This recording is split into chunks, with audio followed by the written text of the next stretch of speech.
the Blue Lake City Council meeting. Today is October 28th. Please stand for the flag salute. I pledge allegiance To the flag of the United States of America and to the republic for which it stands, one nation under God, indivisible, with liberty and justice for all. Thank you very much. City Manager Duffy, please establish a quorum. Councilmember Napier? Here. Councilmember Lewis Lusso? Here. Councilmember Swatsky? Here. Councilmember Scafani? Here. Councilmember Bales? Here. Great. Can we get a motion to approve the agenda? So moved. Yes. Nothing. I had a request earlier, but to reorder something, but the person who requested it is not We here. have an update. Second. We have a motion and a second. Can you All- restate the motion? I'm sorry. To approve the agenda. Okay, thank you. And who made the motion? Napier. Napier. Seconded by Louis Lusso. Thank you. All those in favor say aye. Aye. All those opposed? Hearing none, it passes unanimously. All right, moving on to public comment on non-agendized items. The public is invited to present positions, to make announcements, or provide other information to the City Council that is relevant to the scope of authority of the City of Blue Lake. That is not on the agenda. The council may provide up to 15 minutes for this public input session. To ensure that each individual presentation is heard, the council may uniformly impose time limitations of 3 minutes to each individual presentation. The public will be given the opportunity to address items that are on the agenda at the time the council takes up each specific agenda item. Would the public like to speak? And Adeline, I know that you brought this in. We generally don't read these during correspondence, so if you'd like to read that during your public comment, you're welcome. I had other public comments. Okay, I'm just saying that when it comes to correspondence, yes, go ahead. Her letter is in response to correspondence that council received, so I would suggest that you take it in the context of the prior correspondence, which I think is in 12C. 12. Okay, so when we get to 12B, then we will read this, is Yeah, that correct? 12C, yeah. Then I would, You don't have to read it. you don't have to read it, but you can Okay, accept it as great. part of that. She's requesting that we read it, so I just wanted to make sure that if you did want it read in the record. Your discretion. Okay, great. All right, moving on to public comment, or continue with public comment. Who would like to comment? Adeline, go ahead. Ladies first. Good evening, Adeline Jones. First of all, I want to honor the memory of longtime Blue Laker Merritt Lundgren, who passed away this month. Many know him as a hardworking member of the Old Crows and saw him walking his dog Odin around Blue Lake. The last time I saw Merritt, he was standing at this podium, along with many other citizens of Blue Lake last spring. He advocated for our wonderful manager, Mandy Mager, and to keep her here. Merritt literally cried that evening, but the council didn't listen to him or the others, and here we are. One concern I have is our 5 commissions: Arts and Heritage, Economic Development, Parks and Rec, Public Safety, and Planning Commission. The concern I have is I see we have a commissioner that left again, former council person Elizabeth McKay off of Arts and Heritage. But what I'm concerned about is that commissioners now have to take their own minutes. And in the Public Safety Commission, Alex Ricca told me the last time that he took the minutes, it was very difficult to make decisions as a commission and then take the minutes. When Mandy Mager was our manager, she would often attend these meetings and would take our minutes. But interim manager Duffy has constraints on her time with us. I have a solution: pay for a secretary for the other 4 commissions. Planning has their own secretary.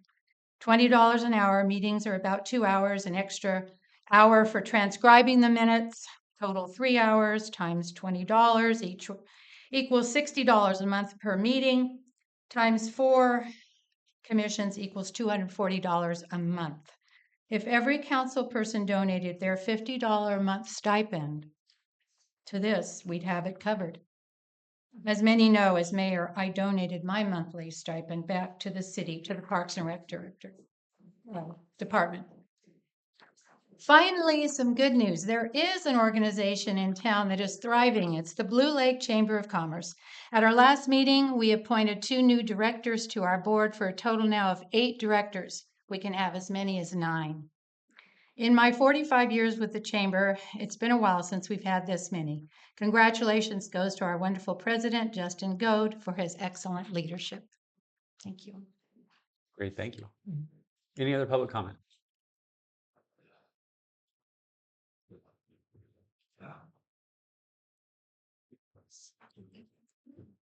Hi, you guys. My name's Don Bednar. Most of you guys know me. I've lived out here on the corner of A and Broad Street for over 20 years. I see a lot of things happening in Blue Lake, and I'm gonna make my statement and then go home. Not that I don't care about the rest of the issues in Blue Lake, but the World Series is going on. Um, really, a lot of people, locals too, speeding down that road. They just Meeting started, but Zoom has no video or audio. what? Oh, You don't need to see me. You just listen. Is it rectified? It is, thank you. I'll give you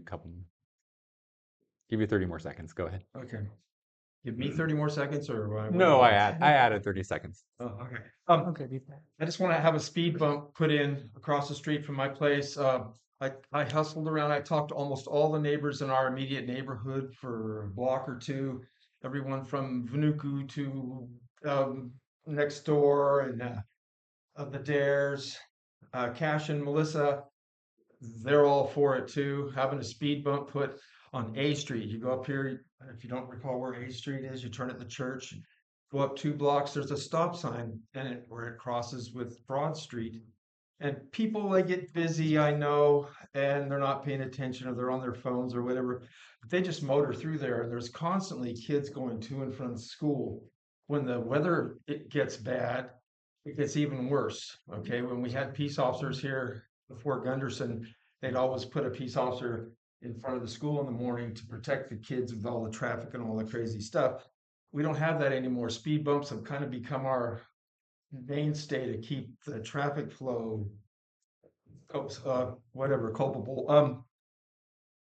So that's all. I already talked to Alex a couple times regarding this, and I thought he was head of the safety committee. And what did he tell me? We only put in 1 speed bump per block. I said, there aren't any around our blocks at all. And so he told me to come here and address you guys, and maybe we could get it started. My back's wimpy, but I got a couple sons that would help them put that thing in if the city needs help doing it. And that's it. That's all I really got. Recess it when you get to the stop sign there on A and Broad, bring it back like 30, 40 feet, and that'll stop traffic going both directions on that street there, and it'll save some kids' lives, plus pedestrians too. Cats, dogs. That's all. I don't know how much financially it's going to cost the city, but like I said, I could get a couple of my sons to help put it in.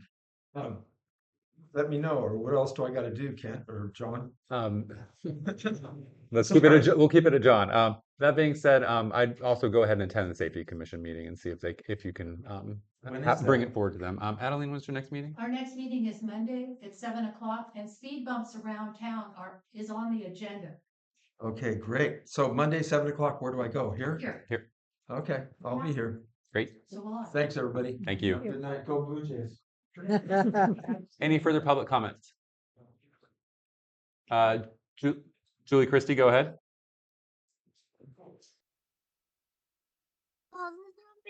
Sorry, I'm here. I had to turn the bike off. I've got my niece helping me do farm chores. So thank you again, staff and everybody supporting Zoom and everybody that showed up tonight in house. Really thank you guys for being there as well. We've gone through a lot in the last decade that it's unfortunate a lot of it gets kind of portrayed in the public in a very false narrative that if you actually were involved, there's a lot of stuff that we really have to move forward and rectify, and it's gonna not be easy. So I'd really like, but I support our council. You guys are amazing. I don't know all of you personally in any way, but just your actions during the meetings. It's such a breath of fresh air. It's unbelievable. And I just feel like we really have a lot of economic and infrastructure that we really need to work on that has been neglected, and in a way that we need to have all facets working at once: the community input, the commissions, the council, all of us. The wheel's been broken for a while. And as far as the recall goes, it really saddens me because the narrative being used against our council now is, in fact, exactly everything that we had been dealing with for years. And so it's really a slap in the face to finally have a crew in there that is looking through the books, looking through the history, getting stuff on the table as time allows. And yet we're getting this rhetoric. So I just really applaud everybody stepping up. I'm sorry I'm a little emotional about it because it's been a lot of years of trying to finally have this moment that we can all move forward together. And I really still think we should have a commission kind of workshop day that would help promote more community members coming in, giving thoughts and opinions at each commission table at Prash or something. It might help us revenue like more commissioners. So anything we can do to get back to our roots of communicating together, planning together, and it's going to really make this town blossom and bounce back. And we need a big bounce back. So thank you everyone that's sticking in there right now. We really appreciate and need you all. Thank you. Great, thank you. Last call for public comment. All right, seeing none, we'll bring it back to council. We are moving on to item number 4, the consent agenda. Does anyone have any questions about the consent agenda? We're looking at the minutes. Yes. I'd like to pull everything. Everything? Yeah, sorry. Okay. Do we need a motion to pull all the items from the consent agenda or just go through each You one? could just pick it up. Okay, all right, moving on to item 4A, council minutes from August 26th. What do you got? I got a couple corrections. I'm going to have you speak up a little louder. Sorry, a few corrections from the 26th. Okay. On line number 95, Give us a page. page 5. Okay. There's a misspelling in line number 95 of my name, Gotcha. and the title as well. So In the title as well. Mayor Prom Scapani. Oh, good grief. So I gotcha. not to be vain, but anyway, and then on line 98 it says RCA, which I believe is supposed to be RCEA. Gotcha. And then somewhere I saw Humboldt County. That's in another. I haven't gotten there yet. Okay. On line number 128 on the next page, it says public comment received. It says Paradise K. Okay. There was no such comment. And Paradise K is a business name. So I'm not sure how that got in there. Just random. Okay. Right? Do you see it? So it's a public comment received, Paradise K. Okay. And then around line 151 on page 7. So I realize this is a new style of minutes that we're using. But in a couple instances, we've had speakers address the council on for various items, and I was wondering if we could add the name of the speaker. And in this case, it was Juan Pablo Cervantes. Juan Pablo Cervantes, the Humboldt County clerk.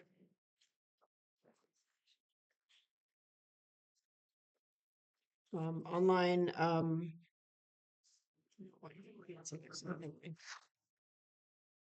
line 182 is where it says Humboldt rather than Humboldt. And Oh, it should be Humboldt, not Humboldt. Yeah. Yeah, that comes over from the Okay. transcription. okay. Sometimes I catch it. Go ahead.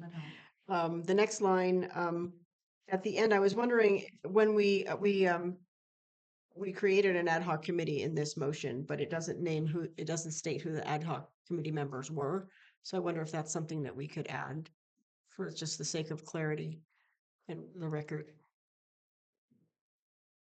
And the names. Okay, yeah, so this is going to be of Napier, 186?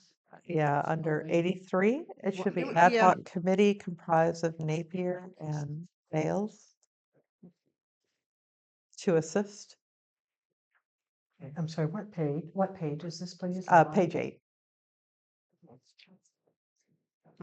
On line 207, again, there was a speaker that addressed the council, so I wonder if we could note that, and the speaker's name was Ted. Sorry, The speaker that addressed the council for that topic was Ted Hales, so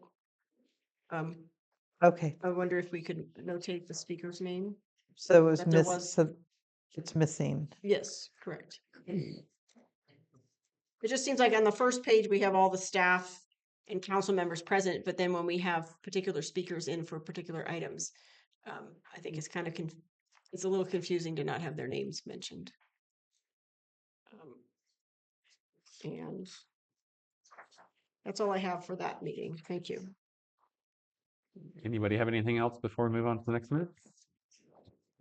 Got something further down. Find it. In that same agenda? No, not on 4A. Okay. Do you want to take them up one by one? If that's okay, yeah, that would be cleaner. Can we get a motion to? Do you need direction? We can just direct you. We don't have to make a motion to forward those to you, correct? I think it would be good to make a motion to move this forward with the corrections identified. So moved. Second. Motion made by Scapani, seconded by Louis Lusso. All those in favor say aye. Aye. All those opposed? Hearing none. Minutes have been submitted. Moving on to the next set of minutes, which are minutes from September 9th, 2025. What corrections do we have on that? I have one, page 12, line 103.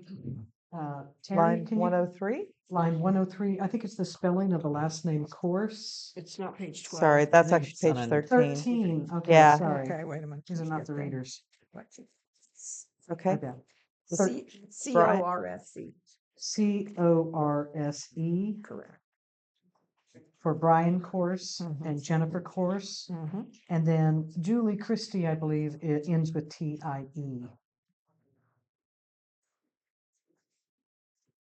Okay. On that page. I have, oh, sorry, were you?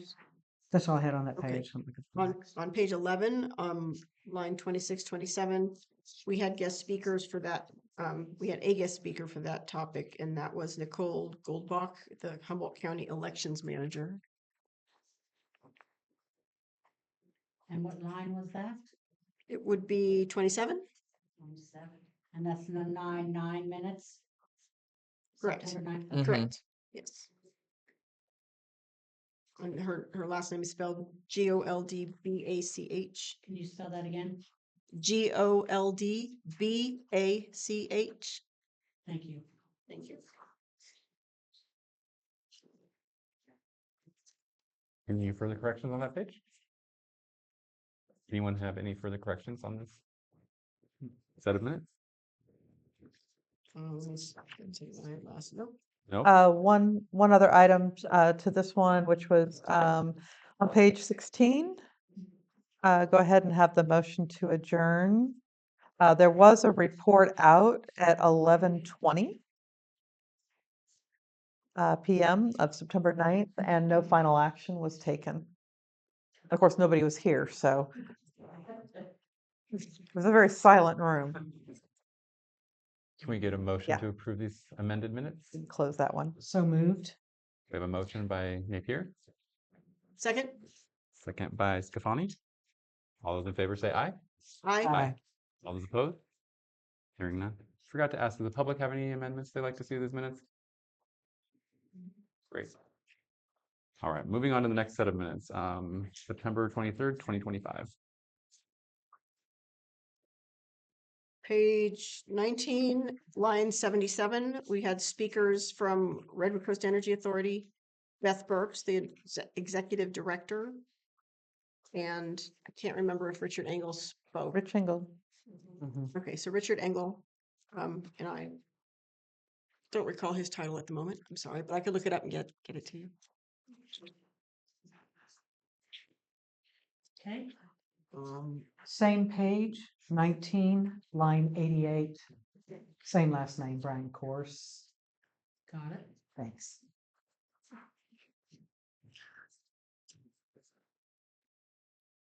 Any further amendments? That's all I got. Oh, well,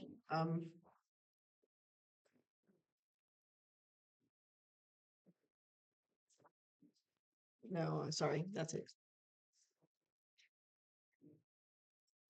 And Jill, did we not finalize our vote on the last set of minutes, or did we finalize our vote on the You last? finalized the Okay, vote. great. Thank you. We did have a speaker, for item number 5, which is line 49. Page, On page 18. approved proclamation, yes. Yeah. That was Sam Green, Samantha.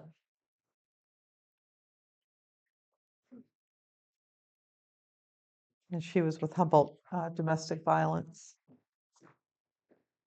Services. Any other changes? Yes. oh. For 4C. 4C, yes. Page 23, line 177. Last word should be the acronym RHNA in place of arena. Ah, nice catch.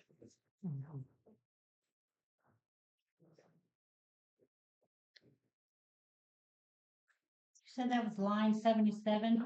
177. I believe. 177, thank you.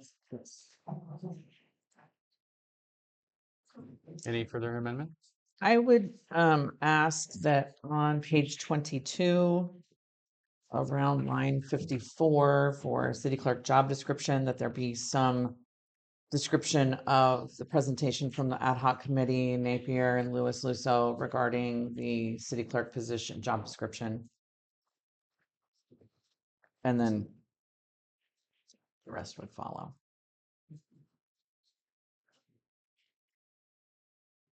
Any further amendments? Does the public have any amendments? Item 4C? Seeing none? And then there's also just a duplication of those minutes in the You next know- 3 or 4 pages.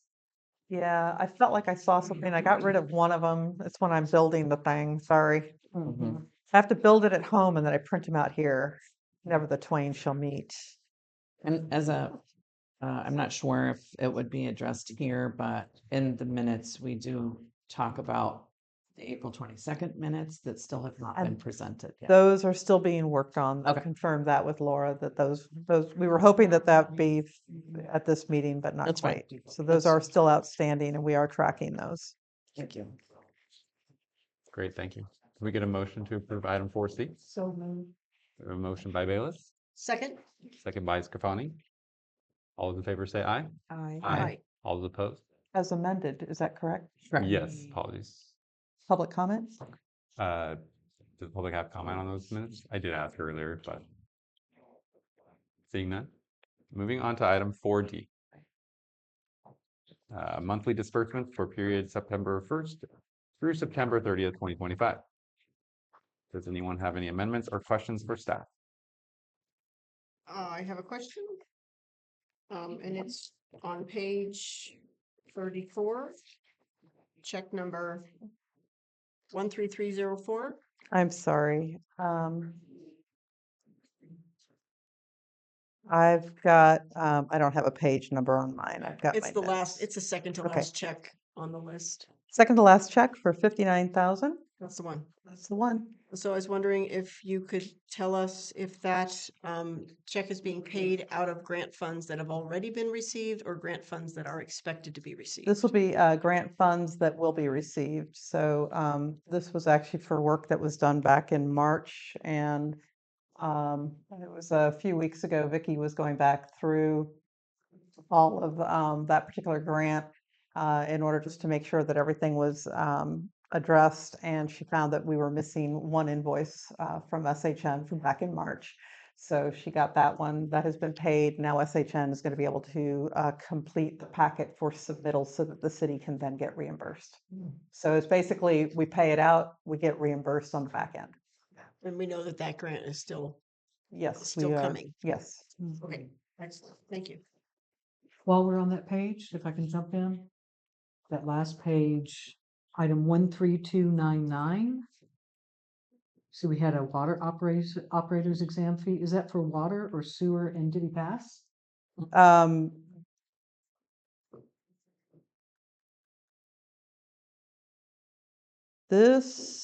so he has not, the exam is coming up in the next month, so he had to pay the check first. So it is pending.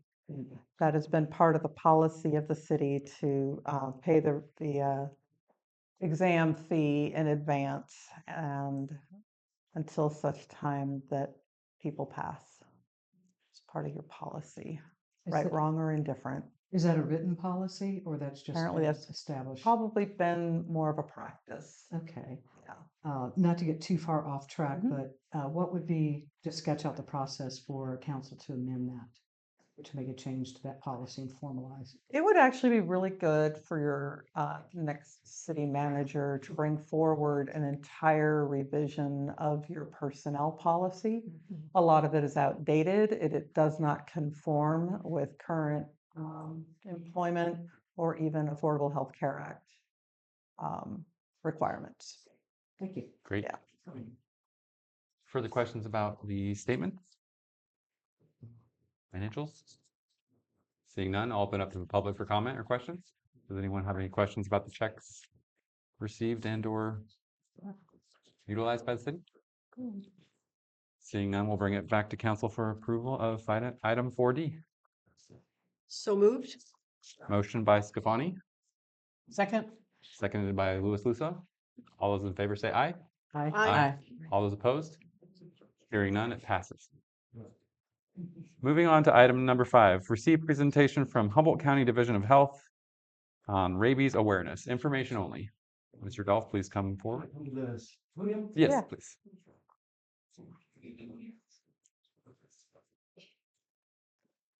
So information only, I'm not able to take questions. So my name You is can Ben. take questions. Well, you can take questions. Yes. Are Oh, you okay, great. Are you telling us you can't, or are you? Oh, you I would love to ask? take questions. Great. That's primarily good. why I'm Okay. here. You guys, the And community. you've got his presentation ready? So my name is Ben Dolph. I'm the supervisor of the Oh. Consumer Protection Program with the Humboldt County Division of Environmental Health. And we're most famous for just being the health inspectors for the county. But one of the many programs we facilitate is rabies surveillance and investigation. And we work closely with the Humboldt County Public Health Lab, who does the rabies analysis and the testing, and also the Public Health Communicable Disease Nursing Team, who provide guidance in response to potential and positive human impacts. So I do have a brief PowerPoint. Is that And we are having some difficulty Okay. locating it at the moment. If you'll just give me Okay. half a moment. Yep. Can you chit chat about other things for a second? I don't know. I've been publicized a little bit. There's other things I don't want to talk about right now. Yeah, so let's see here. We don't want it, we don't want that one. I want to get, I So want to get I different. guess I'll just ask while we wait. How many positive cases have we had in Blue Lake confirmed? 2 confirmed, and the sheriff's office has responded to 3 suspect Okay. skunks. Okay. And they- All been skunks? Yes. Okay. Countywide this year, we've had a total of 6. We had 3 bats from Arcata, and the 2 skunks here, and then 1 fox recently from the Ferndale area. Mm. That was a great time for questions. Is that typical for this time of year? It fluctuates. I do have a graph that kind of shows. I've been overseeing this program for 5 years. We've had 8 total in my experience, including the 6 this year. By and large, it's been a lot of zeros. And that's to say we test probably 40 to 50 animals each year. And there are a lot of other illnesses that affect wildlife that are that cause neurological disorders. Mm. And those are also potentially rabies. So we do facilitate testing when there's been a domestic animal or potential human exposure in those cases. But distemper is a common one. We get a lot of calls for sick and ill skunks. They're scavengers. They get into everything. Um, and yeah, they're one of the more common ones. But the one that might be surprising is bats. We do probably more bats than anything else, and bats are actually also responsible for the most incidents of human illness and human exposure in rabies because they're a known carrier. They'll get in your house. If you're sleeping, it lands in your bed, you drape your arm over it, you probably won't even know you're getting bit. They're so small. So bats are probably our most common tested animal. And yeah, like I said, this year we had 3. In the last 5 I've been doing this, we haven't had any. So it's just kind of a nice reminder because I know my cat used to get up on the roof and catch bats. I didn't think twice about it. So, Your presentation's ready. okay, perfect. There's my vicious dog right there. Perfect example. Next slide, please. So, a little about the virus. It's Family Road to Dakota Day. And it's been around for a long time. I mean, it's been around for ages. Vaccine was developed shortly after World War II and has been proven widely successful. Um, it can affect potentially any mammal, um, like dogs, cats, bats, raccoons, skunks. As it says there, we do get positive tests for cattle, hence the photo there. Um, and it has specific reservoirs where the bat population has a specific type that lives within the bat population. Our locally we have bats and skunk variants, and that typically means that when it lives in a particular reservoir population, it has a lower mortality but a higher morbidity, meaning it's more easily transmitted within that population, but less likely to cause sudden death. So it has an opportunity to basically thrive within that reservoir species. But when it crosses over into another animal that's not that species, typically it's considered a dead end host because the onset, or at least the symptom and transmissibility to the point of death is so quick that it doesn't necessarily circulate within that other animal population. And it's practically 100% lethal if it goes untreated and uncaught. By the time a person would become symptomatic, it is too late to really administer treatment. Next slide, please. Oh, good, I got that one in there. This is how rabies is transmitted. It starts with an animal bite, and rather than traveling through the bloodstream, it travels through the nervous system. So the onset period can be a matter of days to months up to a year because it travels slowly through the nervous system. And it's also a function of, was it on an extremity? Does it have a long ways to go to get to the brain? Was it a minor bite, minor scratch with a small virus load being infected, or was it more severe? So it has a function of the virus loading and where it is on the body. And then through that nervous system, through the nerves, it'll travel up into the spinal cord. And then from there, it moves a bit more rapidly into the brain. And that's when you start developing symptoms. And the symptoms start with, minor behavioral change. It's called the prodromal period and may or may not be noticeable. Second is the more noticeable or the excitatory phase, were considered furious rabies, when animals do show aggression. People who have in my office who have seen actual live rabid animals have said they're attacking car tires. A fox is trying to kill a rock. Like, it is bizarre, abnormal, and apparent. And then the last phase, which can also be kind of problematic, is called the paralytic or dumb phase, Because one of the things that rabies can do to wild animals is make them act tame, make them act docile, make them want to approach you, make them, look pettable, or you want to help them. And that's when a lot of potential human exposures occur. Next slide. So here's a graph of Humboldt County's rabies positive tested animals from 1990 to present. As you can see, two big spikes. We had a very big year and a couple times, and it was kind of a 6 to 8 year cycle when we start getting spikes. It definitely follows the wild animal population, which is cyclical, and rabies is kind of a control mechanism naturally. Um, Interestingly, and some of you might remember this, in 2009, where there was a large spike, there was a large number of foxes. That was predominantly foxes, a lot of them around the Jacoby Creek area. There were incidents where children at Jacoby Creek School were exposed. And that was a unique instance that warranted a study conducted by the California Department of Public Health and the Lawrence Livermore Laboratory, because they were studying the interactions between the reservoirs and the host species and identified that their skunk variant had a small mutation that temporarily translated into the fox population. So the foxes then became a reservoir for a period of time. Trivial, but interesting. Next slide, please. Here are all of the animal species involved in that graph. So predominantly foxes, 110 foxes, 77 skunks, 35, am I reading that right? Yep, 35 bats, 10 cats. Cats are typically the most common domestic animal to have rabies because unlike dogs, there is not a mandatory vaccination practice or licensing cats. And then 7 cows.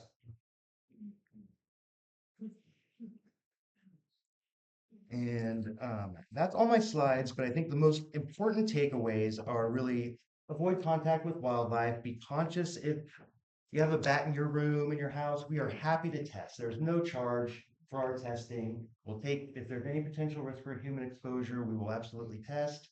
We'll facilitate euthanasia if necessary through the Humboldt Wildlife Care Center, who is great about responding to injured or ill animals, and they're very well adapted to potentially rabid animals.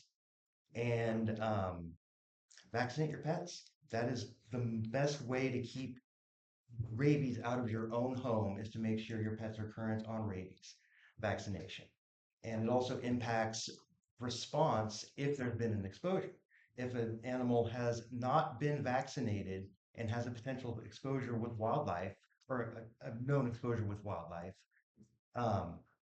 that's a 6-month quarantine. So your animal has to be isolated from other animals, other people for a 6-month period. If the animal is current on its vaccine, that's reduced to 30 days.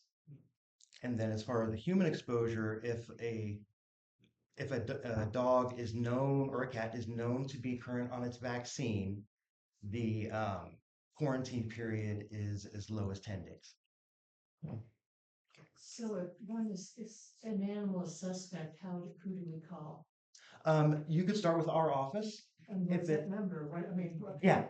I have Sorry, I didn't. There's a notification. Okay. Oh, Sorry, perfect. it was posted at our bulletin board Yeah. too, and various other areas of town. Yeah. We'll open Oh, it no, up you're for, fine. we'll let the public speak first. Does anyone else have questions? I would let that work. You're going to. You have yeah, it's in there, in the general office. The general office is better than my direct line, just because we have several people who are familiar with the response, and yeah, we'll make sure that it's covered. I have a question. I have Sorry. a question. What would be Look it up. your perspective on people within the community feeding wild animals? They're cute, but you shouldn't. It's Yeah. tough. I remember when I drove through and thinking about rabies. You guys grow beautiful apples out here. No wonder you got skunks and critters and stuff. Mm. Everybody, apples in everybody's yard. But yeah, you shouldn't feed wildlife. It's a food source. It promotes their contact with humans. It'll make them less wary of people. So yeah, it just definitely increases the risk of exposure and contact between people and wildlife. Yeah. I think we got a good opportunity here. We got a good, everybody from the demographics of the city. If anybody is feeding skunks or a neighbor and they think it's cute, like we probably need to stop. So just pass that along to your neighbors, Yeah. friends, family, like, Or feeding crows. yeah, I mean, Mhm. take your cat food up at night. Exactly. There are some Don't ways. purposely feed the skunks because they're cute. They are Mhm. cute, but they belong up Maple Creek. Yeah. Stop Blue Lake. Others might say crows, what about crows?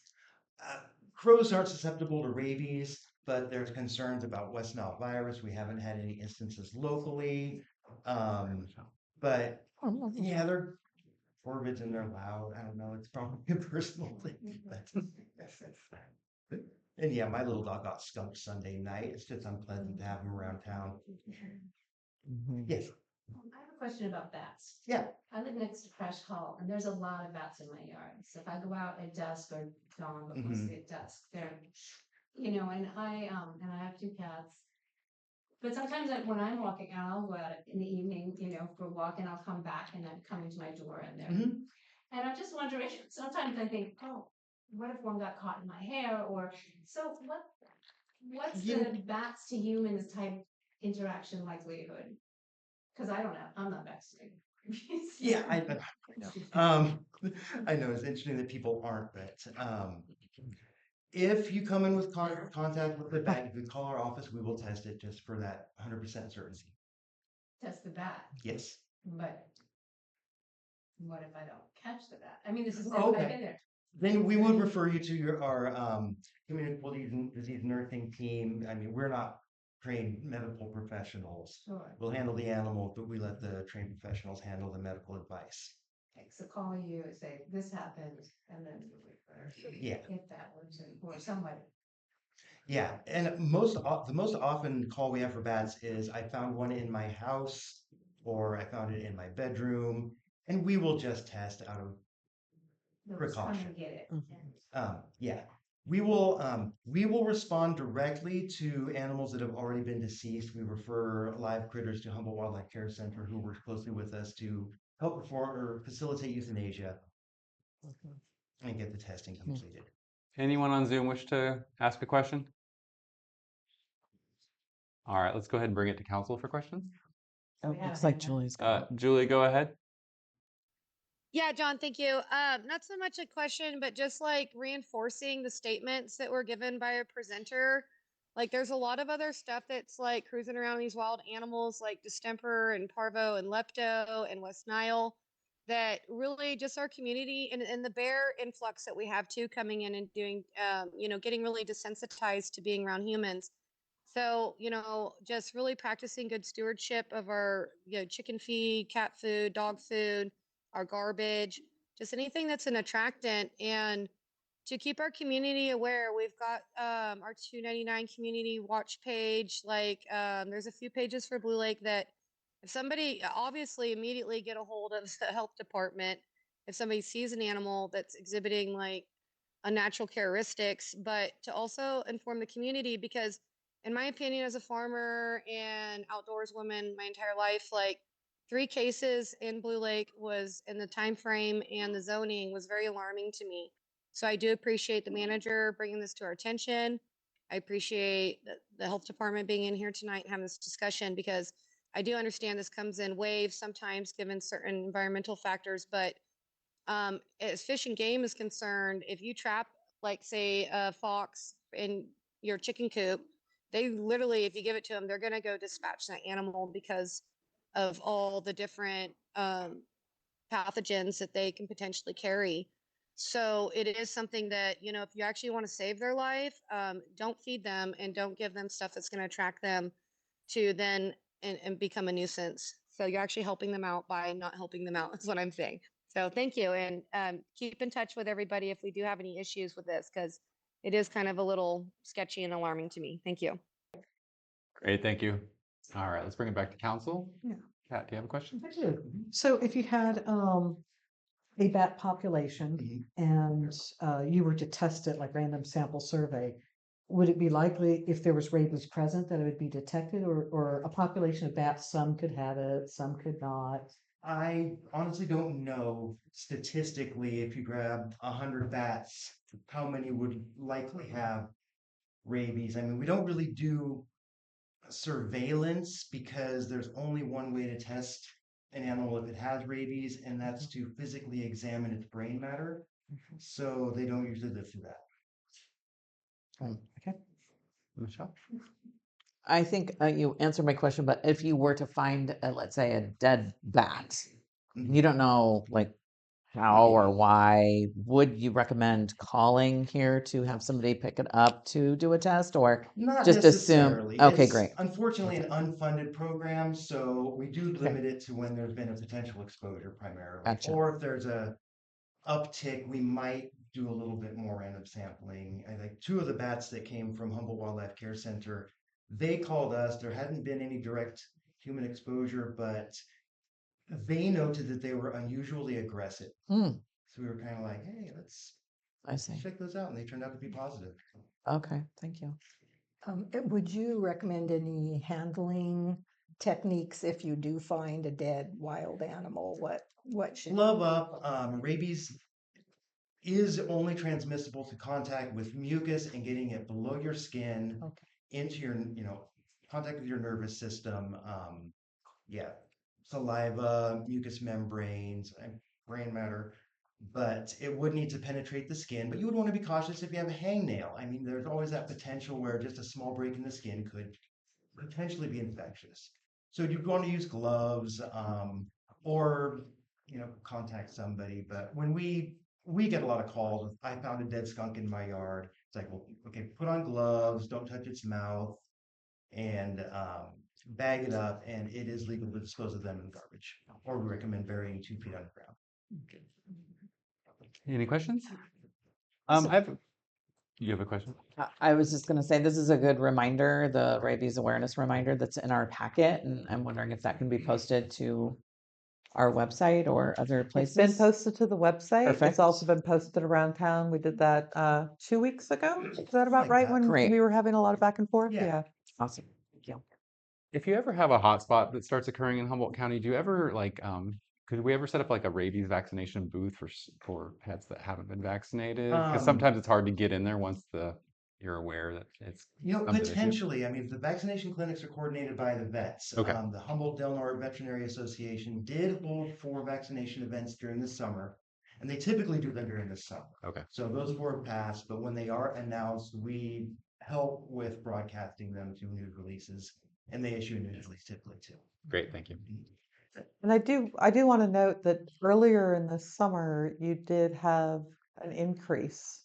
And so the department went through, did a number of press releases and announcements, trying to encourage people to do that.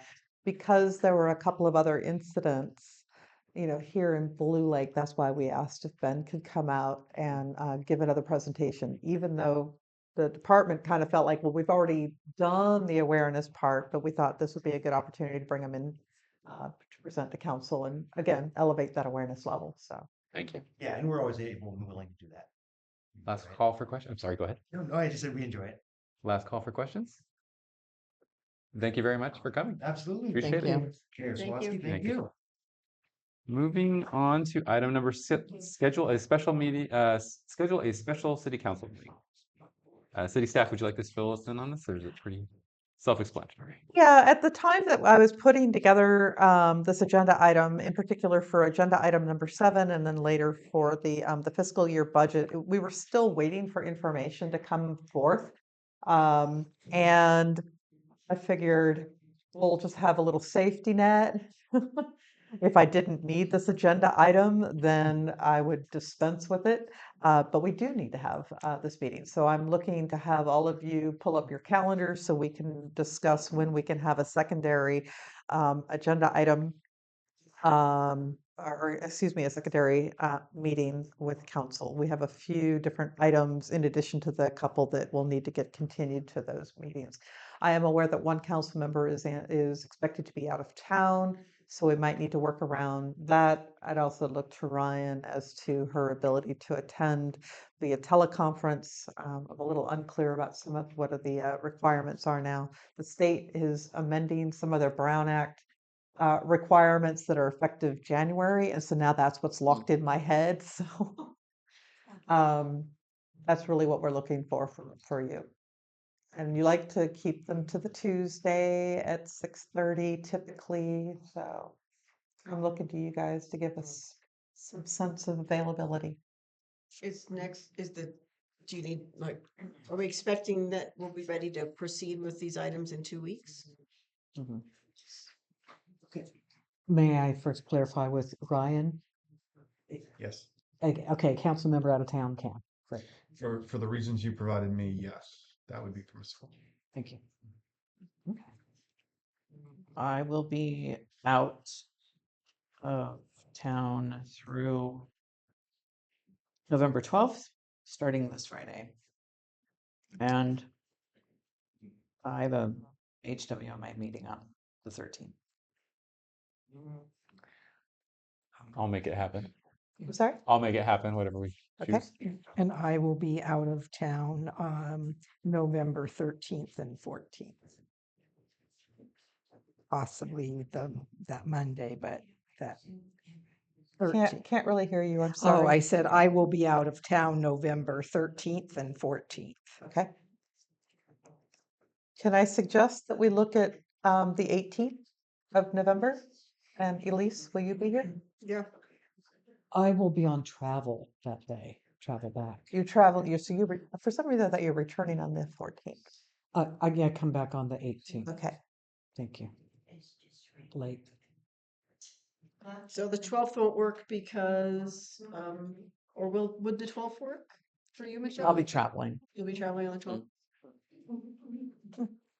And the 12th is a Wednesday, it's not a Tuesday. Right. I was just trying to weasel something in there. Yeah. Well, I don't have any plans to be out of town, so I'm basically available. Sorry?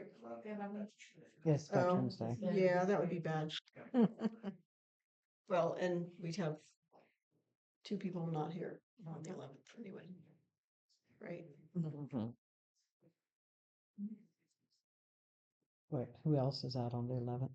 So while you all like to meet on a Tuesday, should we be looking maybe at the 19th or 20th? Mm, I mean, we do have Thanksgiving, which is on the 27th.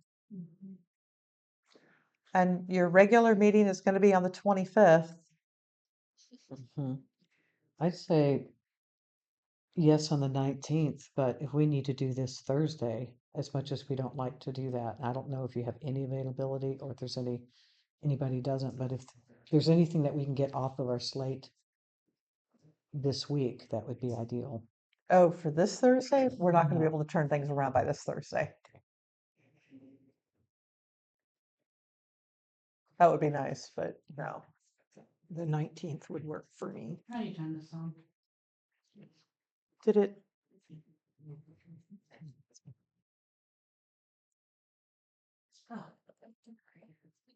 So did we get disconnected again? We did. We lost power. We lost, okay. So I'll get it up while we are Okay. continuing this. Sorry, so we figured it out? Nothing. Well, how soon are you expecting to be ready to proceed? One item I'm uncertain about because there's some legal issues that we need to go through. With respect to the item pertaining to the budget, I just literally received the information this afternoon. Mm. So that means it's going to take me more than a few days to plug it in. So on a personal note, I was anticipating being able to do something this weekend and just like crank it out. But my dad has decided to come up from San Diego, so my dad takes precedence. Well, But I will turn around as fast as I can and I'll do late nights, whatever. So, you've also been on hold for a couple of months, so at this point you have Wow. to move on a little bit. Question for We'll you. talk about that later. Okay, the current extension, what, does it expire today? So we're gonna, Or- not quite today, but we'll take that up on that particular agenda item. Right. So I'm just looking to schedule a meeting, and if we take action, as we'll be fine.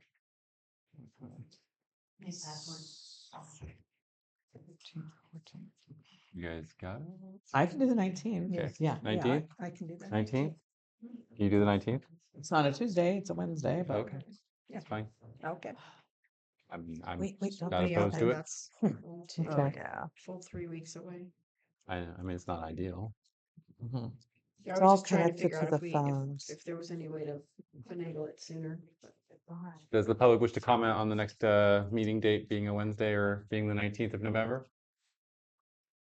So before you guys take action, Sure, yeah. let me see if we can get this thing up. Otherwise, neither one of us are paying attention for purposes of meetings. The only other thing is that if I'm out, I mean, for the remote options, if we needed to meet earlier, So under the remote options, you can attend remotely for just cause or emergency circumstances. Okay. If it's, okay. leisure. Okay. And just to confirm, if we pick the 19th and something urgent comes up, we could call a special meeting sooner and still utilize the Zoom functionality or remote functionality. Okay. So if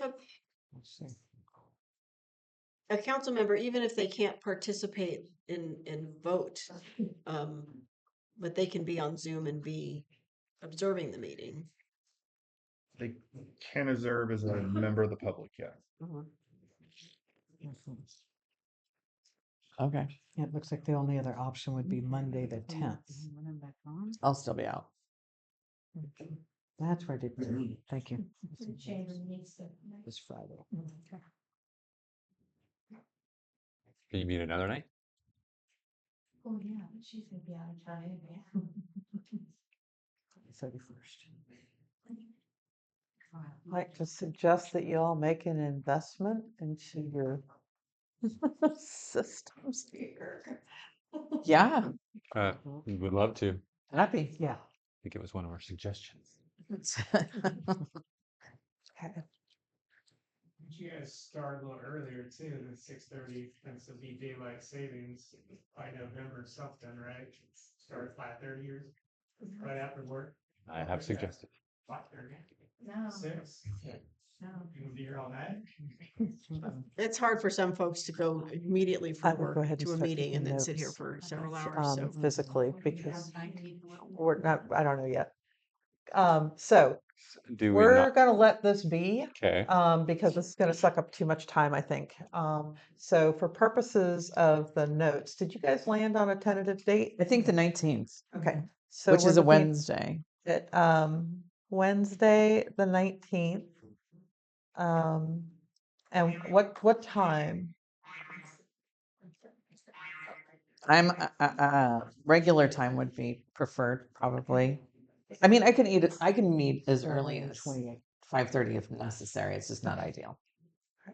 It's your discretion. Either way is fine. I can't meet at 5:30. Okay. Can we I do can't meet till Keep it at 6:30. November the 19th at 6:30? Do you need a motion made or Yes. just directions? Can we entertain a motion to select 6:30 on November 19th as our next special meeting date? So moved. Second. We have a motion by Scafani, seconded by Bailiff. All those in favor say aye. Aye. All those opposed? Hearing none, it passes. All right, moving on to item number 7. So here is where we are going to, do we need Gary for this? No, okay. I'm going to turn this over to Ryan. Okay. Yeah, so this is the item to approve a memorandum of understanding with HCD, the California Housing Community Development, that was discussed around the time the council took action to adopt the housing element. It was discussed then that in order to rectify some of the compliance issues and the implementation of the adopted sixth cycle, that HCD would prepare and submit to us a memorandum of understanding in lieu of taking enforcement action. We received the copy. It took them some time to get it to us. I think we got it a week and a half ago or so. And we've worked with outside counsel at Downey Brand to help us review and really digest what was proposed to us by HCD. This meeting is being recorded. For the most part, it's a pretty simple MOU, but one of the sticking points and the reason you don't have it before you tonight for approval is a difference of opinion as to whether or not this memorandum of understanding should contractually obligate the city to complete the seventh cycle within certain deadlines that are more aggressive than what would otherwise be required under statute. HCD has taken the position that the city has not complied with the housing element laws for 10 plus years. We didn't do a fifth. We've now done a sixth. The sixth took many, many years. There's still some implementation measures to go through. And so they want to put us on a aggressive schedule to complete the seventh cycle, which is the next cycle. After consulting with our planner, outside counsel, and Jill and I having some conversations, we don't think that that's the right way to go about it. We don't think that obligating the city contractually and exposing the city to enforcement fines for the seventh cycle is in the city's best interest right now. One, housing, adoption of updated housing elements are expensive. The city got hundreds of thousands of dollars in grants to just do the sixth cycle. And I don't know yet if funding will be available for the seventh. But the seventh cycle isn't due until July 2027. And I don't see a good justification at this point to contractually obligate us to perform it more quickly with interim deadlines. So we are working with HCD. We've gotten their latest draft back just yesterday, I believe, or Friday. And they're pushing back on the seventh cycle. We'll push back. And hopefully we can come to some type of proposal that we can bring to you, hopefully at November 19th meeting, which is one of the items that we wanted to give some time in between tonight and the next meeting so that we can work through HCD's comments. They've got a bureaucracy that they need to go through for some of these red line revisions. And so we're a little bit more efficient in turning around drafts than they can be. So it may take some time. But otherwise, tonight's just an update, no action, because we don't have the draft agreement ready to put before you. Great. So thank you very much for that, Ryan. And to be clear, this isn't a matter of months. This is a matter of 10 years of being out of compliance that has driven us to this point. At least. That's important for the public to understand. It has been 10 years that we've been out of compliance. And just to confirm, the pressure is being put on us because we took the grant funding to do the housing element, or we just put on in general? No, I mean, the pressure is being put on us because the sixth cycle is so far behind, and the fifth cycle wasn't done. So what HCD is telling us is the city hasn't demonstrated a good track record of compliance, and therefore they want to put some pressure on us contractually. We've got some good reasons why that may be a good idea, but puts us in, a difficult position legally that we would be assuming that wouldn't otherwise be assumed if we were to just go through the seventh cycle in the normal course. I will say that in speaking with the consultants, HCD is being aggressive and plans to be aggressive with the seventh cycle. Not just with Blue Lake, but across the state.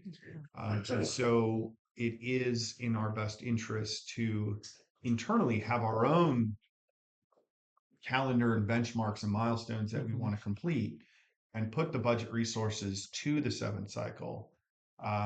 But it's a bit premature to be able to contractually bind ourselves to certain deadlines when there's so much unknown both from a funding, from arena allocation, and a whole lot of other things that we're going to need to work with consultants for, including selecting a consultant to actually assist us through that process. And that'll be something that comes to you probably late winter, early spring.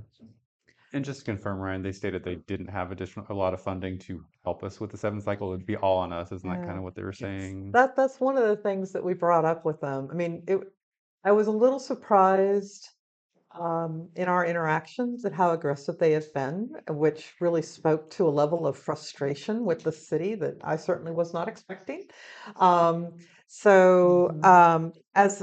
we went through, and certainly in the resolution, as they started identifying like those missed opportunities, if you will, I could better understand where their level of frustration was. So when we did meet, it was like, well, we really want to make sure that we're set up to succeed moving forward. What kind of funding do you think you might have available? I mean, if you're asking us to commit to timeframes, are you able to help us get there with some funding commitments? They're not able to make that at this juncture. There's going to be a lot of entities throughout California that are in a similar state, and so we'll end up having to be, competitive in putting forward a grant. And so we weren't able to like kind of move first in line, if you will, to secure funding, but they are aware that the city is going to need some financial assistance. And so we're going to take a look at a couple of different options that hopefully will come to you soon. But that is one of the reasons that we've been having this conversation about the 7th element. What happens if we commit to the 7th element, which is under a more expedited and aggressive time frame, and you don't have the money? Right. So we want to be mindful of not setting council up in that degree. So we'll work with them. Well, and it's not just the money it's going to take to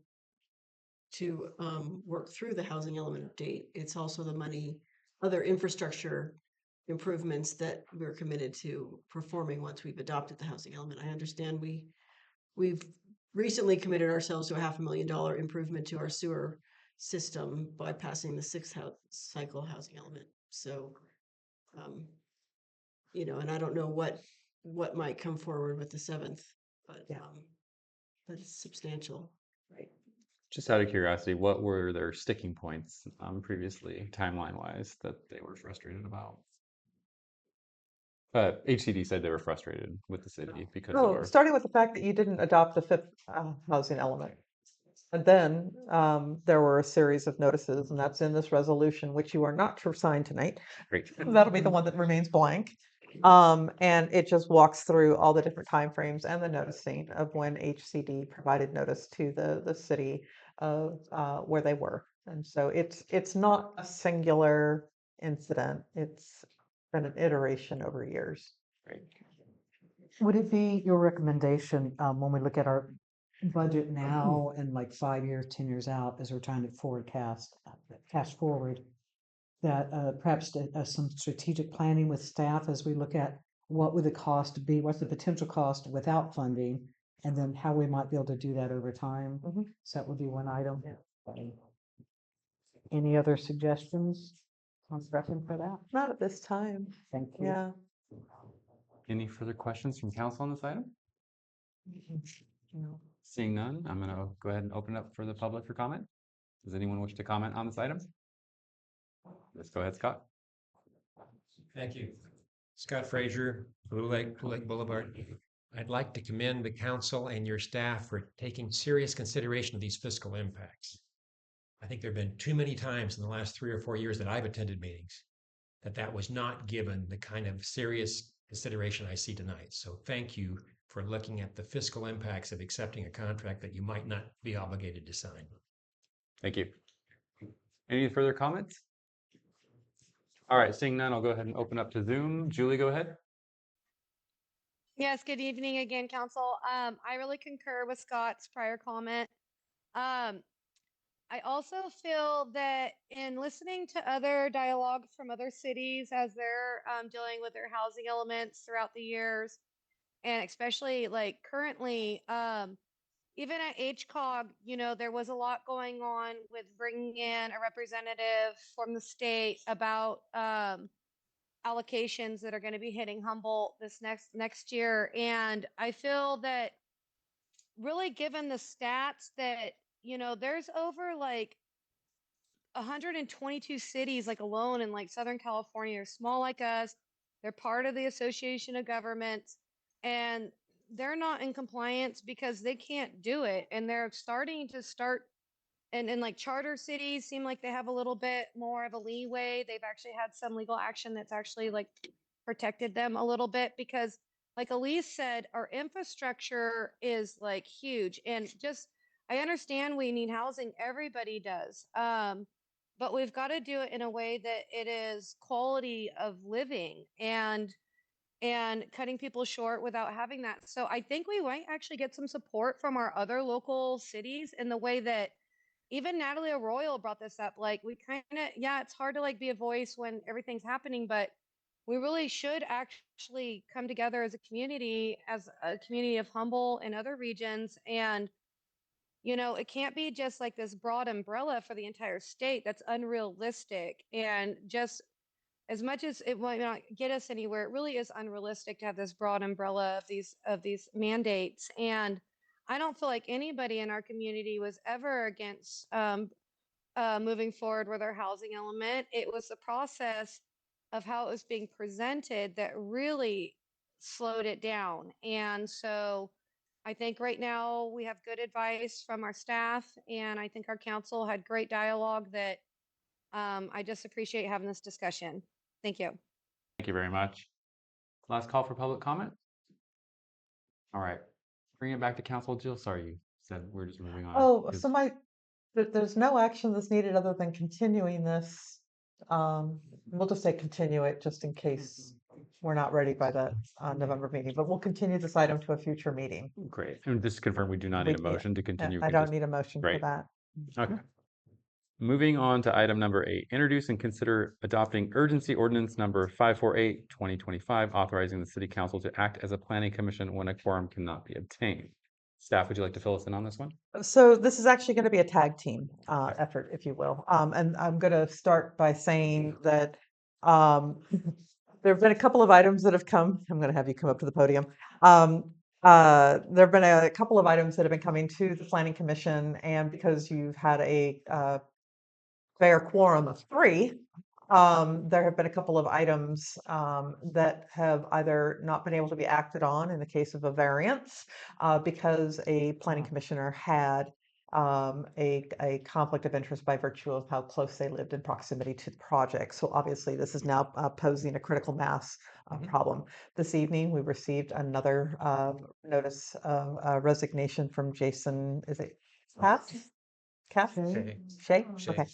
And basically it's a time commitment and, just kind of feeling like it's very difficult for him to be able to put his full self into this. So, not great. We did have 2 applications go out the door, but we have not yet received applications from potential candidates. So we have flown the vacancies, and so I want to let you know, just in terms of real time, this we put this forward to start being proactive in light of some stuff that we could see. We were not anticipating that we would see this resignation, but it's taking on even more of an urgency, if you will. So I want to let you know that. Gary, maybe you want to pick up from there because you've been the one kind of wading through some of the can't get a quorum to hold a meeting. Yeah, exactly. Good evening, Gary Reese, City Planner. So yeah, as Jill was explaining, I mean, this item came from staff. We're recommending this because we were having trouble getting quorums, having trouble scheduling meetings. We had conflicts that prevented the commission from acting on applications, and now basically we only have 2 commissioners because we've got another resignation. So the urgency became more urgent today. So yeah, there is a variance application. We were unable to tell that individual when the commission was going to be able to act on their item because we only had 2 commissioners. They could even vote on it. So that's unfair to them, obviously, to not even have a timeline for when their application can be reviewed. So we think it's important that the council look at the potential options under state law, basically, to be able to take that role on in the specific instances where you don't have a planning commission that can form a quorum to act on, say, development applications. This resignation in particular, if I could just finish real quick, also raises the question, we were going to have the housing element program HI 14 go to the commission for recommendation. I don't know if this urgency ordinance needs to contain any language. That's a question for the city attorney in regards to general plan and zoning code amendments and the fact there may not be recommendations as the code prescribes from the planning commission that simply just goes straight to the city council. I mean, maybe because the council takes final action anyway. I don't know. Anyway, you can weigh in on that. But so yeah, just to make it clear, this is a recommendation from staff because of this current situation that we're encountering. So anyway, are there any questions, John? I just wanted to make it clear that this is coming from staff. The Yes. council is not directing or asking to have this No. privilege. Yeah, when I afforded found to us. out on that variance application that we weren't going to have a quorum and they weren't going to be able to act on it, I reached out to Russ Gans, one of the city attorneys. I said, Russ, is there any exceptions to the conflict of interest rule? He said, there isn't. You guys need to get more commissioners on there. So knowing that that may not happen in the near future, it was like, okay, what can we do to allow the council to be able to act on these? Because we don't want applicants, not knowing when their application can be heard by the city. So Another question. Jill, I just want to confirm we have posted those open positions, correct? They have been Yeah, posted those in a time and positions have manner. been posted, Great. yes. 45 days, I think it is. Thanks. I don't believe there is Uh, a requirement. yeah. Not for the 45, but Planning it's commission. posted. I don't believe there's a requirement for planning commission. I think, I've looked over that municipal code as a Okay. person on the website numerous times, and I can't find any minimum number of days, that are required. It's been posted with the vacancy of Elaine Hogan. We have not received any vacancies, and Elaine's vacancy precedes my presence here. And then with the with the other individual who I'm suddenly I don't have a face to put to him. So those have been posted. It's available on the website and whatnot, but I won't speak specific to dates. Right, I'm just saying that, with all the other commissions, there's a stated 30-day minimum notice before we can appoint to a vacancy. But with the planning commission, there is no minimum notice. So I stand corrected. at any time, we can, Right. we can appoint to the planning commission. Doesn't follow that yet. Anytime we have an applicant, we can yeah, appoint. it'd be great to get more folks on the Yeah. commission. Gary, any more information? And It's that simple, really. Okay. We need the city council to be able to act on these things in the absence of being able to form a quorum of the planning commission. So would you convene the council like on a Tuesday, like we have our regular meetings, or would we join the planning commission on a Monday night kind of thing? I mean, in my mind, I was thinking it would just go to your Yeah. meetings. We would just schedule these items for your regular meetings. Okay. Right. Yeah. So the planning commissioners wouldn't take part in that discussion? I don't know why they would. It would be before the council. It's just that they might have some knowledge that, because they've been hearing these sorts of things before. Yeah, I mean, I would defer to the city attorney to the appropriateness of that. But. Okay. Ryan? Yeah, I mean, they wouldn't be acting in any official capacity. I mean, certainly you could invite them to provide comment, but the action would be yours. And so it'd come to you as a staff report with staff recommendations, and you would take the vote in the first instance. Okay. And just to confirm, there's no way for this to be abused in any way, shape, or form. This agenda. I mean, I just want to make sure the council long-term is not the ones making those choices. I want to make sure that we have to have a planning commission. I mean, isn't that legal? You have a planning commission. You should strive to fill your planning commission. That planning commission serves a vital role. You are, as a council, you're ultimately responsible for the actions of the planning commission, and decisions of the planning commission can be appealed to you. But yes, the ordinance does maintain and have some language that the city is encouraged and obligated to continue the recruitment effort so that you can have a properly functioning planning commission. And with this resignation, it's all the more important. Great. I just want to, this is going to require a strong staff direction and legal oversight. There might still be conflicts of interest given that the council lives within the city limits. And so we may need to be recusing ourselves from action items. And we may end up being in the same spot anyway. I want to make sure that we're clear that the goal is to restore the functioning of the planning commission. And I would like, if we are going to move forward, in order to make sure that we understand that this is a temporary solution, include a sunset clause in there, with wording of whatever date or the placement of a forum or active planning commission. I just feel very strongly that we need to make sure that we're completely transparent about this. And we need to make sure that the intention behind this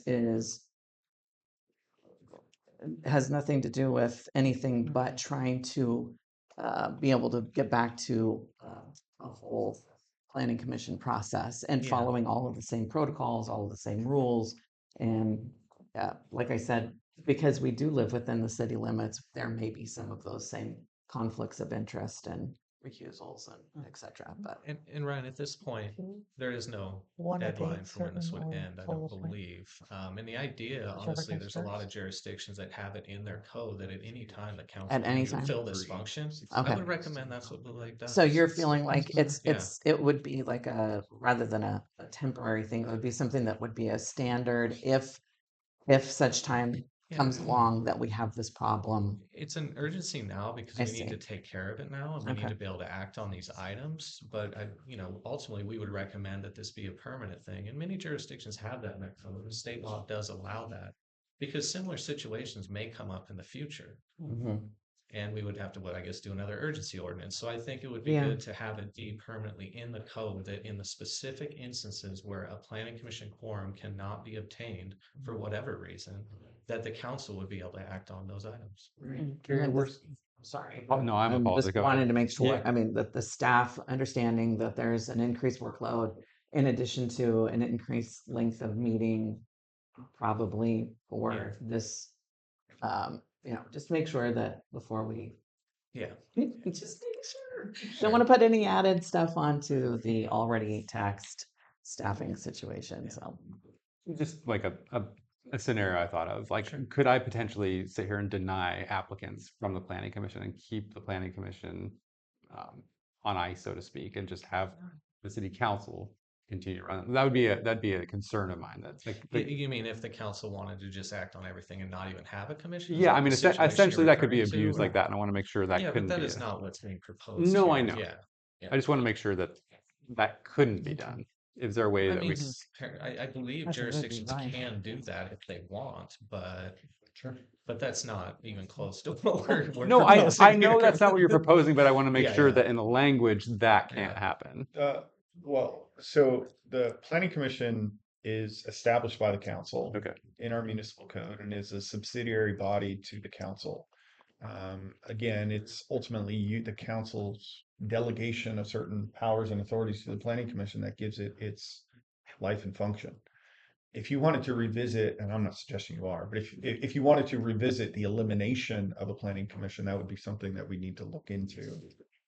Which is not what you're suggesting. Not what I'm suggesting. I'm suggesting the opposite of that. You trust me. After a couple of items, you're going to be asking people to please join the planning committee. Yeah. It's a heavy, it's a heavy lift. Yeah. Really. And so, I do think it is worthwhile to maintain this as a standard part of the code. Because small cities do have issues filling quorums on things like the planning commission, which does require a significant amount of work. And so, we could consider putting a sunset clause on this. We could consider, instead of a sunset, some type of review of the necessity of it. But this is somewhat common. And, it's clear that it can only be utilized when there is a lack of a quorum due to vacancy, conflicts of interest, or disqualifications. Okay. I just want to say how much I support, full, robust planning commission. And so if there's anyone out there, or anyone, let's, put it out Right, there to yeah. all our friends and neighbors, how Yeah. important it is because they fulfill a really important role in our community. And I'll say, in recent times, state law has put timelines on local jurisdictions' obligations to process things through the planning department. And so, not in this particular instance with the variance, but there can be certain development applications that come to us where without a quorum of the planning commission, we can't meet the streamlining provisions under state law. And so this would allow the council to fulfill those obligations as well. Is there, are there any blended types where it would be a certain number of council members to fill and that you could still be working with active planning? No, some jurisdictions set up where a council member sits as a non-voting member of a planning commission. I don't recommend that. But the two roles need to be separate because if it is a planning commission, their decision's appealable to the council, and that would be the reason not to do it. Okay. One additional item, Michelle, you brought it up about potential conflicts for the council themselves and that kind of thing. That is something we do look at. As we were considering this, we did ask city staff, it's like, okay, where do the council members live so that we can look and see for any projects coming up, whether there's conflicts and be prepared to disclose that and things like that. So, yeah. Appreciate that. Great. If the council does assume that role, does it still go through the same process where it comes back to the council in the formal council review, or is it just come forward to council once and then that's it? It'll come to you. What was that? Sorry. It'll come to you once. Okay, great. Yeah. So then there is no appeal. There's no avenue for appeal then. No, and this ordinance is clear that if the council takes up a function of the planning commission, that decision is final. Great. Any other questions, or should I open it up to the public for comment? I'll go ahead and open up to the public for comment on this item. Does anyone wish to provide feedback? Yes, Adeline, go ahead. Well, this is an interesting situation because earlier I spoke about my concern with commissioners leaving commissions, and now we're in this situation. And one thing I wanted to say is that, being a city, we're really unique that we can have our own planning commission. As some of you know, I've been going to McKinleyville, and they are attempting to incorporate.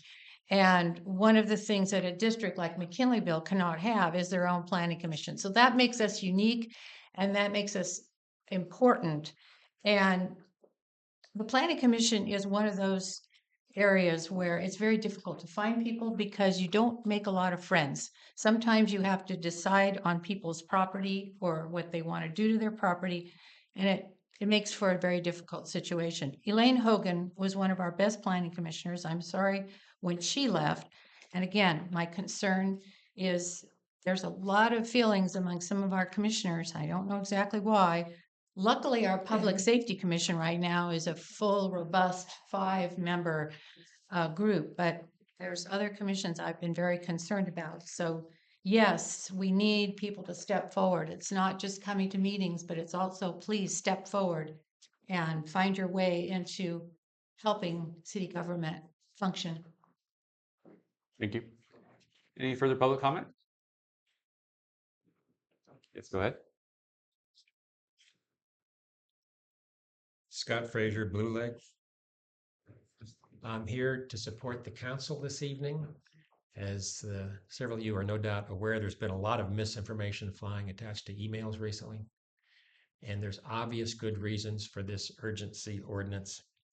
So I have faith in your good judgment, but I think we have to be aware and maybe actively try to disseminate corrections to some of the accusations and other manure that's been spread this week on emails. Thank you. Thank you. Further public comment? Yes. Go ahead, Angela. Angela Dare, Blue Lake also. I just wanted to say thank you guys once again. Thank you, Jill, for stepping in and helping us do all of this. Definitely, I feel the urgency too, especially since someone stepped down today. It sounds like I have complete and total trust in our council. They have been nothing but open, honest, communicative. They've dealt with so much. For instance, you know, negative comments towards them. So I have faith that the positions will be filled accordingly. I hear we have some possible applicants already.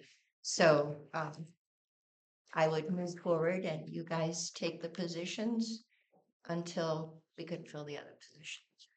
Thank you for all you guys are doing. I know it has been so much.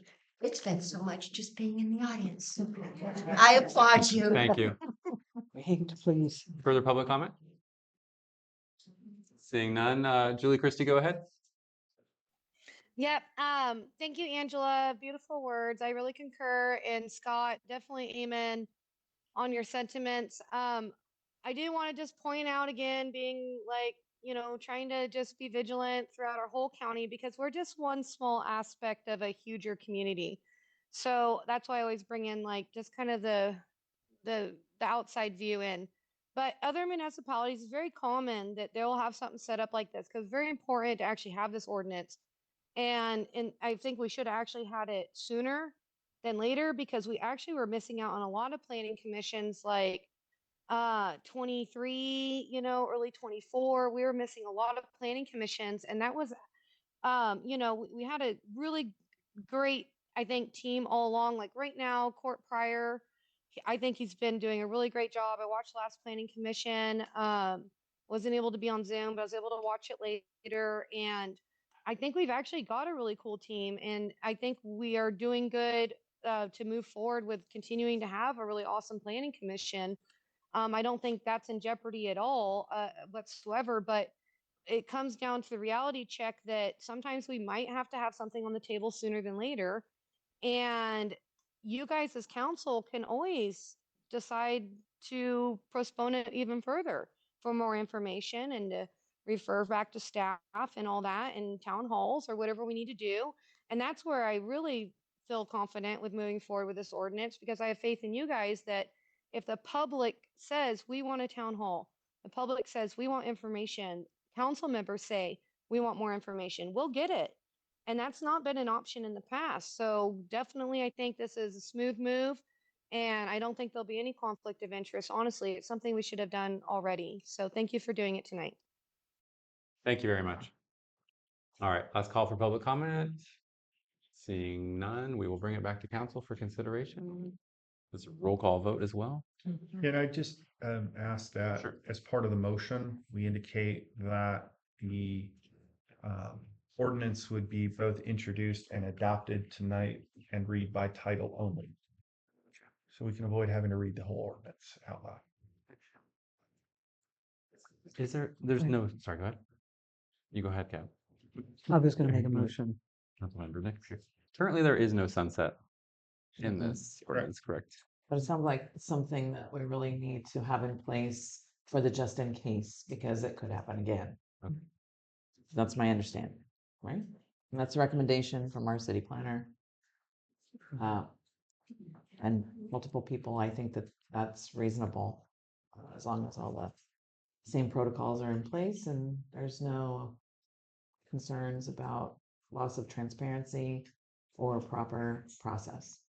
I just want to make sure the council does not want to set a sunset to this ordinance. I'm comfortable with the recommendations of staff that we make it permanent. It just seems, it seems efficient to have it there for the just in cases and not have to go through this whole thing all over again.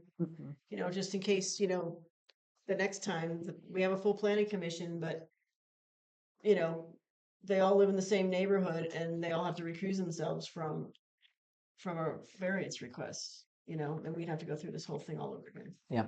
So Great. it doesn't make a lot of sense. Yeah. Sounds like we're ready to potentially entertain a motion. I'd like to make a motion to introduce and adopt by title only urgency ordinance number 548-2025, authorizing the city council to temporarily perform the duties of the planning commission in the event a quorum cannot be obtained in order to ensure continuity of land use decisions and compliance with statutory deadlines. Second. Motion made by Sid Napier, seconded by Louis Lusso. All those in favor say aye. We Aye. actually need to I'm do a sorry. roll Thank call you. vote. Thank you. Thank you. I said that earlier. Yes, that's Roll right. call. All good. Okay. We'll go ahead and begin. Read the title. I'm sorry. Read the title before. Okay. For purposes of the record, we will go ahead and read the title. This is the urgency ordinance number 548 hyphen 2025.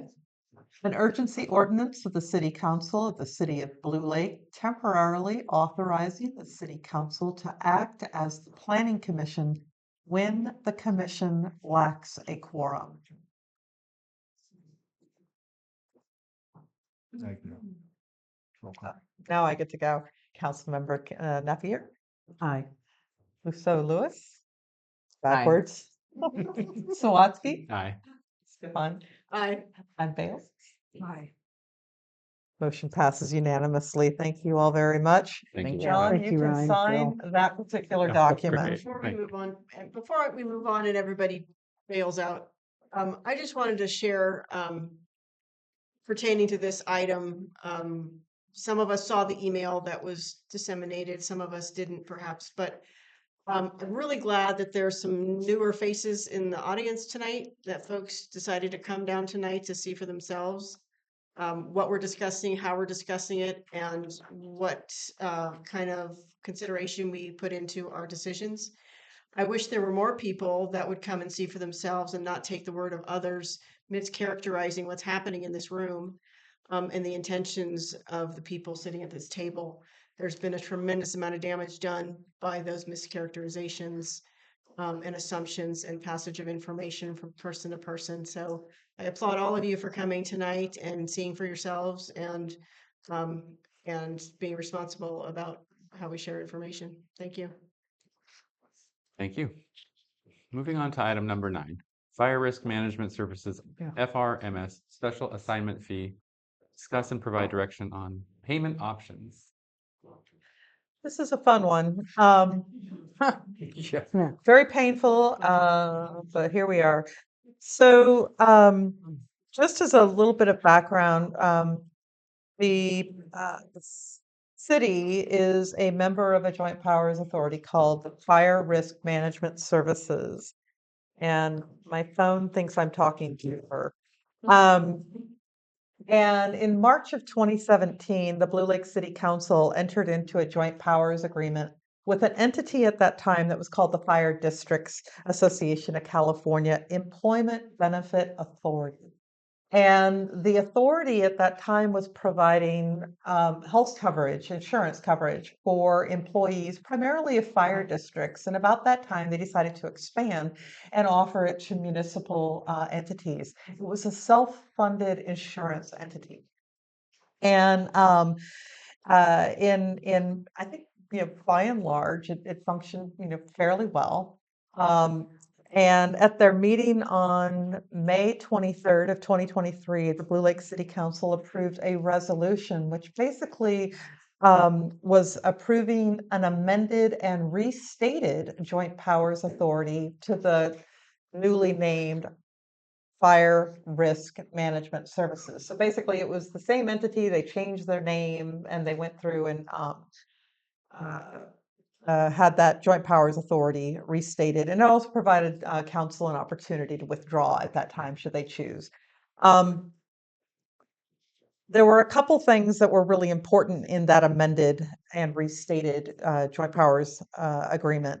Primarily that first, it required a minimum 3-year minimum participation period. So you're going to commit to 3 years providing that insurance coverage participation, and that a new provision that was placed in there that the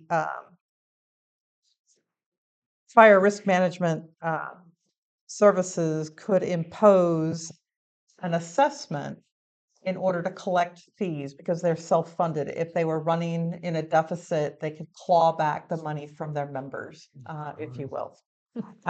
In June of 2025, the FRMS Board of Directors approved two different resolutions.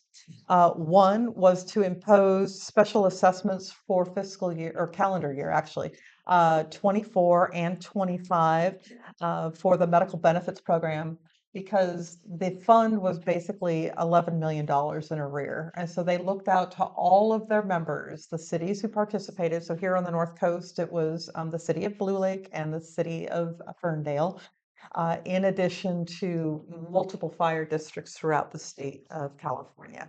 And the second resolution that they approved at that meeting was to terminate the medical benefits program. So we basically got put on notice that the insurance that is provided to the employees will terminate effective December 31st of this year. So what we are looking at in terms of a fiscal impact is that the city is being assessed a total of a little over $80,000 to pay back. It was about $19,900 for 2024 and a little over $60,000 for 2025. And they initially had a demand for full payment, like immediately. And of course, they they passed this after the fiscal year that everybody was approving. We are still working on our fiscal year, but it doesn't change the fact that they knew well in advance. They didn't announce it until after many of the entities had already passed their fiscal year budgets. And so the other piece, because they started receiving some, pushback on it, was to establish an 18-month repayment program.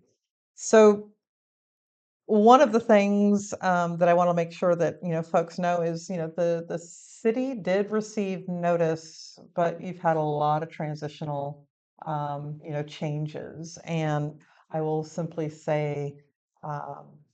When you hear fire risk management services, it's not intuitive in any way, shape, or form. So we did reach out immediately once I discovered this file to the executive director of the leadership changes that had occurred within the city and asked for some backup information. How did we get here? I need to understand this piece. And then we've also initiated requests from other insurance providers so that we can move forward with backfilling our employees with some insurance coverage, ideally in such a way that it is commensurate with the level of insurance that they've received, as well as the cost that the city has typically budgeted for this purpose. I'm doing my best. I've got, I don't think that we're going to get there because, quite frankly, as I've explained to a few of the staff members, we all like to talk about the Cadillac of coverage. This was a Maserati of coverage. And that's the reason they're $11 million in arrears. So we went ahead and made the first payment so that way we are staying in compliance. And so we made a payment of a little over $4,400 earlier this month.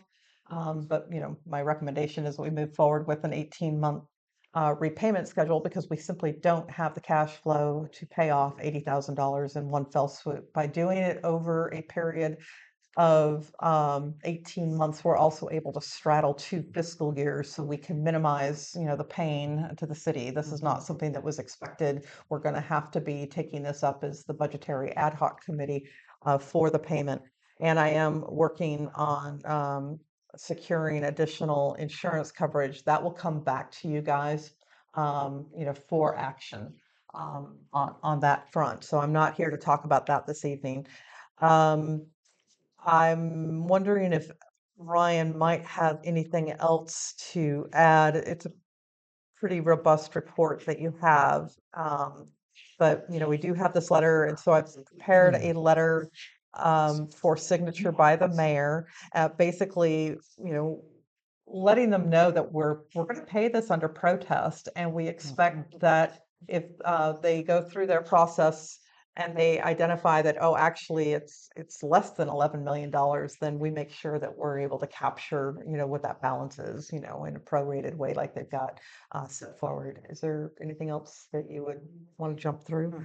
No, I think that's a good summary. These things are somewhat typical in self-funded insurance plans where the members have an obligation to respond to a capital call when the fund falls below for whatever reason. Maybe it's a high number of claims, maybe it's a couple catastrophic claims that invoke stop loss.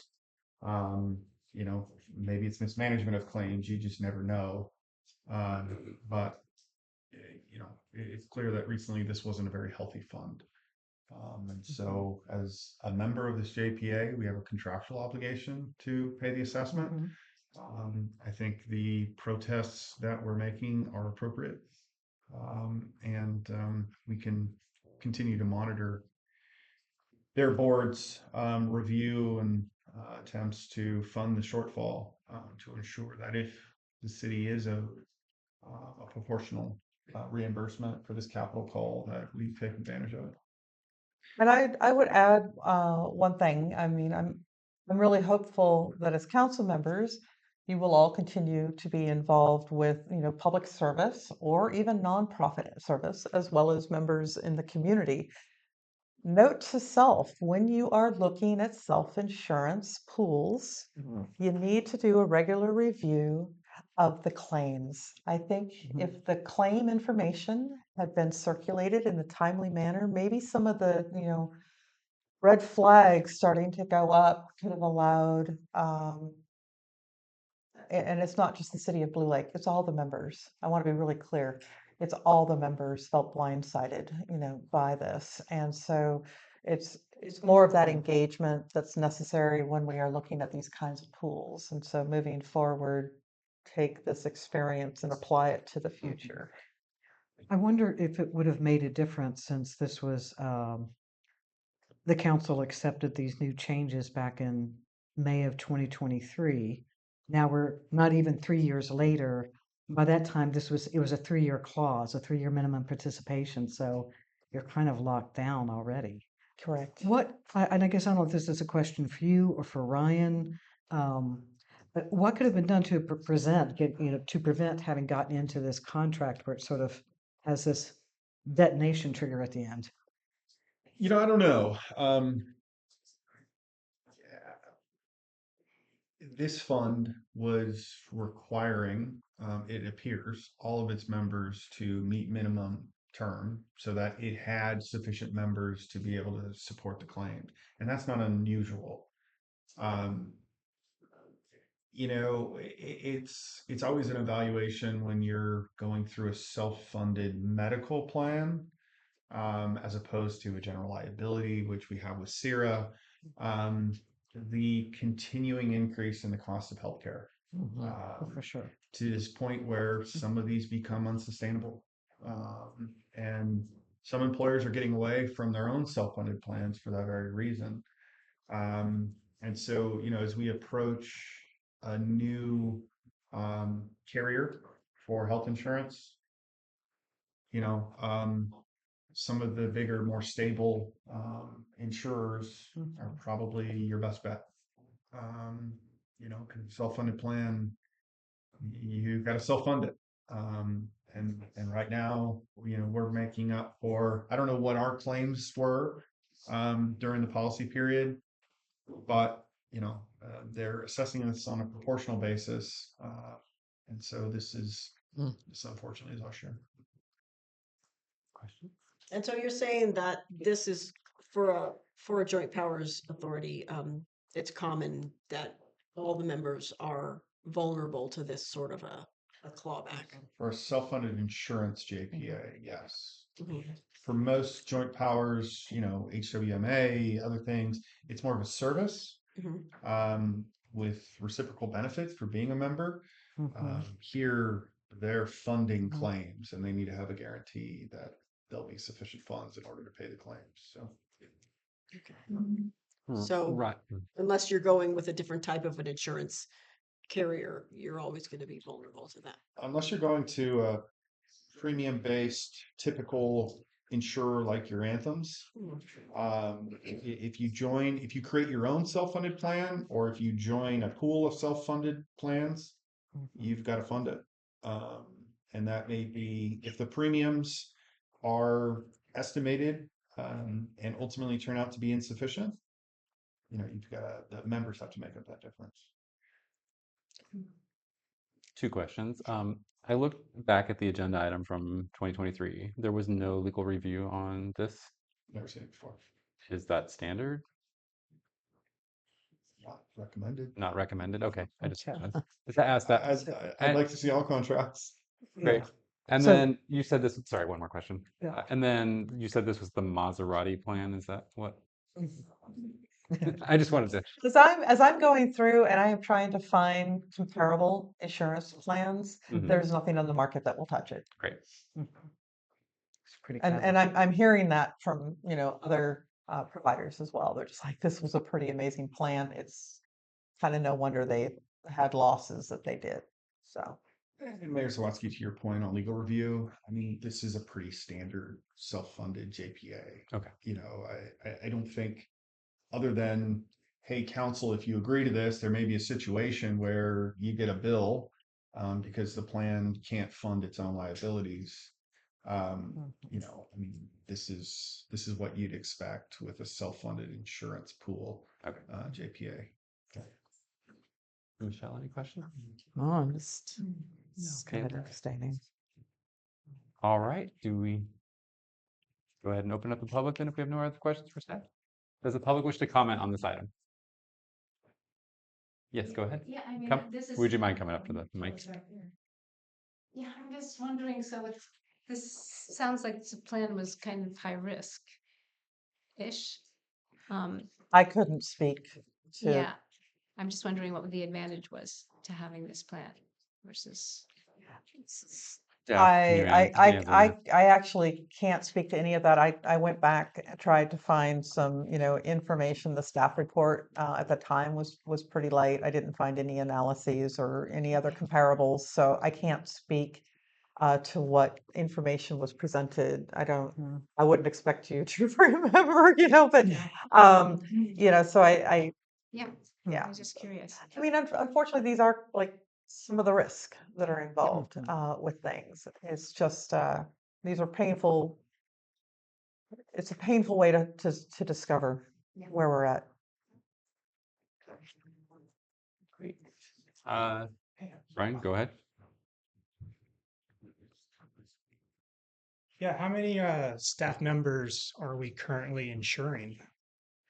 So that's kind of a tricky question. It might be easier for me to say how many staff members were we insuring as of, let's say, May. You had 8. Okay. Right now, we're doing 6 because we have a vacancy for 2 full-time positions. Got it. Thank you. Yeah. Thank you. Last call for public comment. Seeing none, Jenny Short, go ahead. I was just curious, in comparison with the amount that's being paid under this assessment, what total amount of premiums were paid during that same time period?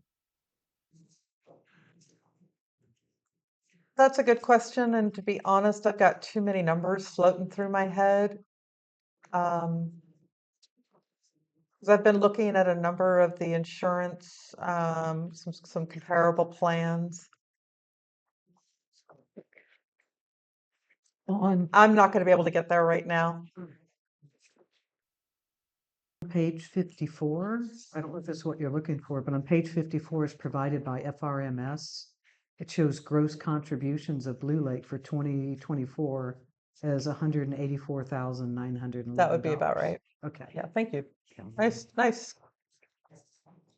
Pull that right up for the information. Highlighted. Yeah. What's an assessment amount of 19,000? Are we ready to move on?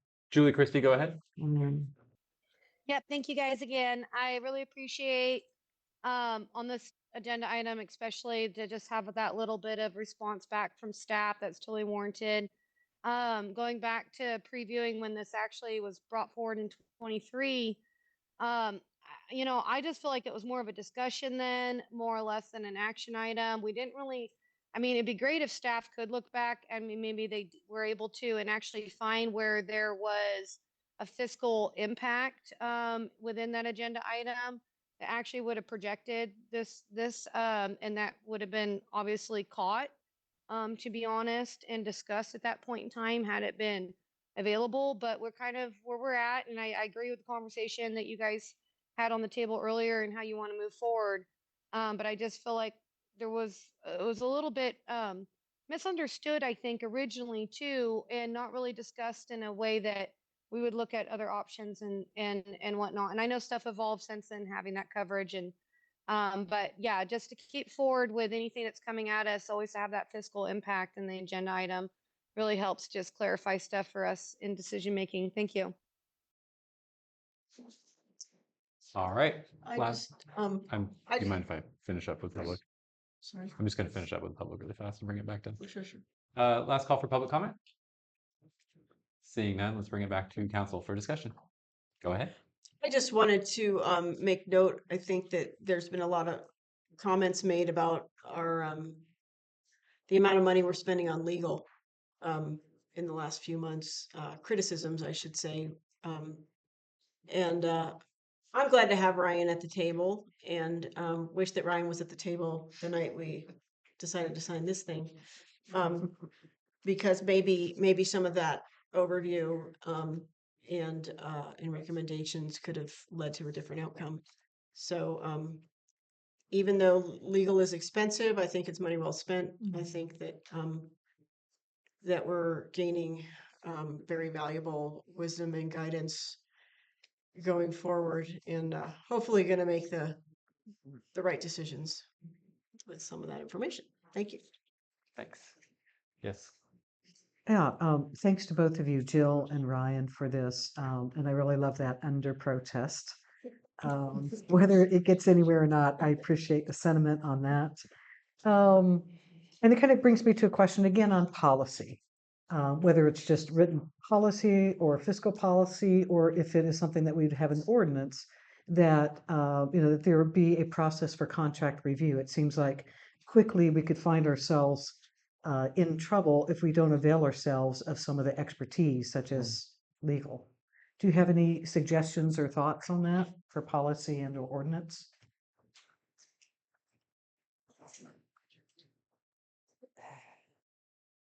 You know, I have a lot of thoughts about it.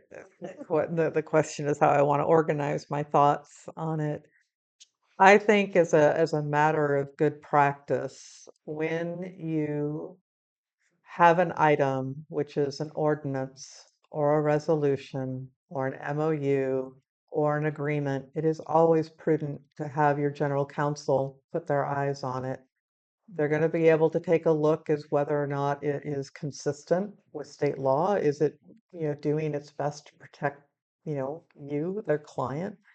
And, in some cases it's appropriate to have sunsets or, maybe asking, "Well, where are they going with this particular change? You know, could he have looked in his crystal ball and anticipated it with an amended and restated? I don't know, but maybe he would have said, maybe we can ask why they're wanting to put these things in there. And so there's a sort of a different level of engagement. I don't know that general counsel needs to see everything, but I do think that for those 4 things in particular, that should be part of the regular practice. Might be a little bit of money on the front end, but you're going to save more money on the back end when you have to try to figure out how to detangle things. And I'll leave it there. Great. I'm sorry. Yeah. Any questions? I just have for the letter, when we get to that point, there is a typo. I'm sorry. No, it's totally I'm fine. Oh, so sorry. It was a long week last week. I'm sure it's been a long week this week. It's the last paragraph. No waiver or acceptance of FRMS's position. Oh, look at that. Yeah, thank you. Random. Yes, I will make sure that takes care of. Sorry, dude. You're not going to be able to sign the letter tonight. Dang. You'll come Darn. back into my office tomorrow after all. I mean, you just like crossed it out. Crayon It's mark. a classy move. Initial. Yeah, they. All right. Yeah. Thank you for the catch. Elise, any more comments? Good, thanks. Terry? All right. Do we wish to entertain a motion on this item?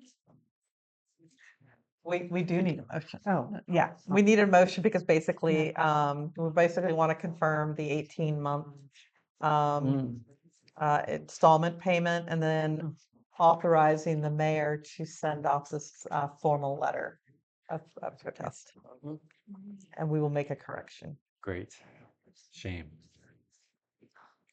I would move that we authorize installment payments under protest as stated. Do I need to read the whole thing? Yeah. And authorize the mayor to sign the letter to FRMS. We have a motion. I said no. Okay. Michelle said yes.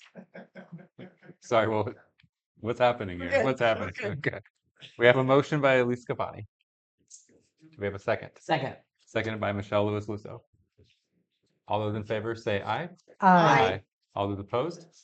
Hearing none, it passed. All right, do you mind if we take a short break, everybody? That'd be I love good. that. Okay. We take a short 5-minute break. Mhm. The council has reconvened at, sorry, I can't even read the clock anymore.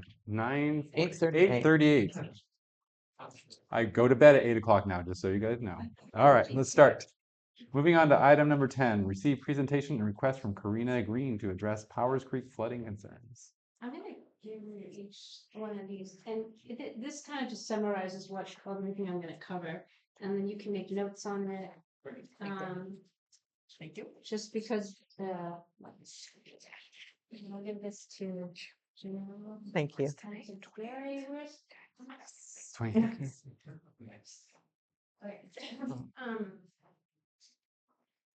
Okay, so I'm a very nervous public speaker. Can you hear me? Is this You can pull that down so it's closer to your face. the whole thing? But it doesn't help us. You're good. Take your time. Okay, Okay. all right. So, oh, the screen's not there. That's okay. First of all, I want to thank the current city manager and council for giving me the opportunity to present and describe what I've observed and experienced, especially the past couple of years, and to be open to discuss how we can work together to develop strategies to mitigate the cause and impact of flooding in my neighborhood. I'm going to pack a lot into this 10-minute presentation. There's a lot of ground to cover. So council members, you might want to take notes for questions and clarifications afterwards, because I'm just going to go straight through it. Karina, can we interrupt you for just a second? The Please. TV is blank right now. So, I don't want to miss anything and be distracted by that. I apologize. Have we gotten disconnected? Julie, are you still there? What is happening? I do not know. We're not Oh, they are there. Video, voice is on, everybody's connected. But the TV went off? But there's no. Oh. Is that really? HDMI 1. Stream go and back. screen. Here, may I? Oh, absolutely. Oh, boy. Sorry, Kirby. This is entertaining. Yeah.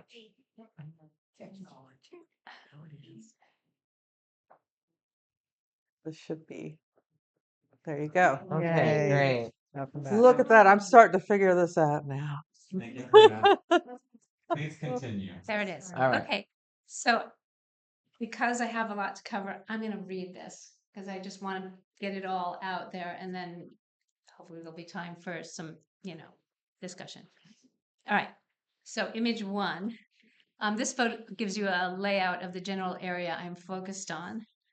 And this diagram, which is pretty terrible, but it's a map of the area and movement of water I'll refer to. So the black are the kind of infrastructure that I'm focused on, but the blue lines are water, directions of water. Oops, I should have had one right there. Yeah, and I'll just point to this as I'm going through and say this, this area up on chart and da da da da da. We'll just, as we go, that's what that's for. So yeah, that's the flood in January of 2024, which made me realize that we had a problem because I'd never experienced anything like that in the 29 years that I've lived here. So a lot of what I'm sharing with you is my observations in the past 2 years and documenting and researching and just trying to figure out how this happened. So you can go on to the next image.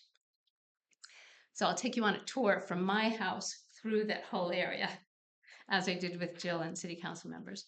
Looking out my kitchen window, the whole east side of Prash Hall roof drains into mine and my neighbor's property. You can click to the next image. And then the next image as well.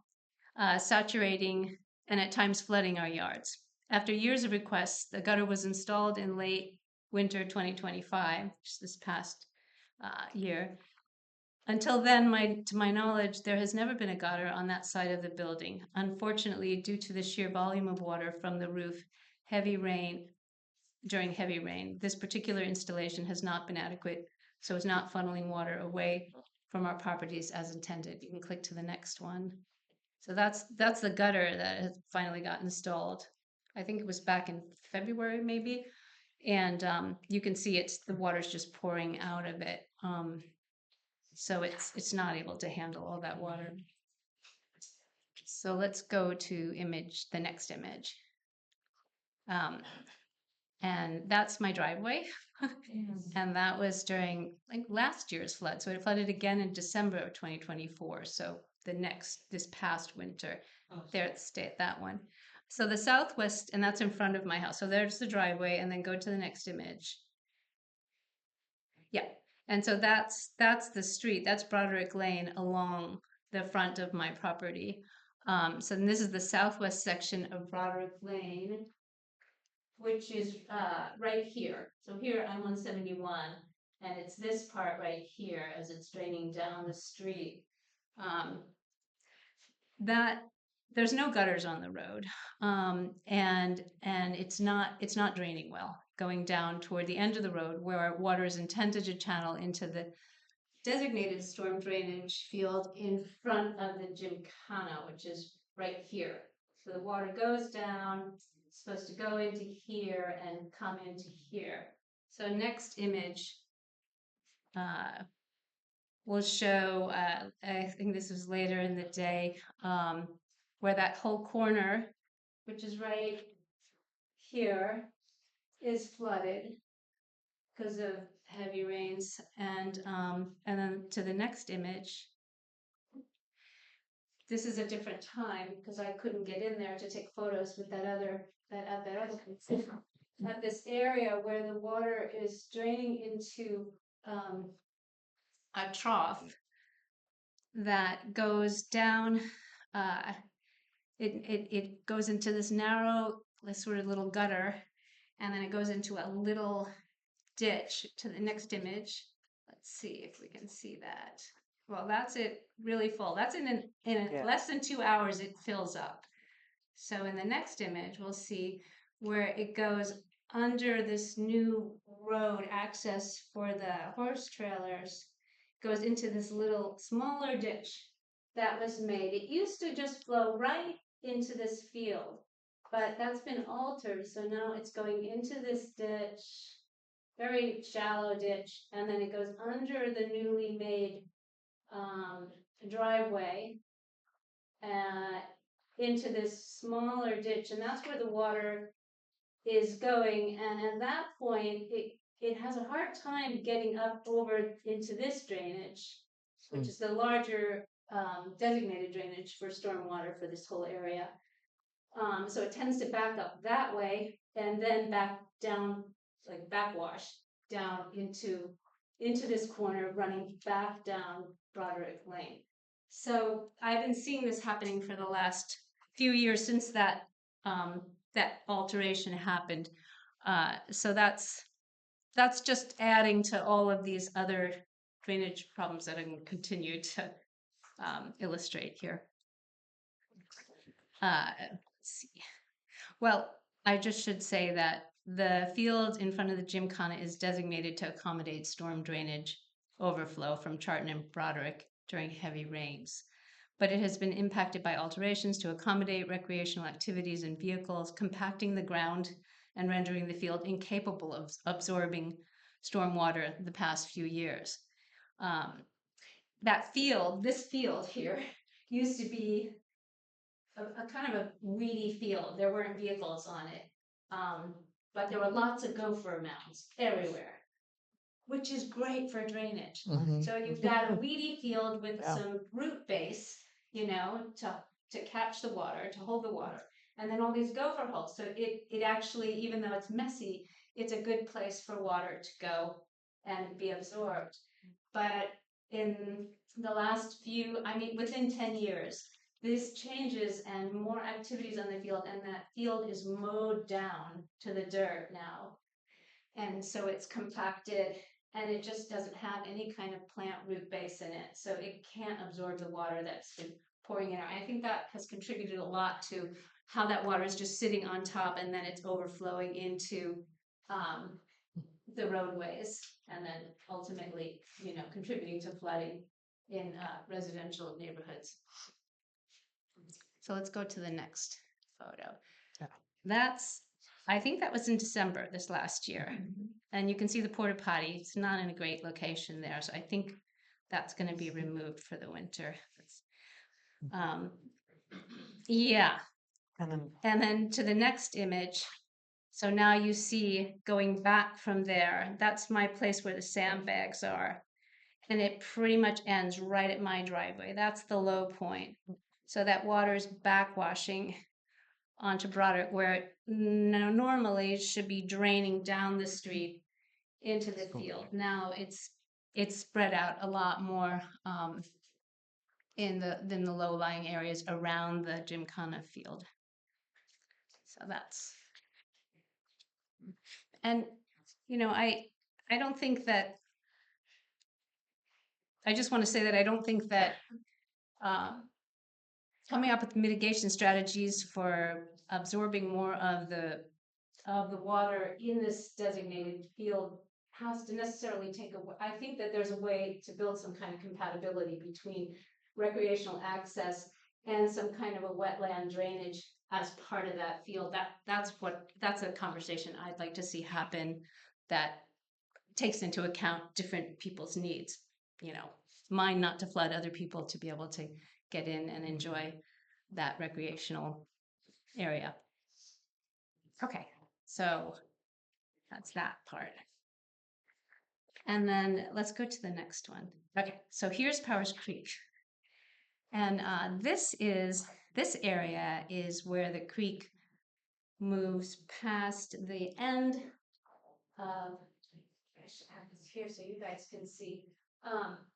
Here's Charlton Lane. There's that corner where Broderick and Charlton, there's the horse arena, the footbridge, and Charlton Lane goes here, and it just drops off right at the very end. There's those apartments over here. Right there, there's some erosion right along the bank, right up next to where the street butts up to the creek. And there's and several of you have come and seen that this breach in the bank here where it dips down and there's a big gaping hole. I wasn't able to take photographs because there's a bunch of crap up there and I just didn't want to mess with that stuff. So you're just gonna have to take my word for it or come and see it with me when you want to. But there's a breach in the bank here and there's a big hole and the water just, when we are having storms, big storms, it shoots out this way and it comes all the way down Charlton. Some of it overflows and fills this yard, but it just makes a corner and comes right down there and pours into my place. And the last two times that it flooded in December and then before that in January, this was the source of the water that was sheet flow coming down incredibly fast, like white water coming into my property, the whole frontage of my property just pushing through. It was incredible, and I think it's, of course, it's the way that the water can gain so much momentum and then pull this water from here down, flooded my property, and then overflowed into my neighbor's property. So let's see the next slide. What do I have? Yeah. The first one. And then the next one from there. So this is the idea that we're going backwards now. There's this whole area is flooded, and then it's coming back this way into the next screen. And they're into my driveway, and then the next one, and flooding my whole backyard. I mean, that's 3 feet of water. It was this far from coming in my house. It was crazy, and that you can see that water was moving, and it didn't have anywhere to go because it hit that building, Prash Hall, and then we kicked the fence out a little bit on the other end of it, and some of that flowed out. Otherwise, it would have come into my house. You know, and I think it's worth noting, you can see the roof of Prash Hall is there. So when we're having heavy rains, the water's also pouring down off of the roof, saturating the ground, making it impossible for my ground to absorb the water that's coming from. I've got it coming from Prash Hall, and I've got it coming from the street side. Yeah. So let's see, where are we? What image is that? Does it say what number image that is? 18. No, right. No, that shouldn't be 18. You've got another slide Let's go. after Yeah, it. let's go some more. Oh, yeah. So underneath my house, you can see the vent right there. That's the silt. So we completely poured in. My insulation on the crawl space was ruined. It was totally soaking, so we had to pull that out. And I haven't replaced it because I want to make sure we're not as vulnerable anymore before I do that. So the next screen. All right. So now I'm going to change directions. That's a nice day there. That's the footbridge over here. So we're getting to Powers Creek now, because I think that's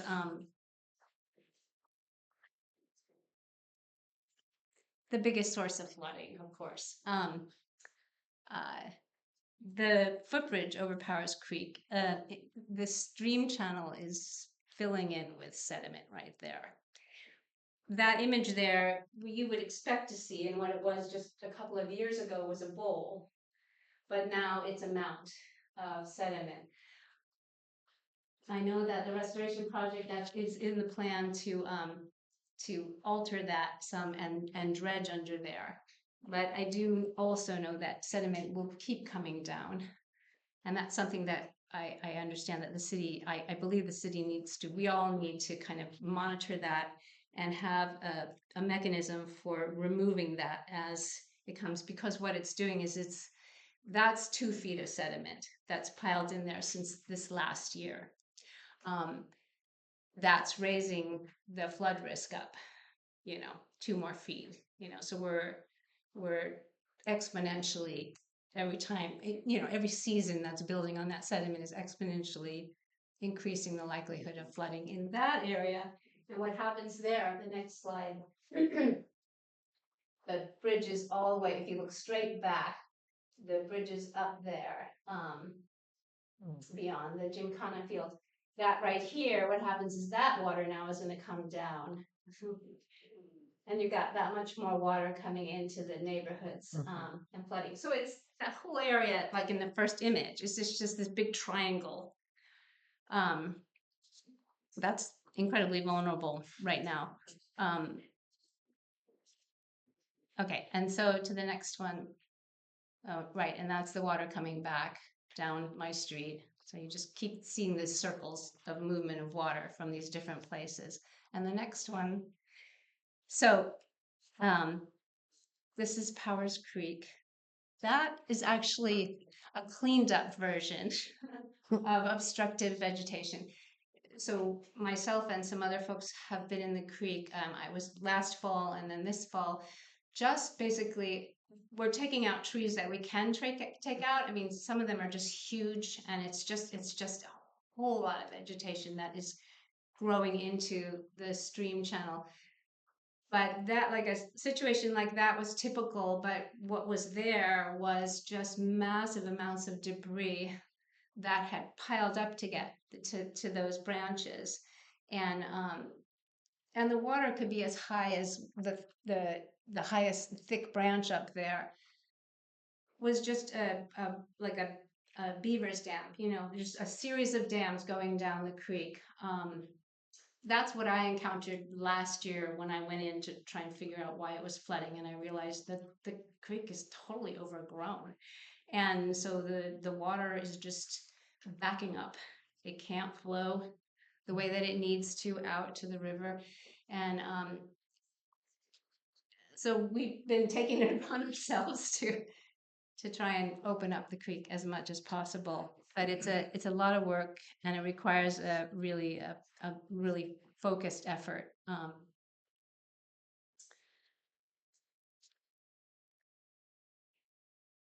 you want to go to the next slide? And that's where we were a couple of weekends ago, down at the lowest section of Powers Creek through where the gravel yard is, close to the Rancheria Bridge, where the creek then opens up because they've already done their restoration project. I had no idea how bad it was down there because we worked. There were 14 of us down there over the 2 days working into this channel that is completely overgrown. And Kat, you were with us both days, and Dave. So you've got all this water coming down off the mountain through town, and then it hits this wall of stuff. It can't go anywhere. So this is, I mean, who knows? Unless you're in there walking through it, I mean, and crawling and climbing and, you know, whacking your way through it, you wouldn't know that that's what's happening. So we're going to keep flooding unless we come up with some kind of ongoing maintenance plan for the creek. So all these other smaller things that I showed you, they add up, you know, they're a nuisance and they do need to be dealt with. But this right here, this creek is what's really pushing it over the edge and creating the kinds of scenes of what happened at my property in the last 2 rainy seasons. Yeah. Do you want to go to the next image? Yeah. And this is when we were doing cleanup, we found a stranded pool of smolt that were likely trying to migrate downstream, but they were wedged between 2 mounds of sediment, and the debris just piled on top of their pool, and they had clearly just recently expired. So that's my last slide. When was that taken? That was probably in January of last year. So January 2025. It was after there was a big tree down and a bunch of stuff had piled up here, and that's what caused this flooding here. It was in here. And they were stranded right in there. And there was a bunch of stuff, and you know, everything slowed down. So the sediment was just, you know, it's like undulating in sediment now. So it creates these pockets where all this stuff that's coming down will just settle in. So it's piles upon piles of stuff, and then you've got trees coming down. And so yeah, and we've been working. It looks great in here now. We've been working really hard, but it's an ongoing thing because trees are coming down and stuff is coming down the stream and knocking things out. It's a process of monitoring and clearing and just keeping up with that. Can we, oh, sorry, go ahead. There are others here today that can speak more to this issue in pursuit of restoration of the creek's function for the future. But I at least need to touch on the importance of the creek's ongoing maintenance to both reduce the amount and intensity of flooding of residential and recreational properties, as well as to take care of that space as a vital community asset. The planned restoration project will only be as successful as our ongoing support and engagement. I have been working diligently on this, as it is perhaps the biggest challenge to mitigate flooding in my neighborhood as well as the Rancheria. I implore the city to pay much closer attention to what is happening there and to substantively engage in ongoing efforts to support the health and function of Powers Creek waterway. Obviously, each of these challenges that I've talked about today deserves much more consideration than my allotted 10 minutes can address. And I have more observations and thoughts about potential resources for mitigation strategies for most of these issues. I hope you are encouraged to make time to discuss each of these as part of a whole system in much greater detail towards solutions. Through Prop 4 funding, there is funding specifically for the problems I've outlined. I hope we can put our heads together soon to take advantage of these public resources. On a personal note, it has been very stressful to be worried and working constantly to try and figure this all out on my own. I've been trying to get the city to respond to and take my concerns seriously for almost 2 years now. I've been working myself to exhaustion, attempting to open up the creek channel to reduce the likelihood of my home and gardens flooding again. This shouldn't be happening, and I shouldn't have to bear the burden of these challenges on my own. Thank you to those of you that have stepped up to support and work with me on these problems. I hope we can continue to work together to come up with durable solutions going forward. Thank you. Thank you. Thank you, Graham. Karina, first of all, thank you so much for everything you've done so far on this and bringing this to our attention. I know it hasn't been easy. I know we did initially, when we came on board, we tried to start mitigating the water on the property. I'm hoping that we can continue to help support this as well. I do have some questions for staff, though, once you've answered any questions that the council has. I'm going to start. I appreciate you putting this together. This is not just a presentation. It's also kind of the culmination of years of angst and suffering and fear, quite frankly, but also effort. And thank you for sticking with it and calmly presenting what's occurring with you. For the public, I would say, if it was your home, how would you feel and what would you want others to do? And as a council and with staff, we can begin to have this dialogue and trying to identify what can we do, what can we help organize, what can we support, what can we not do. But at least beginning to have this conversation together to identify how we can affect change, who are the proper agencies, and hopefully this is kind of a plea to the public that when you're having these authorized obstructive vegetation removals, that the crew out there isn't all over 60 or 65, that is a more representative people, not just who live on the creek, but throughout town. That would be really helpful. So that's my plug there. Again, thank you. We do need bodies on the ground in the creek where, I'm going in there every day and doing a little bit, but it's going to take more people. And it's an organized effort with, I just want to acknowledge that we aren't just jumping out there and yanking things out. It is a thoughtful removal. We have specific trained people handling the saws. We get organized on who's pulling the stuff out, and many hands make light work. And I think We have parameters that we're working within the permit, within Fish and Wildlife's, criteria, and that needs to be respected. I mean, that's the only way we can be in there. Yeah, there's environmental impact considerations and there's narrow windows of wildlife that when you can go in and actually do this work, and that's tough because you're just trying to play beat the clock. And No, it's always like that. The fall comes and you're like, how much time do we have? Yeah. Elise? Any questions? Well, Karina and I attended a flood fighting workshop at the Rancheria about 3-ish weeks ago, I think.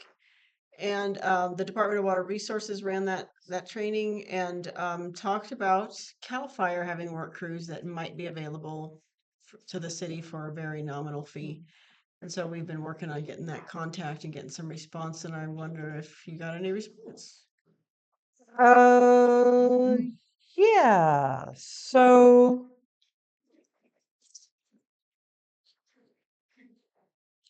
I had a conversation with Anthony with Cal Fire High Rock, and they have a program, and the program is open to cities as well as nonprofits as well. So it's not just the city. And we had a good conversation. He was a little bit more reserved, a lot more reserved. And so I explained what the situation was, and he said that he was going to need to run this up the flagpole because it was more than he was able to provide a direct response to. And we had talked about vegetation management and whatnot like this, and he made it really clear that they would need to have a scope of work. They would need to make sure that they had permits in hand, and this is where it's like it would make a lot of sense to perhaps fold in Mad River Alliance because of a lot of the work that you guys have already done and the fact that you have some standing permits. So we talked about that could be, a potential syncing up of those resources and then looking at doing some assessments. I have not heard back from him, so I've left him a couple messages to follow up, and I just haven't heard anything more from him. I'd also requested if he could just send me a link or any other information directly so that we could take a look and figure out, well, while you're running it up the pole to get some answers, what do we need to have in place so that we could put together a application or proposal? So that's why I wasn't quite certain how to answer that one because it's not real Yeah, I've been gun reaching ho. out to and to the Department of Water Resources several times to a couple of different people. The person who led that training, who's out of Sacramento, and then the regional director here, trying to see if there's a specific person I should talk to at CAL FIRE or we should talk to, but I haven't heard back from anybody. California's a big state. And I'm like, how often should I call? How many messages should I leave? Yeah. It's So we did have an interesting conversation around, High Rock itself, and yes, they do have the personnel that could come in and do some of this work under a contract, but it's whether or not they're going to be willing to take on a project like this. And so they do want to have, the scope of work, the assessments, the permits, everything that's in place. Like I said, just need to further coordinate with them. I'm going to go ahead and hold here because I think you guys have some other questions, but I've got a number of pieces of information for you. So This may be a question for Gary, but maybe you can answer it too. Do all these drainages drain into the stream itself, Powers Creek, or? I'm not familiar with all of the infrastructure that is out there. I can speak from many years ago, having lived myself out at the end of Charton and encountered a few of these high flow events where you would see some flooding that typically dissipated pretty quickly, but nothing like the photos that Karina has showed this evening. I know that Gary has pulled up some maps that indicate that it's kind of within this known area. Is there something you would want to address on that?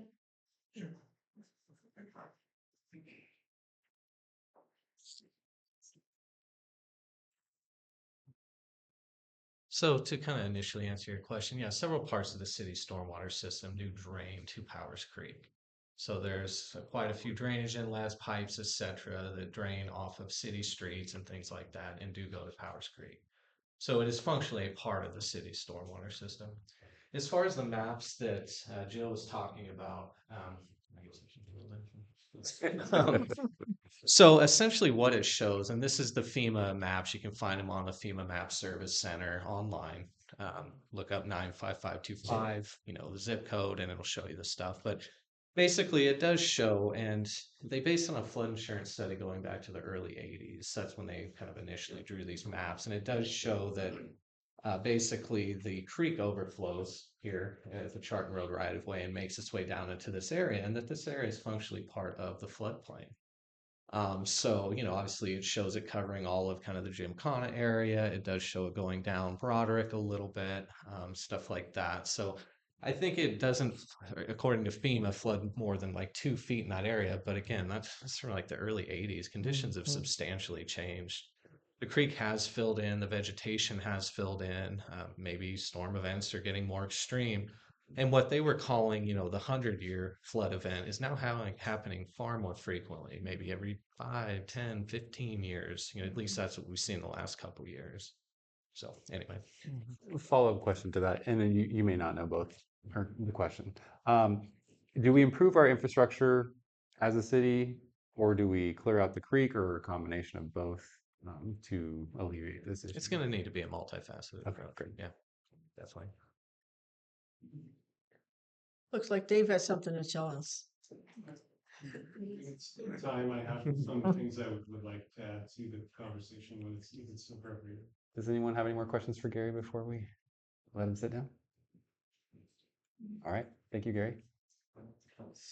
So for purposes of just a little bit of, information, typically in the fall of each year, and you'll see this with most municipalities, you're going to have your staff going out in order to take a look at your drain inlets and whatnot like this to make sure that the culverts are clear and any sort of impediments have been removed. And so your public works staff has completed those particular tasks. I want to say it was shortly after the last meeting. It might have been a little earlier than that. We also talked about just typical winterization activities and making certain that the city has purchased a pallet of sandbags so that they are ready to be used. What I was told was, yeah, the last few years, we just scramble going to Ace Hardware and everywhere else to buy every bag that we can. I said, or do you just go buy a pallet, and have them standing by and ready to go, because it's not going to be just one particular location, and it's not like they go bad. So they have acquired a pallet of sandbags. So in terms of those materials, and if we need to do sandbagging activities, then we'll be able to bring in the sand and gravel necessary to fill those, and they're prepared to do that. We are going to ask staff to be monitoring the area during the storm events, in addition to your photos, so that we can also collect some rainfall data and get a sense of the duration of, how long is that water out there? Is it something that comes up and then subsides pretty quickly? And I mean, and basically, And that's gonna change throughout the season. and as that will the change throughout the flood control. season. And of course, it all depends on saturation and all sorts of things. But right now, we have your photos, which are an amazing place to start. And we need to be collecting more information so that we can give it to the engineers so that they can begin, developing a plan. And that plan really is looking more comprehensively at the multiple loading sources, and then helping to identify where the impediments are, and then prioritize, because you don't have a blank check, right? I hate to say that. None of us have a blank check. So if we can prioritize where the biggest bang for the buck and the process And can go then forward. putting all the talent together to apply for this platform money, which there is a lot of, and there's a particular, if I may, there's particular. Okay. Dave, I think either you or Dave, Yeah. one of the two, want to speak Well, I was just to wanted to that say item. that this, I've been researching what the areas that Prop 4 covers, and specific to urban storm drainage and multi-purpose, so looking at areas that have different situations there. So there are specific programs within that Prop 4 money that this city would be wise to look into, and to find out more about. So to touch on that just very quickly, and this was something that we did talk about on our walk, which is, and I'm gonna blank on the name of the new entity, but it used to be known as the Integrated Waste Management um, Committee or something like this. And it was established in part to help pull in all of these different projects and proposals and then rank them so that when Proposition 4 money comes forward, when Prop 52 money had come forward, I think it was 52, that they would basically be keyed up in line. And so you had to have the data and you needed to have the engineering studies, and it helped to improve your positioning for purposes of being able to secure the funding to do the work. And it functioned kind of like a cog, right? So the North Coast, the old IRWIMP, as it was called, and I'm sorry, I can't remember the new name.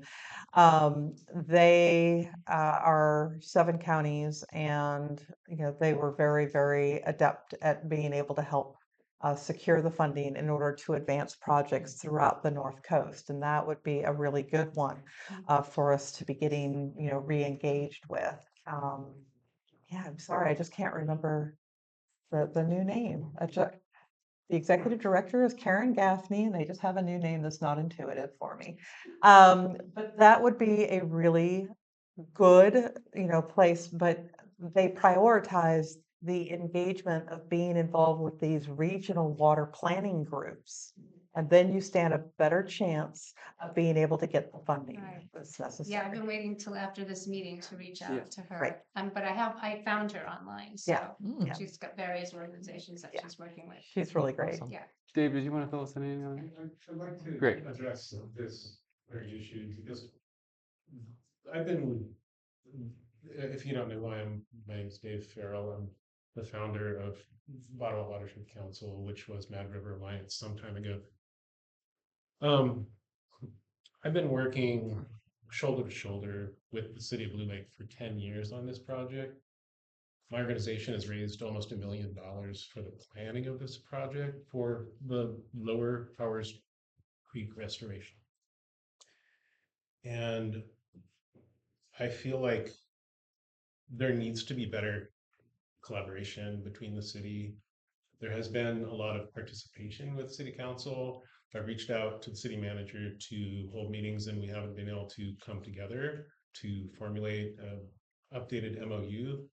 And I feel like right now is a good time to talk about that. And Karina has done some great work, and our organization has been behind her and helping her try and get some movement on removing of vegetation from the channel.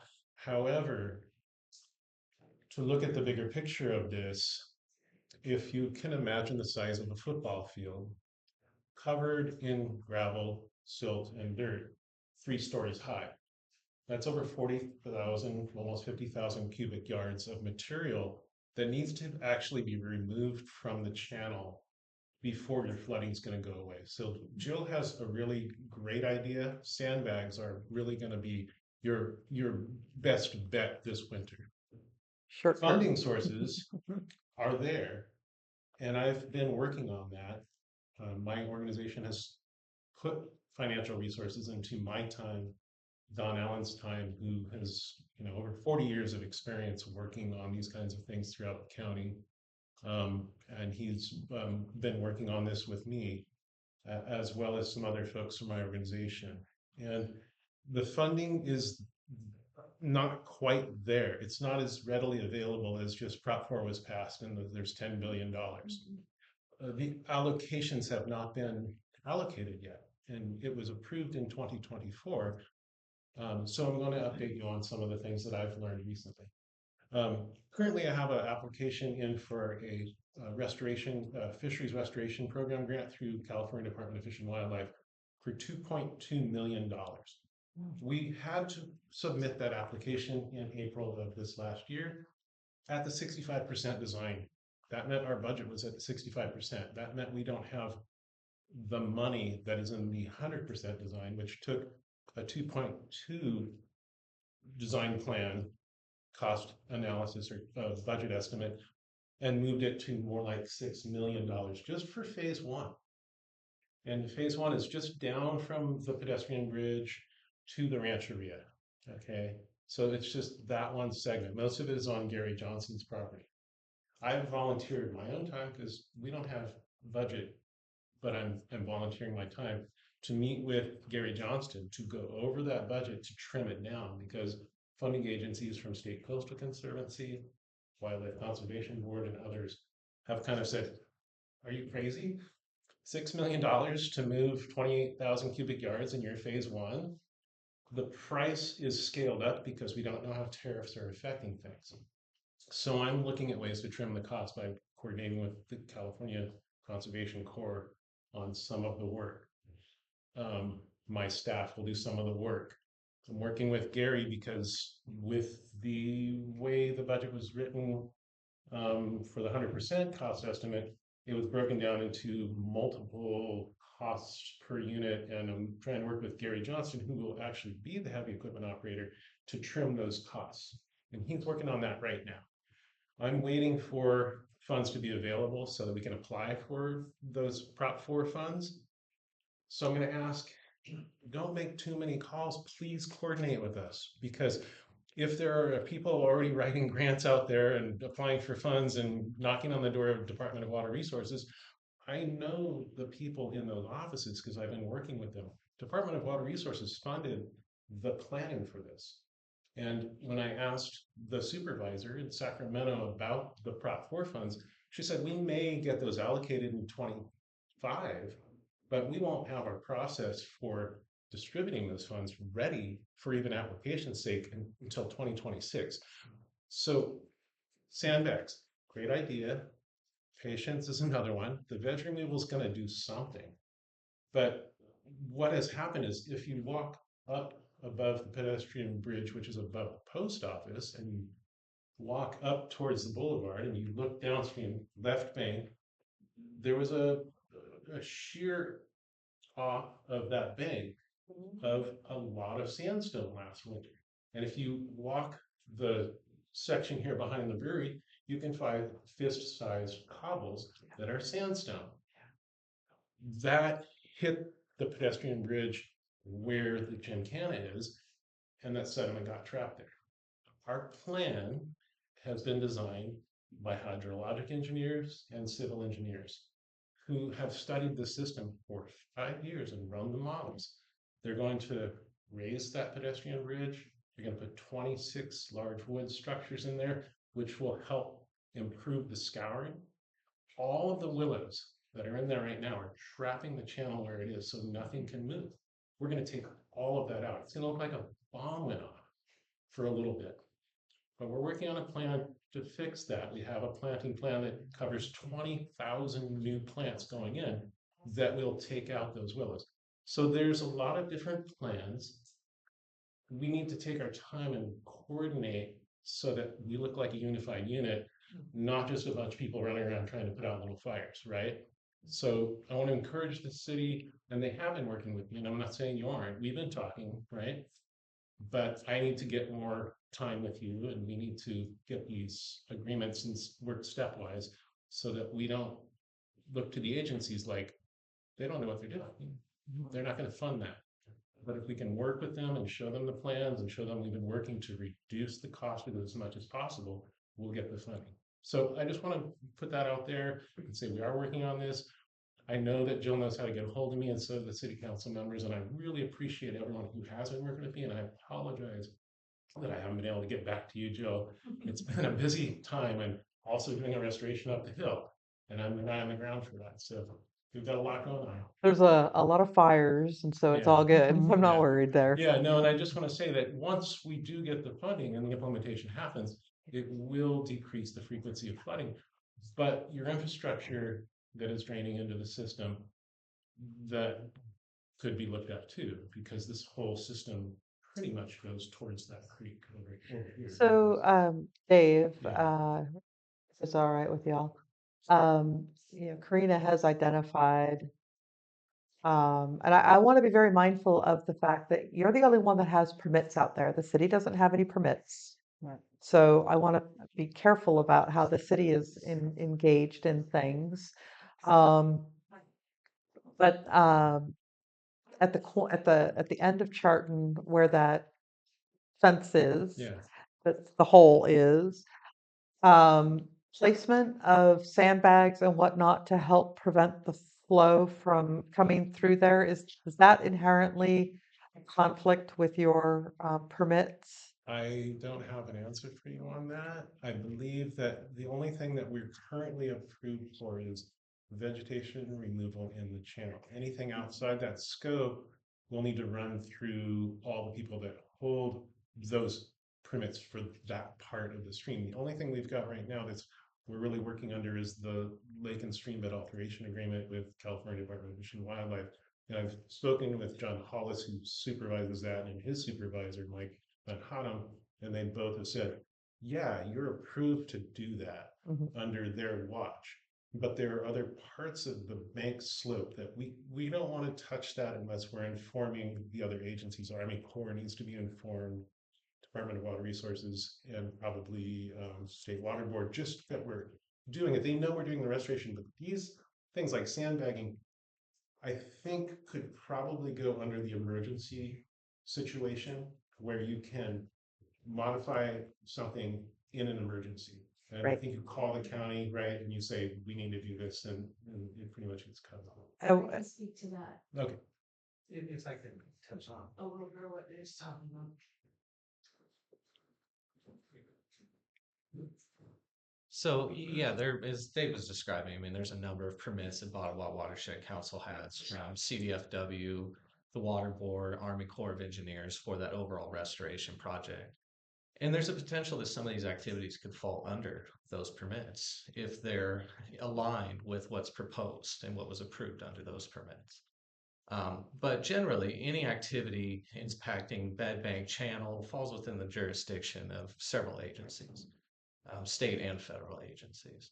So if it's proposed to do things like put sandbags up, I would advise that we reach out, as we normally would, to those agencies and ask, is that activity that could fall under those existing permits, or are there other authorizations needed? As far as emergency permits, I do want to caution that an emergency has to have occurred. You can't do it preemptively saying we're anticipating an emergency, so we want to do this.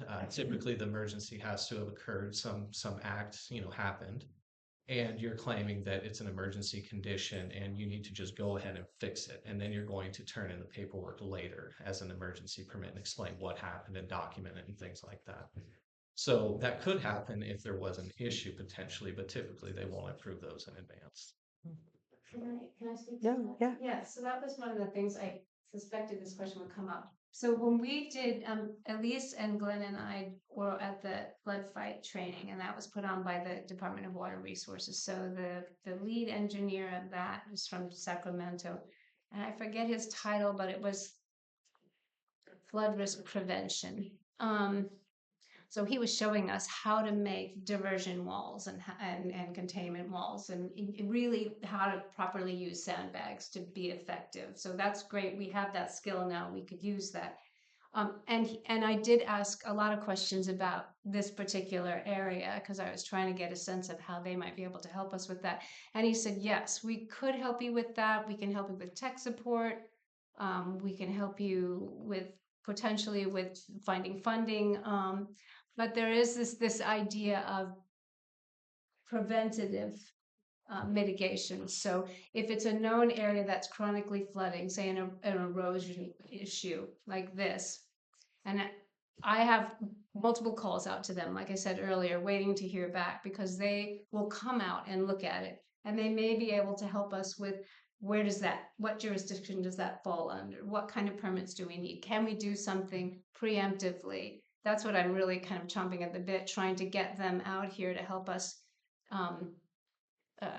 figure that out so that we could do something and we could do it before. Because once it's flooding, we can't do anything. It's just too much water. We're not going to be able to stop it. So it doesn't really even make any sense. It's too much water for sandbags. Yeah. But the sandbag done properly, something that's temporary, could actually help the water to keep moving. And there's other things he talked about, like using plywood and things that can kind of create this sort of temporary, that you're not actually changing the bank, you're just creating a temporary wall until until the problem can be, you know, permanently solved. That was the information that I got from him. So I've been trying to follow up on that and still haven't gotten through to someone to come out here. So Thank I'd you, just Corinne. like to say, I Go think ahead. most of us understand that the greater risk, that this is a stopgap project to try to deal with immediate flood problems until the restoration gets funded and gets going. And last I heard, it might be another 2 years before you guys start. That's not correct. No? So right now, we're just waiting to find out. Can you And come up to the microphone, yeah, Dave? at this point, we won't find out about the FRGP funding until maybe December, January of this year. But that would allow us to begin implementing in the summer of 26. So from the folks that I know in the agency, there was a lot of support for that. But there's only $15 million and we're asking for 2.2. But that doesn't mean that we can't get funded. I'm also talking with Michael Bowen from State Coastal Conservancy, and he's very interested in the project. He's been guiding me through chipping the price tag down. And then I'm talking to Aaron Hyman from Wildlife Conservation Board, and I check in regularly about the Prop 4 funds. And when the Prop 4 funds become allocated, we're in line. And so I'm in a race right now to get clear numbers from Gary for the work that's going to be done so that I can put those numbers in front of those two agencies to have a contingency plan for funding.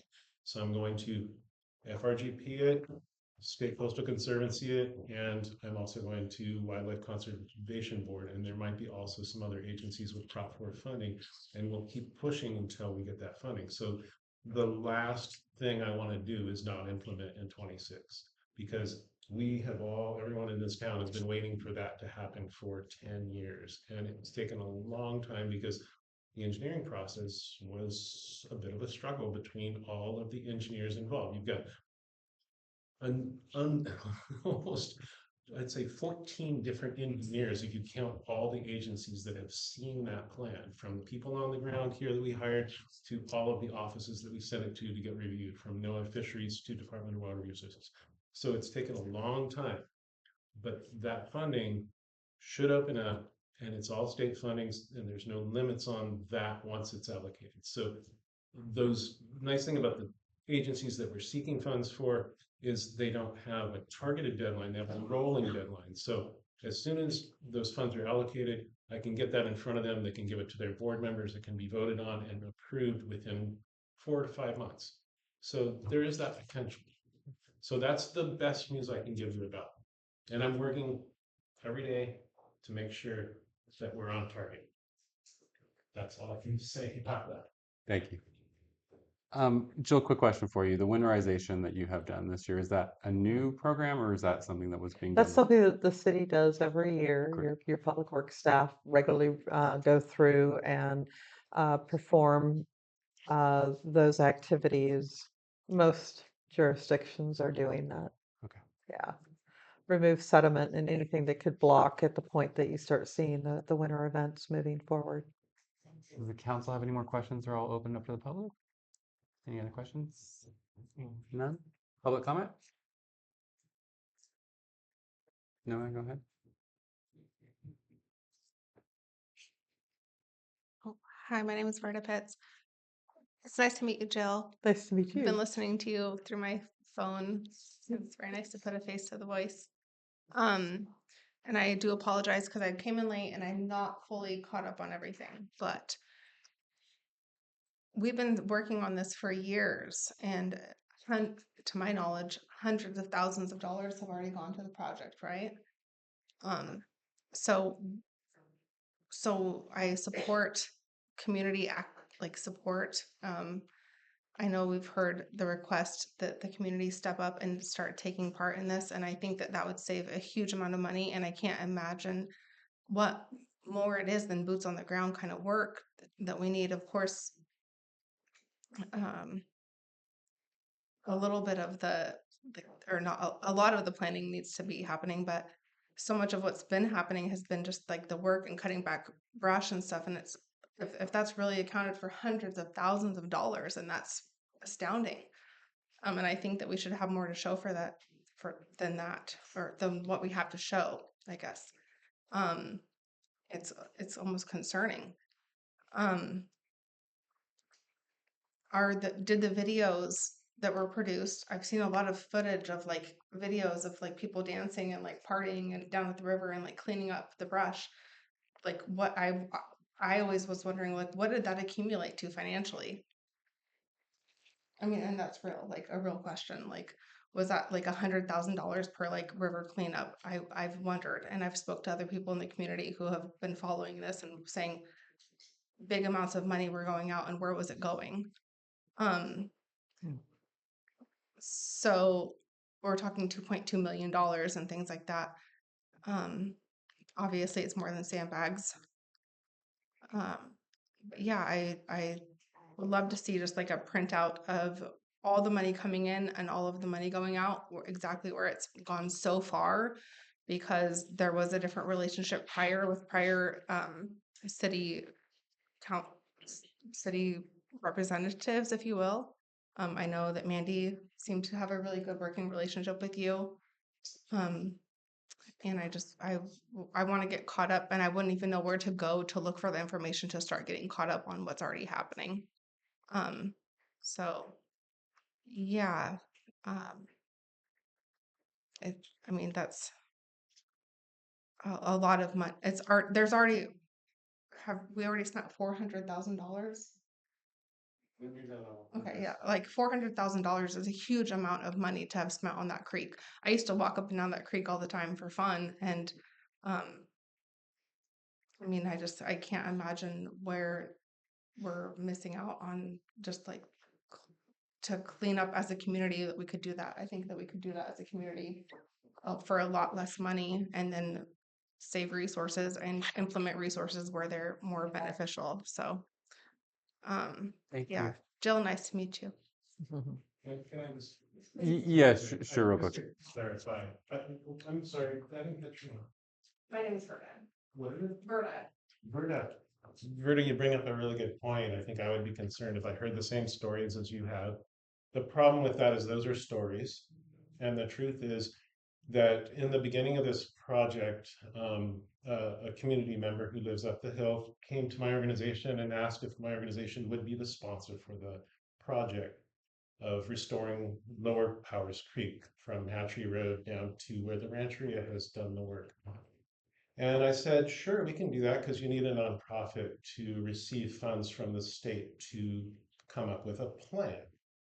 Now, planning is something that that's not what I have done a lot of. And this person knew quite a bit about it. They had a lot more experience than I did. I'm an ecologist, and I'm an ecologist with a camera who likes to tell stories about nature and help people understand it.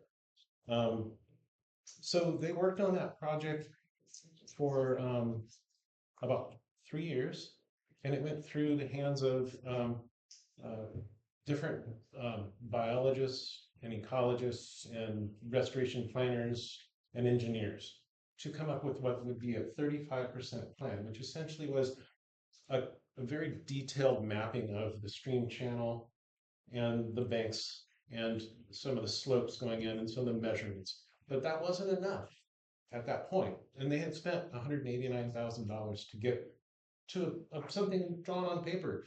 And that's because in California, we have attorneys and engineers that kind of dictate that you need to do things a certain way so that the people downstream aren't hurt. So you have to have a plan to follow, and that water needs to be studied, and the gravel needs to be studied, and the rocks and the trees, and everything needs to be studied because everything has a different shear strength when water's pushing past it, and it's affected by that. So at the 35% plan design about 6 years ago, that wasn't enough. It's only 35%. We needed more funding, so we approached the Department of Water Resources for more funding, and they allocated another $600,000. And we said, great, we should be able to implement this with that much money. We should be able to get a plan done. But more engineers got involved from NOAA Fisheries in particular and said, you know, we want you to do a full three-dimensional design plan to look at the floodplain, 100-year plan, and look at everything across the whole landscape of Blue Lake. So we ended up doing that. We ended up having to rewrite that grant and amend that grant so that we got more funds. And then we got rid of the funds because they said, you don't have enough time to implement, you just need to get this plan done. So finally, in June of this year, we finished the plan. And I was astounded too that, I think we spent almost $800,000 getting a plan to design this creek restoration. That's mind-boggling, isn't it? Now, when you see people dancing and picking up litter, that project is not part of that. We reach out to people like Eric Almquist to donate and put a dumpster out. It's $500. And then we get Dennis from Los Bagels to donate some coffee and bagels. And then we get Cal Poly students to come out and pick up trash. So the whole cost of that may be $600. It's not $100,000 to do a river cleanup. So I'm just trying to separate the apples and oranges for you so you can kind of have a clearer idea of where the money goes. My organization doesn't keep any of that money. That has to get No. redone now. Pardon me? The bridge that has to be redone, that bridge is less than 10 years old, right? The engineers engineered the bridge. The bridge got put in according to engineering standards at that time. Winona. Yeah, I think that you have some really good Okay. questions, and maybe Hey, we guys. should talk after the meeting. Thank you. Yeah. So long story short, it's planning that has cost all the money. Planning costs a lot of money, and I don't understand that either. And I'm sorry that that seems astounding, and it is. And I like I said, I know form, I need litter. Yeah. All right, you're Could I good on ask- that? Could I Yeah, ask Dave a yeah. quick question? Sure. So the restoration project that's happening in freshwater right now, do you know the one I mean, across from the freshwater That's reserve? being done by North Coast Regional Land Trust, and I don't know You're good. anything about that. I've seen it. Yeah, Okay, but I don't but know. is that the kind of thing that we're gonna Yeah, see that's here? probably been designed by Like Jack. major excavation and big stuff? Yeah, it's gonna be just a Not lot the kind like of thing that. you can do by hand with shovels? It's not the kind of thing you can do with clippers and a shovel. Yeah. We're coming up on an hour plus on this item. I'd like to go ahead and finish up public comment. Gary, is it real important or just a quick point? Oh, I thought you were raising your hand. All right, you got, okay, got it. You got me, Gary, you got me. You got me. All right, Julie Christie, let's go. If you knew what he was doing Yeah. 24 hours ago. Yeah. John, if you don't mind, Linda had her hand up before me, and I know she's waiting to talk. Could you let her go first, please? Thank you, Julie.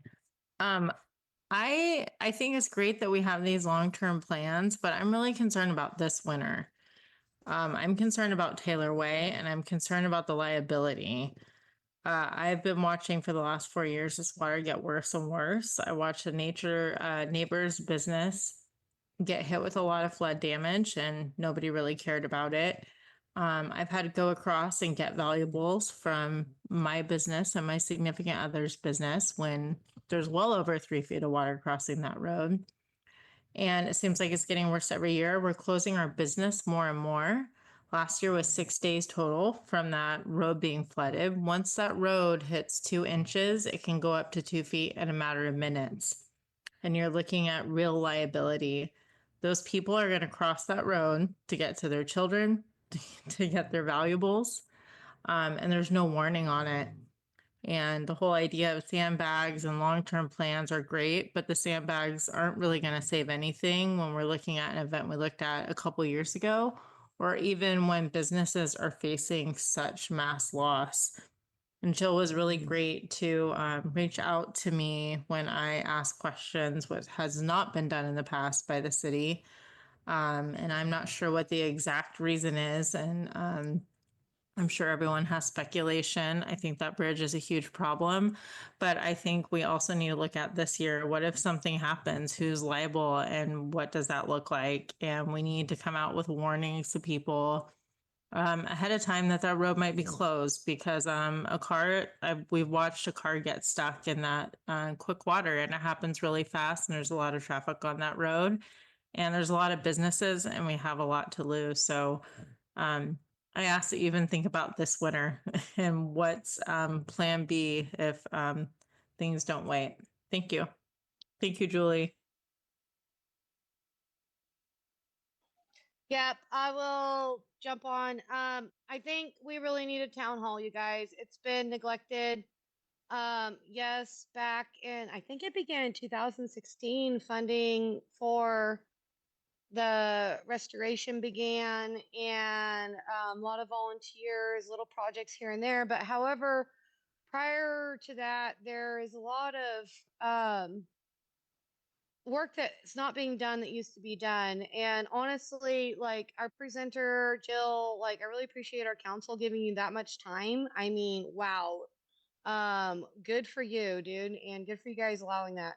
But also the indentation, like at the horse arena there, that isn't really the arena's fault. That's because when they put that bridge in, and I called it out then, they took a lot of the bank away, they lowered it down.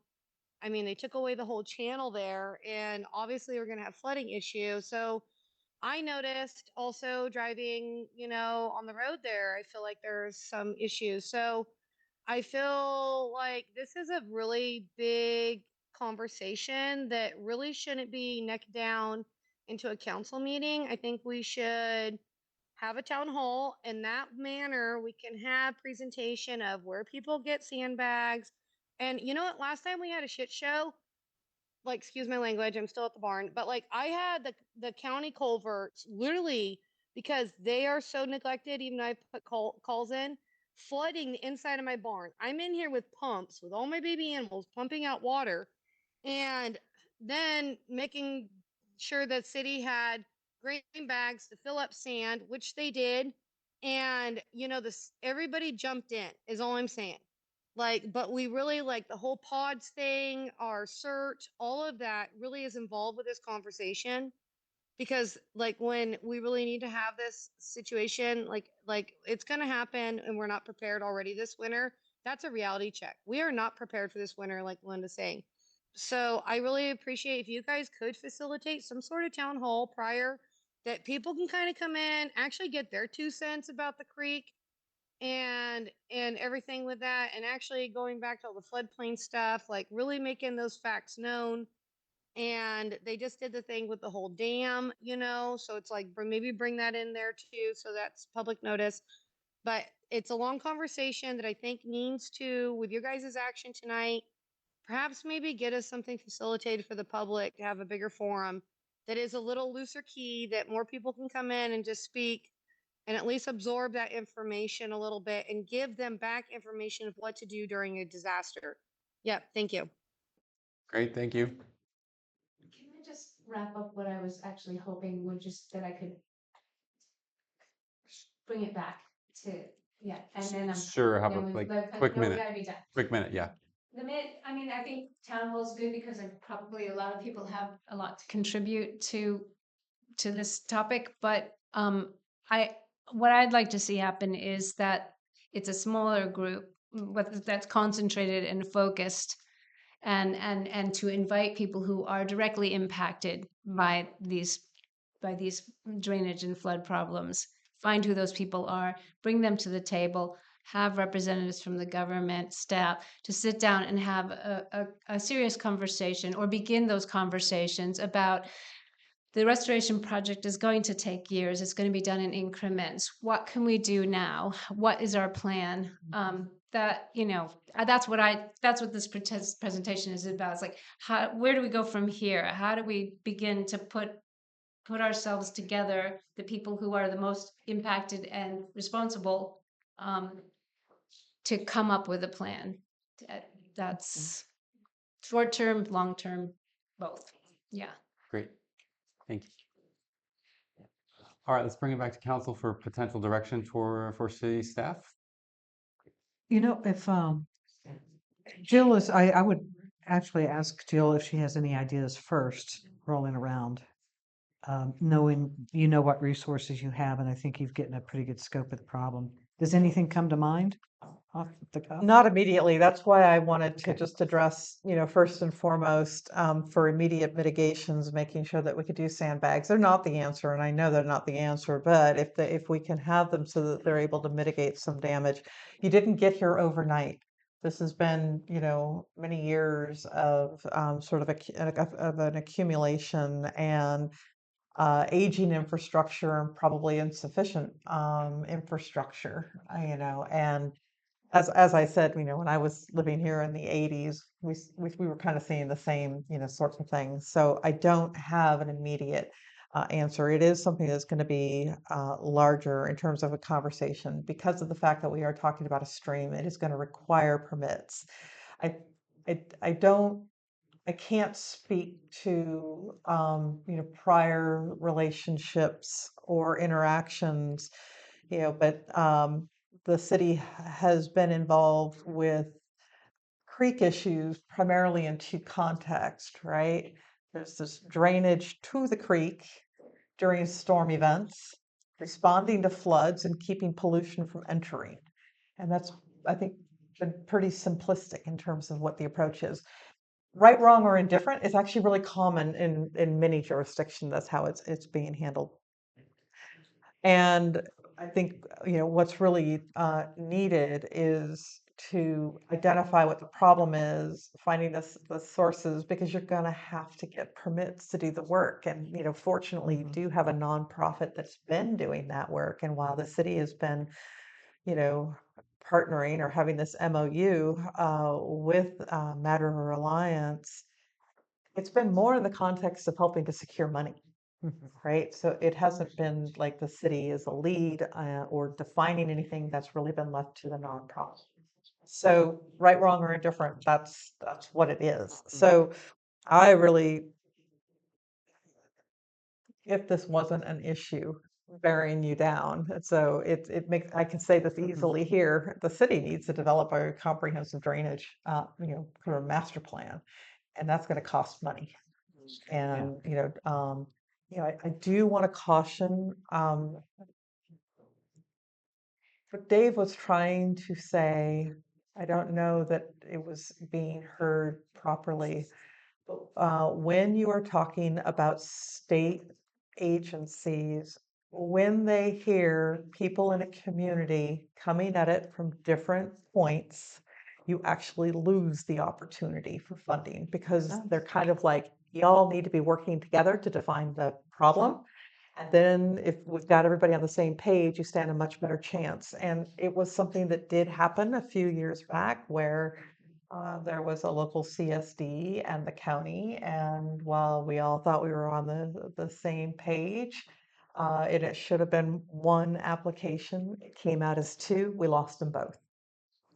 And so it's very much a real thing because the state too has limited funding. So the more that we can be coordinating together and to be unified in the voice that is going to those representatives, the higher the likelihood. I think this is probably a really good project in terms of getting some funding because of the effects that are happening out there under storm events. And it isn't, as I learned, and I appreciated Linda reaching out to me initially and my having a conversation with her because I was unaware of what was happening. There's no reason that I would have been aware, right? But I was unaware of what was also happening on Taylor Way. So this is bigger than just Charton. It's like that whole area needs to be addressed. And so I don't know if Gary or Ryan has anything in particular, but my answer is you need a comprehensive plan so we could figure out what the infrastructure improvements are necessary to make some investments in. Right. So I've just been told that Taylor Way wasn't flooding. I'm sorry? I've always heard that Taylor Way wasn't flooding, it was just hatchery. That was what, I mean, and the road's closed, so you can't go out there and find out for yourself when it's underwater. So is Sounds that like it's not flooding. true? Sorry, Sounds like it's flooding if it's underwater. right? But is it we were told that Taylor Way was not underwater. Is that incorrect? Based on what Linda relayed with me, Taylor Way will periodically go underwater. I can only go on the basis of what the representations Areas are. of Taylor Way. Yeah, Yeah. Go ahead, correct. John. Areas as. Two and a. Okay. Jill, just a quick assessment of the situation. Do you think, since you're not going to be here much longer, you could come up with a quick outline and assessment for the next person that's going to take on that position? Oh yeah, I Great. mean, I've Let's got a just add it. whiteboard that is pretty darn full in my. Add it to your little Just add it. Yeah. to-do list, Quick Yes. your vision board. Yeah. Not anything in depth, but just like. But I don't know, Ryan, do you have any? I mean, well, it represents some other cities that have some similar issues. So. Yeah, I mean, it's a jurisdictional issue. Number one, I mean, this is a waterway that's under state jurisdiction, and so they have primary permitting authority. So work within the stream bed is difficult. Getting state permits is difficult. Going through the environmental process is difficult. A lot of cities will fund stormwater management through stormwater assessment, which we don't have. Oftentimes, real property is assessed based on permeable versus non-permeable square footage, and it's assessed a fee so that the city has funds available as a special fund to deal with stormwater management.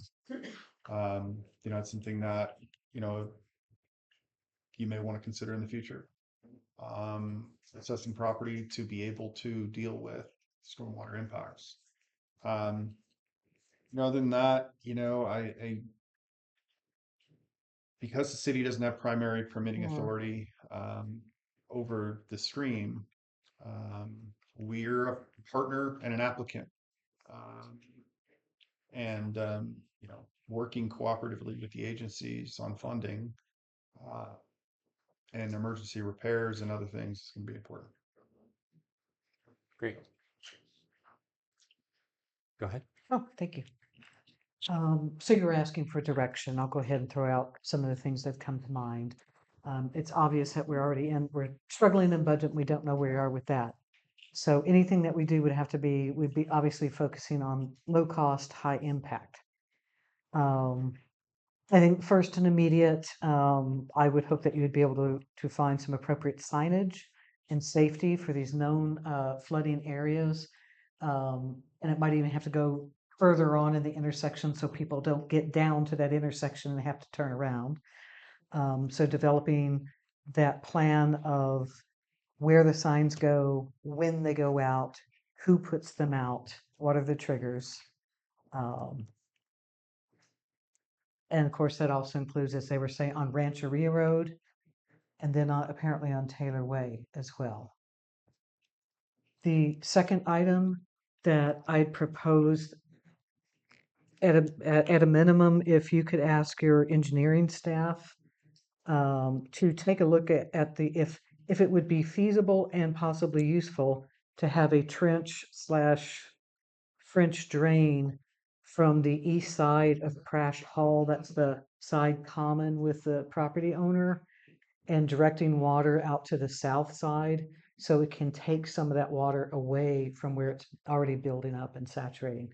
Half of that building is draining off onto those property owners. So, I'm just spitballing it, but if that's something that either Public Works and or the engineer and yourself can take a look at it and see if that might help. That seems like low-hanging fruit we could go for. And I guess the last item that I have right now is, and I'm sure I already have a list going, but is to identify the relevant agencies and individuals or experts locally, regionally, and even statewide that we'd be looking to partnership with. And begin to gather that information. Like the mayor said, we won't and don't expect that you will bring this to fruition, but a nice informational packet for the next city manager could be very helpful. But certainly the signage and the trench are two items I hope that we could address while you're here. So I did have the occasion to request documents. I don't know that I have them all. It's kind of a challenge getting information that I need. I've got like a whole bunch of quotes, and it's like I'm actually looking for something different. So I'm trying to gather some of the information. I'm a bit flummoxed with the fact that it's a straight drain, there's no additional discharge points, so of course it It's gets totally back to overloaded. Yeah, and Mhm. so there's no drain inlets, and then of course there is the redirecting. So I don't know why the gutters were installed the way they were, or at the length and the lack of discharge, intermittent through the Yeah. length of the building. I don't know. I don't know if there was an engineered design, and if there was a deviation from that design, or if there just was no design. I don't know what that answer is. So I'm trying to work on those pieces right Sure. now. Yeah. Well, it seems like all that water shouldn't be trenched, and it should be go into pipe and be channeled completely off the property. Yeah, I think one of the challenges there is the fact that her backyard is the low point. So even if it's trenched off, you're still going to be dealing with, just some So it needs to be trenched water. all the way out to Charton. Right. But I'm just saying you still have an issue where, You know, I misspoke and I should have just said more stating to examine that issue for alternatives for redirecting water from that we'll take a area. peek at that. Yes, thank you. Any other direction for staff, or are we ready to move on? Good. Terry? Good. All right. Thank you very much. Moving on to item number 11, introduction of the revised FY 2025-2026 budget and approved continuation of resolution 1245 for fiscal year and budget 2025-2026. City staff, would you like to fill us in on this item? Oh, boy. Let me get my stuff out. Or sorry, Yeah. ad hoc? In the interest of brevity, because we still have a bit of a full evening, I was really hoping that we were going to be able to present to you a revised fiscal year budget, and the development of the budget is contingent upon the work of our financial consultant. I had given a deadline of October 22nd, and I figured I would spend all weekend trying to crash out the rest of what I needed to crash out. But it has been delayed, and I haven't gotten the data until this afternoon. So it's been a bit exasperating. The ad hoc committee has met twice, and we've gone over to varying levels of detail about some of the budget information that you all have received at that July meeting. And I've been able to provide some revised numbers and adjustments through the different funds, but in particular through the general fund. And now I just need to be able to get it into a format so that you guys can see it. So recognizing all of that, I very, very reluctantly am asking that you approve resolution 1245 so that we can authorize a temporary extension, the third temporary extension for the fiscal year 25-26 budget. And like I say, not something I'm very happy about in any way, shape, or form, but kind of doing the best that we're able to do. One question of clarification. Uh-huh. The budget for 2025-26 is actually an extension of the 24-25 budget. That is correct. That exists in it. Thank you. Well, ad hoc has done, we've also met outside. But Terry and I have done a lot of work on that. And we do have some information that we'd like to share with council and with the public. But before I do so, when does the current extension expire? Oh, That I think we approved it. It was like August 26th. So we're coming up on it. we have a couple of days, not sign it tonight and that's it. Okay, well. I thought it was a 60-day thing. Yeah. 60 days. Today's the 28th. Right. Wow. I'll defer to Ryan. I think Okay. we're okay. I haven't signed any checks. All right. Well, Terry, do you want to hit one Yeah, through? are we doing this during this time or during the ad hoc time? I'm just concerned. I think right now we need to go ahead Okay, and so do, because before this we is do part of this, the guidance. Okay. If you're wanting to amend it, I mean, if you're wanting to have us to extend it as it is right now, this council also have the ability instead to amend it or to recommend amendments to it now before it's extended. Not if Let's it hear what you have to expired. say. Let's hear what you have to say. Okay. How's that? All right.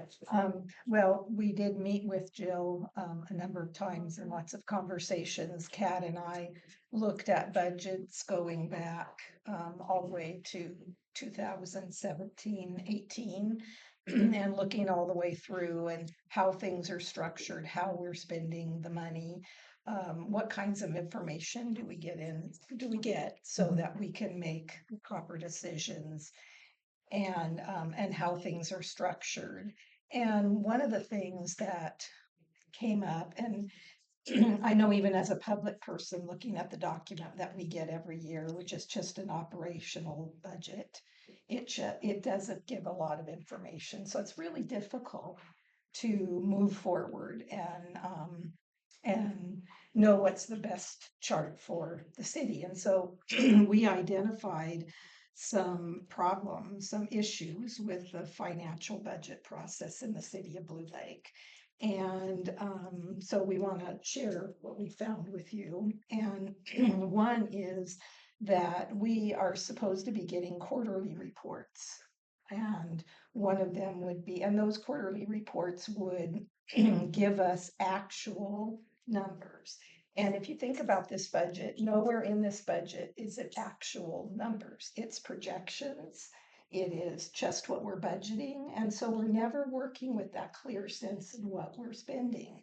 And so in our financial manual for Blue Lake, it says we must get these and they must contain that information. But the city does, we don't get them.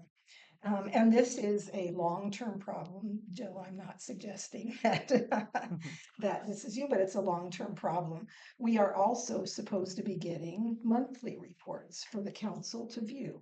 And those monthly reports are part of the government code, and we don't get them. We only get the disbursements. But included in that, we should be getting report on any new revenues that come into our city every month. So you would have known if donations were coming in because it must include all receipts, cash, or donations. And so if we had that every month, we would be able to track that. It should also have any disbursements for the city. We don't have annual audit reports since 22, 23, and that has been an ongoing problem. There was an audit report some time back where it was hard for the auditor to get the information and said the audit cost us more.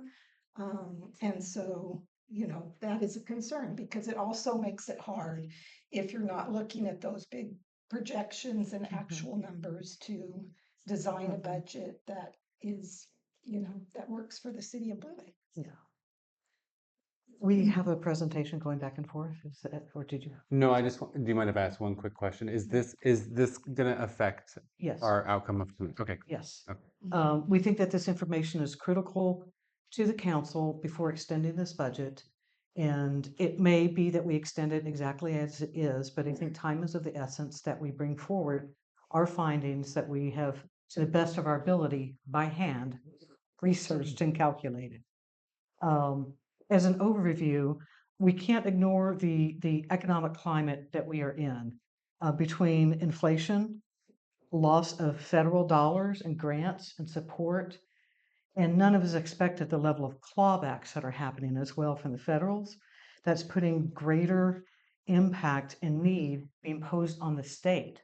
So while the state will step up and help when and where they can, it's going to be, I anticipate it would be very limited and very competitive. We've been very reliant on grants in the past. How much that might really be able to aid us in the future, I don't think it's prudent for us to plan too much and too heavily on grants to help us out. So with the budget and what I found, I went through from 2017-18 all the way to current, And, you know, for a city, what we do, the most basic functions, water, sewer, roads. So I'm a simple girl. I'm going to look at these simple needs and see where we're at with them. With water, it's Fund 60, 61, and 62. With sewer, 70, 71, and 72. And what we have on the Water Capital Reserve Fund is a structural deficit. And we have gone on our water fund, and let me get my, it's so hard to talk and look at papers. Thanks for being patient.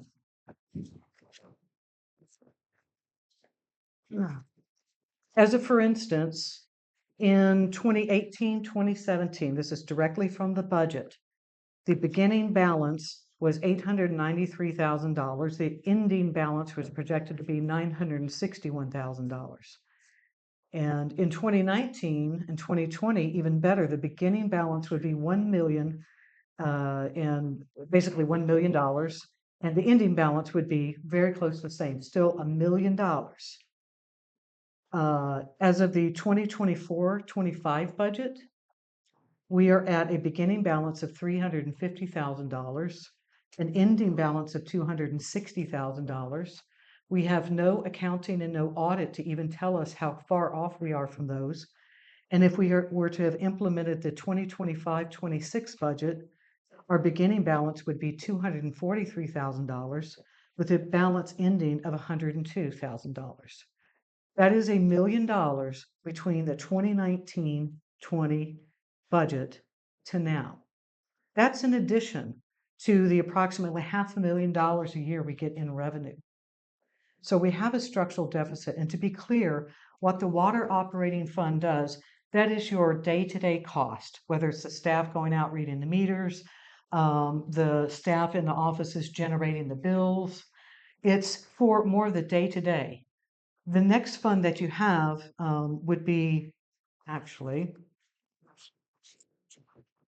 thanks for your patience, is the Fund 61.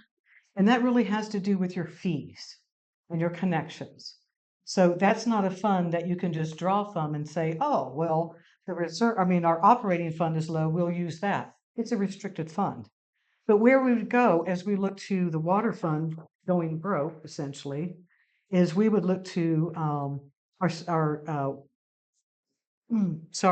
Fund 62, and that's our Water Capital Reserve Fund. If we have a major break in the line, we have a failure, we have to do something different with the tank, maybe that grant gets clawed back. We have a balance, a beginning balance of about $14,000. That is our capital reserve fund for water. So again, just to know, in a water operating fund where we began with a balance of $1 million in the 2019-2020 budget, by this year, we're floating at about $250,000, and that's an estimate because we don't have a clear accounting.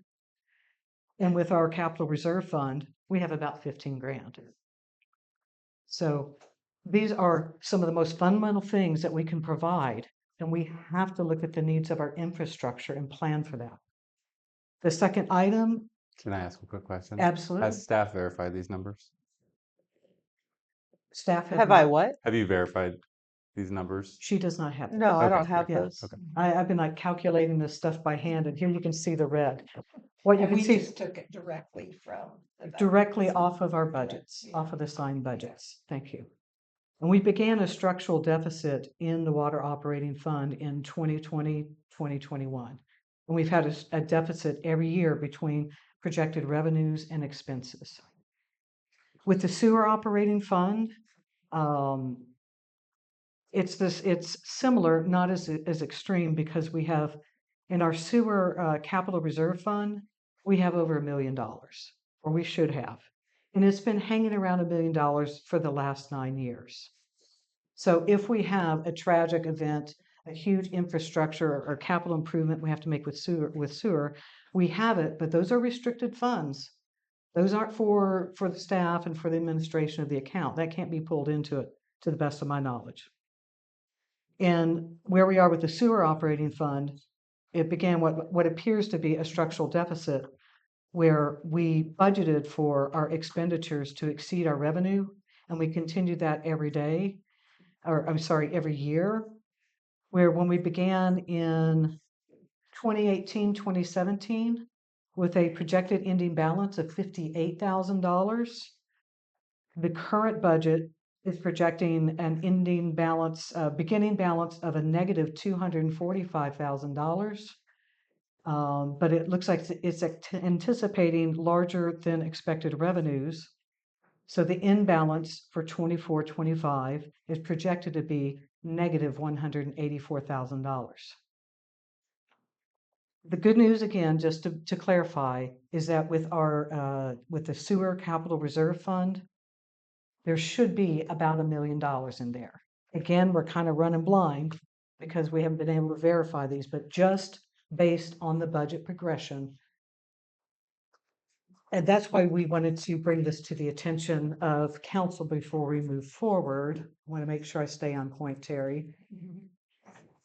Now, similarly, I did calculations for off of the general fund, because those are, as you know, they're separate, they're the enterprise funds. And we all like nice things. We want to have a happy and healthy community. Right now, for the year 2025-26 budget that was to have been presented to council, $500,000 was allotted to Parks and Recreation. $500,000 when our water operating fund is going broke. We have,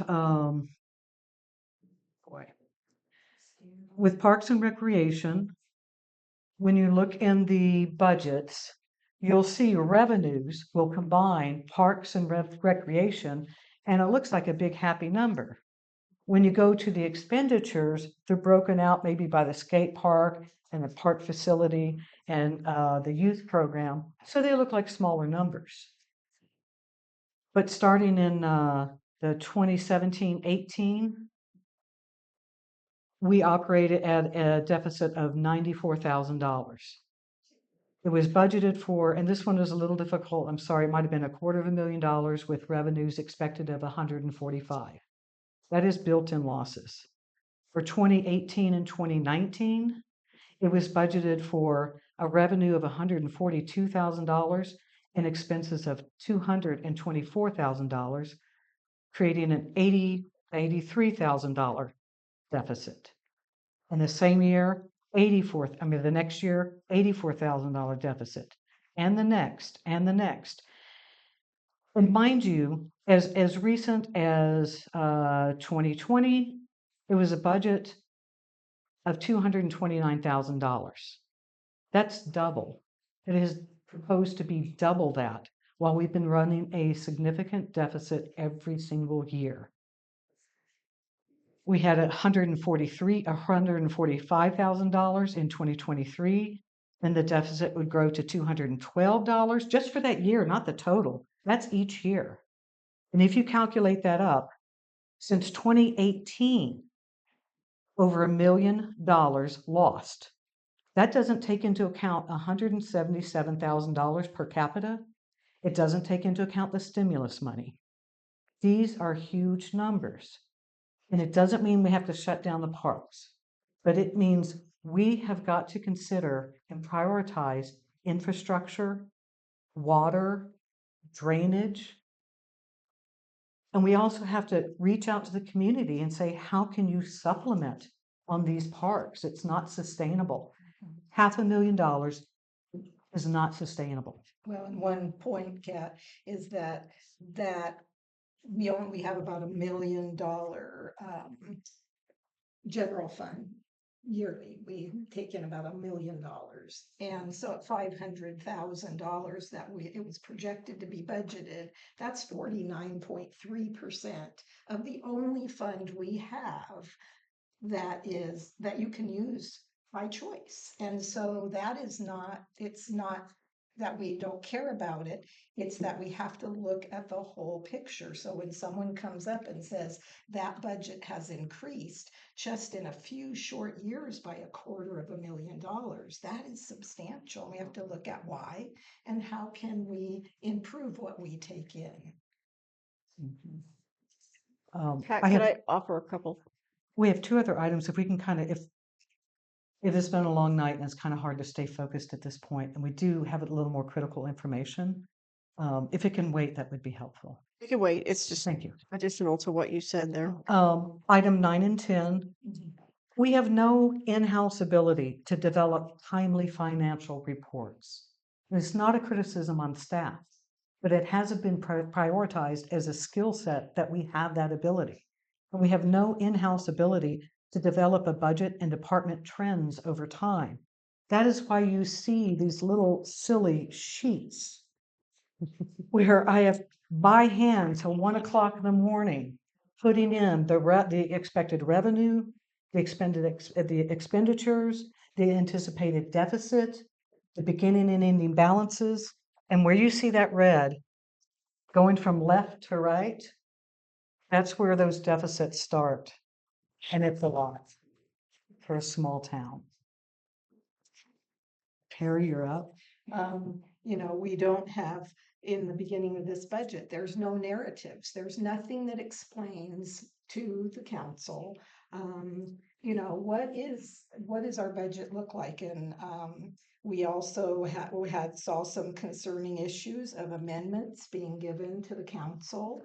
And so this would be delivered to the council. The council looks at it. That's what happened in 24-25. Yeah. And the very next month, a huge amount of amendments came in. Now I can see some little things would come in, but the expenses were over $300,000. And so that, it's hard to wrap your head around that there could be that much floating out. And it totally changes the way you would be looking at this budget, because you would be saying, wait a minute, now revenues came in, but they were not equal to the amount. It was about, close to $100,000 that was still out there in expenses. It's hard to tell. There's no way of looking in the budget and seeing if they transfer money from one place to another, which would be a general accounting principle to say you would make an audit trail in that so that you would know where that it's not in here. So it's very difficult to see where money's going one place to another. The line item budget detail was collapsed over the years. So it's very hard when you see things like other expenses. It's because it's been so collapsed. We can't look at what the trends are, where there might be problem areas. We're unable to determine what the current staffing levels are based on this budget. And that, according to our to our financial manual, should be part of what's in here, is that we get to see how many people are employed and, and how many full-time and part-time positions we have. And we're unable to determine the current salary placement. And that is something Jill is working on, making sure that's included in the next budget. The budgets in the current budget has money in it for the donations of the bike park. They're accounted for in the revenues, but not in the, no expenses are included. So it improves the bottom line of the revenues, but not the expense. But you don't get to see what expenses are out there. And that should be a separate fund. It should be a totally separate fund, and that fund should be included in our budget. Having those major financial reports done by an outside agency doesn't support the checks and balances that need to happen within our city. And there needs to be a full accounting of grants regularly to the council so that we can see the full amount coming in, going out, and understanding all aspects of the budget. You should get monthly reports and laws for sure. What number are you on, Terry? And then also the full accounting of the grants are not regularly provided. I think I got one ahead, so I was on 21. Okay. And did you have, number 18 is really important. Oh, I'm sorry, did I miss that- that one? I'm going to read that out because I don't know where to go for this information. But we have no idea what our actual current balance is of the general fund. We don't know. We don't even know close. We have a stack of budgets, and then we have amendments. Like here's an example. This amendment for fiscal year 2023-24 was submitted in July of 2024 at the end of the budget cycle, actually after the budget cycle. That's when this was When you submitted. do budget After. amendments. Well, Budget amendments, however, when they begin to become a tool to approve excess expenditures without council knowledge, I mean, that is a problem. Things can come in and out unexpectedly, but if you begin to look through each of these amendments and you realize that these are happening, these aren't small numbers, these are large numbers, and they typically fall expenditures in the general fund around parks and recreation, and often also staffing and excess staffing. There has to be an adherence to the budget as it's presented. It isn't a tool just to say we did it. It is a guide to follow. And without those quarterly financial reports that are required by our financial policy, I have the floor, madam. By not having those quarterly financial reports, we don't know that there has been an excess expenditure. We don't know if there's been a transfer of funds. We don't know if more money came in. And waiting until after the end of a budget to make an amendment is a shortcut that could cost us dearly. We don't know. and I might add that the financial document that we have for the city, which is the financial manual, does state that amendments would be brought to the council. So if you are spending over what is in your budgeted amount within any fund, that amendment must be brought to the council at the time it's happening. You can't wait until the end of the year, because what if the council said no? Then you would have an entire year of amendments and things that you've made with the budget. There's one year in particular where the entire, a great part of the general fund, more was taken out, more was spent over the year than what was budgeted. And it's really important for us to understand, so we are all on the same page, that that needs to come before the council so that we know what's being spent all along the way and get to make the decisions about those expenditures at the time. So, I think we went through our highlight reel. yeah. Thank you. And I think that one of the things I might add too is that we have a list of recommendations, and we'll share those with you. We can, about how we proceed here, but one of them is that we have a balanced budget, or we really look at how we're going to make cuts and look into spending patterns in Blue Lake. So tonight we're just looking at an extension so that the city can function. Is that correct? Mhm. So we've received all this information. No, it's one of the recommendations is tonight we need to look at the impacts of this. We are already 1/3 of the way into our spending, and we're spending with known deficits built in, both in water operating fund and sewer operating fund. And we have a $500 million, no, actually $470,000, my bad, $470,000 towards Parks and Rec, which is almost twice of what it was just a couple of years ago. Once we approve funds for that budget, it can be used and applied and moved around. And we have that ability now to say, we need to make some changes and then we can extend it. And that's the sense of urgency that I have. And the longer that we wait to make the necessary changes, the harder they will impact, because we have less time to distribute it over. Jill, what's the minimum extension time that you would need to develop a budget? I mean, like, obviously I'm not holding you to it. We're just like, Yeah, okay. So before I answer that great. question, I want to add just a couple things. One is the issue of the 23-24 audit It hasn't been completed. It should have been completed last October for submittal to the auditor. So that's still in the works, about 98% of the way completed. Your last monthly report came to council in March of this year. And I think there's a variety of reasons as to why those efforts have stalled, but it is, I'll simply say that it's part of a larger pattern, if you will. So it's not a recent thing. I can go back through the prior audits, and that was a regular finding in terms of the lack of timely submission, and it was identified as material weakness multiple times.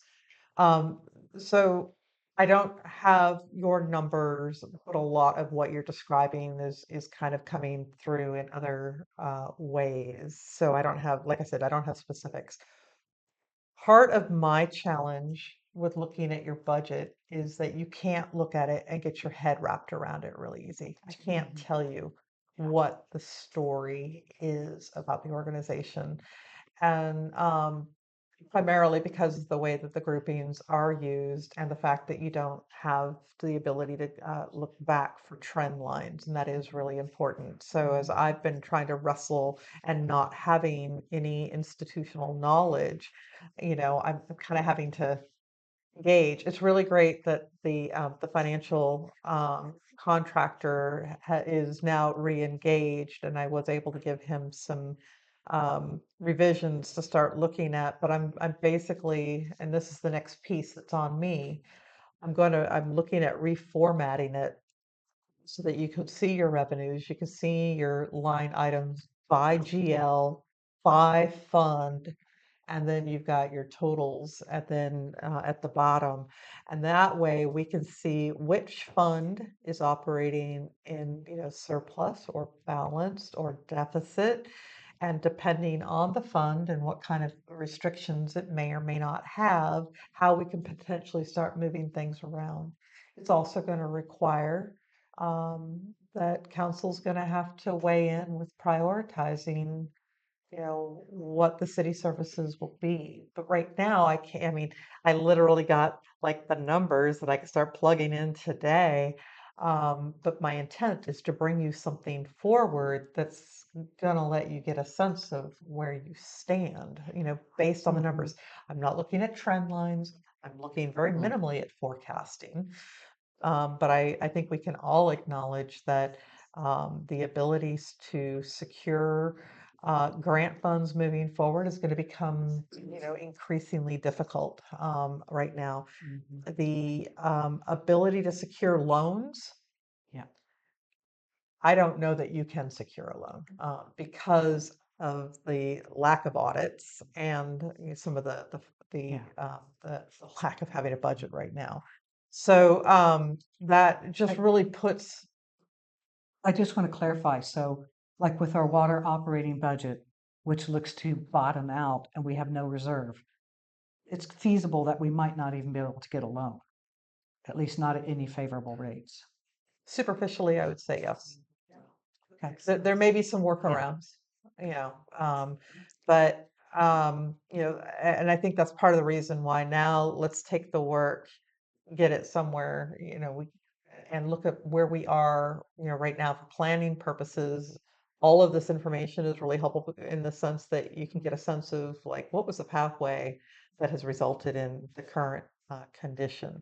So it's kind of a long-winded answer, but it's also one, kind of assure that, yeah, we're trying to get these other pieces back on, but more importantly, I want to bring forward a document that's capturing all of this information so that you can be making informed, direction and decisions in there. And so, yeah. Do you think it'd be appropriate now if I had the ad hoc finish up the recommendations? Because I think that's what you had left, right? Yes. No, this is all a surprise to me. Well, I So just you wanted to make, Yeah, well, you said we were Oh, still good. working on this afternoon. Otherwise, most definitely would have provided you with this. My So- apologies. Yeah. you said No. you wanted to hear what she was saying and then you would let her know. So I was waiting for you to like Oh, do I, it. I was wanting to, yeah, no, we're good. Okay. We're good. Continue. So we had some recommendations, and we'll probably have some holes in this because this is, you're up till 1 o'clock in the morning going through pounds of budget paperwork. You're a little tired, but between Terry and I think you've mentioned some of these already. So a budget study session, that's for council. We can look at, first, let's look at our financial policy, because then we're going to recognize if we aren't getting what we're supposed to. But then the budget study session is also for how we develop the budget, and we're going to have some difficult conversations about what are the priorities of the people and the council. 2 was develop a budget preparation process, which includes a timeline of the process. The process must include staff and public input and council priorities before the draft budget is produced. This process should include structural improvements of the operational budget, trend funds over time, expand budget details, include a detailed narrative of the city's financial position in place of the glossary of terms of the funds, provide informative graphs to support budget understanding for all stakeholders, improve and provide detailed descriptions of transfers between funds. And one thing I'd like to clarify on that is we aren't looking at this for the current year. I don't, Yeah, that would be no, thank you, impossible. Terry. There's Yeah. no way that Saying that what could be we're achieved. Get to it, any of Jill. that. This Yeah, is our recommendation Yeah. moving forward. for sure. Yeah. Terry suggested we update our check signing policy. We want to continue to check for internal controls that are in place within the city's financial system. Continue examining the spending patterns of the city. We have the operational budget must include clear audit trails. Receive a balanced budget. Receive quarterly financial reporting. Develop in-house reporting capacity. Develop policy for maintaining fiscally sound fund reserves. And budget should include a capital budget and capital infrastructure plan. Terry, do you And have? I would just say on the capital improvement plan, I don't see, and that was a recommendation from Gary as well. And listening to what's happening tonight and with all the issues in the city, Gary did recommend in the land use element that that was something that we did, was make a capital improvement plan. And that's looking at all of the infrastructure that we have in the city and looking at a 5-year plan for how we would address, at least going 5 years out, how we would address those issues. And so starting to have that conversation about what are the needs of, Yeah, exactly. of our infrastructure, I don't know because why we don't it's have something aging like and that. having a hard time. So. Oh, that's So- incredible work, you guys. That's pretty amazing. Thank you. I would love for it to be all typed out in a summary executive summary report with graphs and available for the public for our minutes for the next meeting. Okay, all right. And we did say that it would be Yeah. important to, put all the information together and, we just wanted to speak to it because we feel like the importance of just looking at what we can do right now and in working with Jill and direction from you if you want us to continue to, as a ad hoc, work with Jill and see what we can do to help help make this work better so that we have money for things that we do need to spend money on over the next year. Can I just offer something real quick, which is everything that you've listed is very reasonable, right? It's the fact that we're going to have to pivot to kind of like a new thing. Your financial policy has some really good bones to it. There was mission drift where you weren't adhering, and it does identify like a mid-year budget review.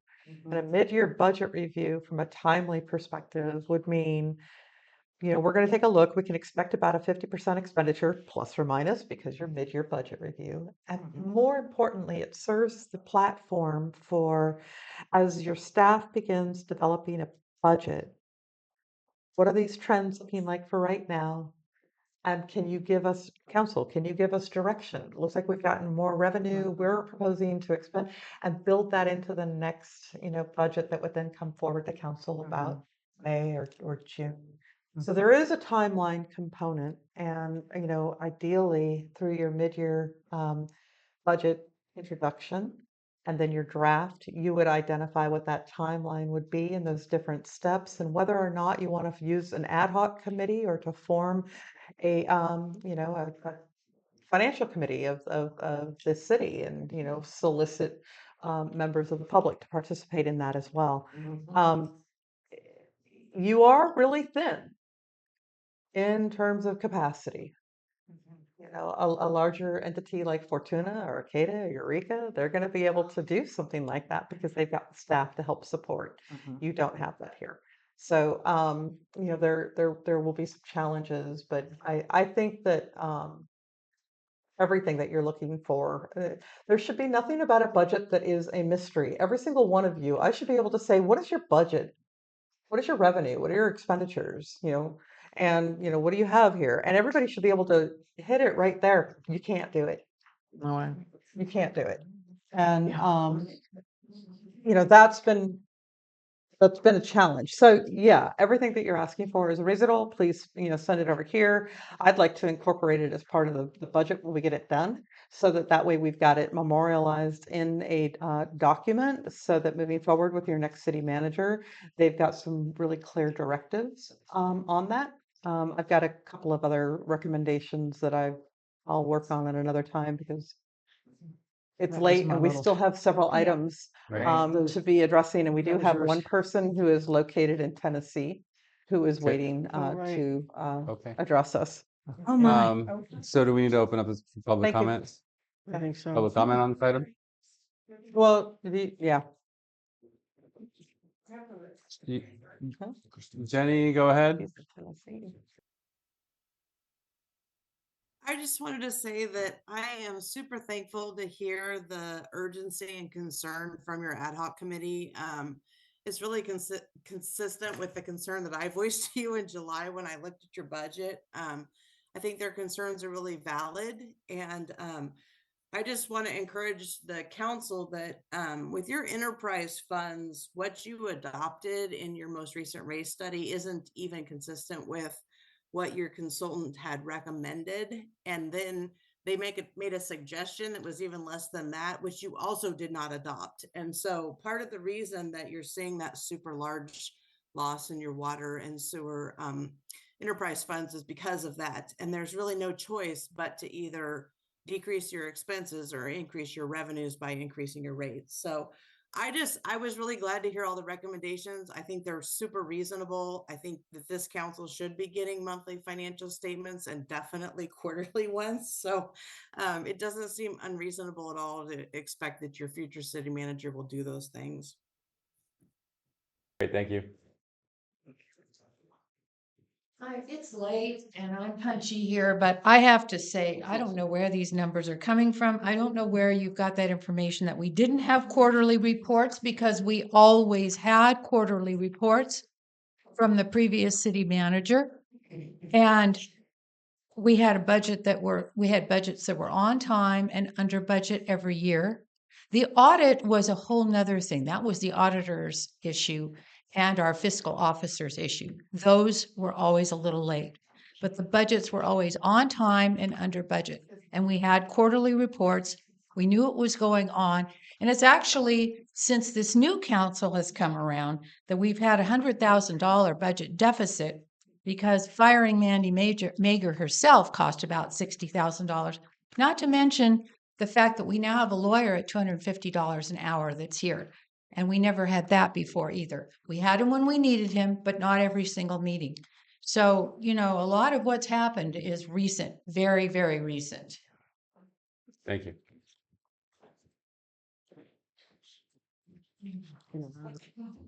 I just want to say that Elise was the only person on the last council that was continuously questioning the budget and saying, we need to understand this better. Please give us time to understand this. I need to understand what we're saying. And it absolutely is everything that Jill just said, that everyone on this council should fully understand, grasp, and be able to regurgitate fully what the papers say. Everyone sat up here before, and obviously, as you're saying yourself, you don't know where the numbers came from.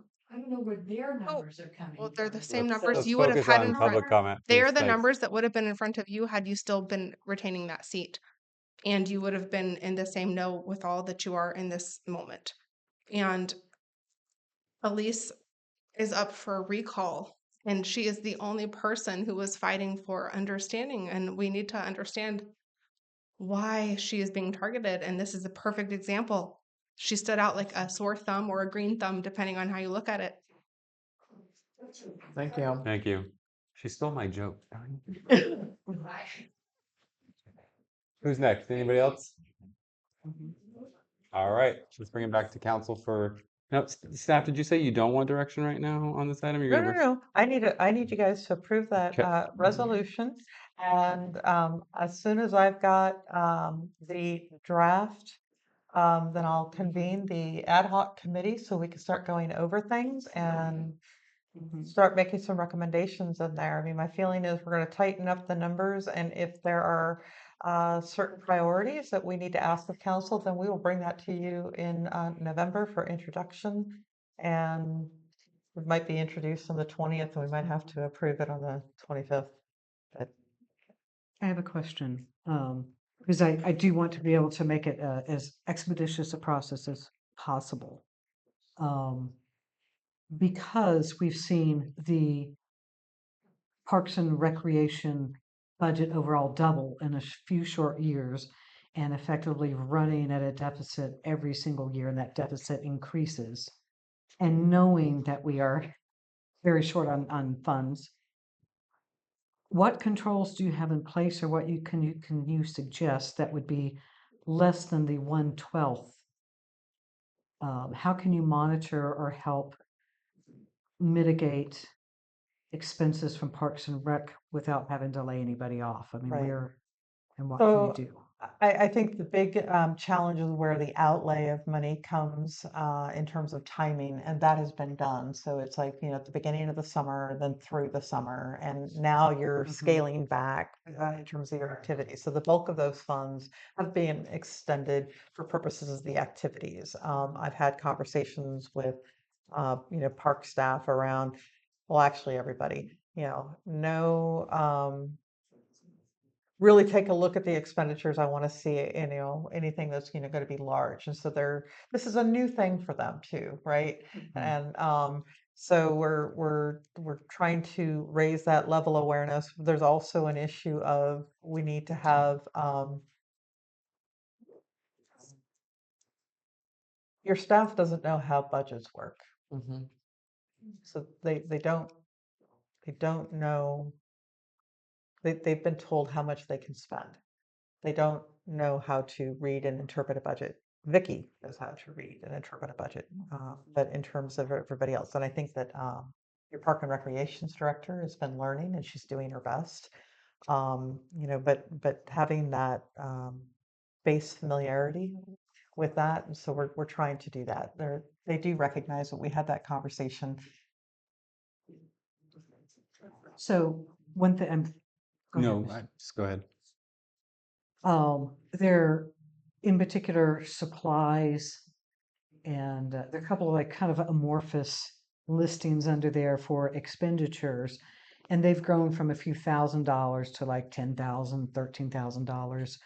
What can you do, and how can you help staff to ensure that you are aware of any significant spending before it occurs, and that it would get your approval, rather than saying, you just have this budget, we approved it, Right. so you can do it?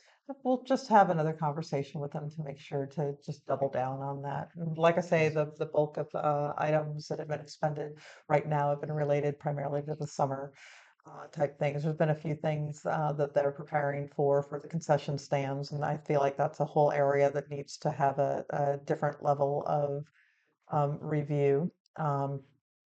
But we can do that. Okay.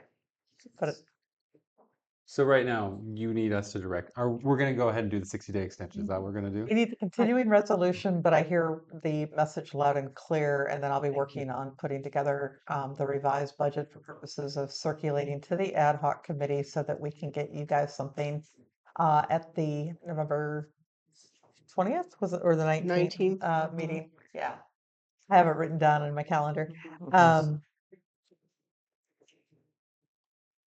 So are we Right. looking for a motion right now then to Yes. approve this and then move forward? we? So we're gonna go forward, cutting back where possible and being very mindful of spending.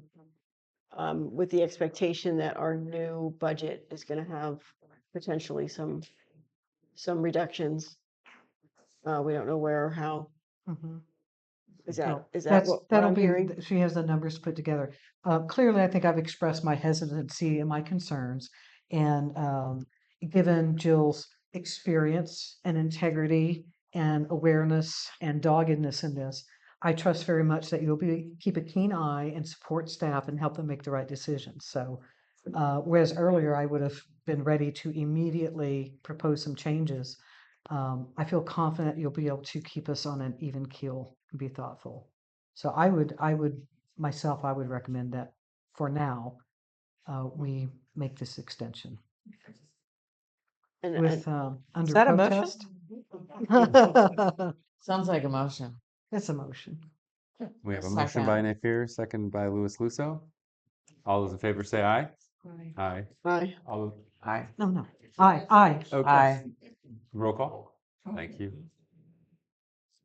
And just for clarification, the motion was to approve resolution number 1245, authorizing the temporary extension of appropriations for fiscal year 25-26 pending the adoption of the annual budget.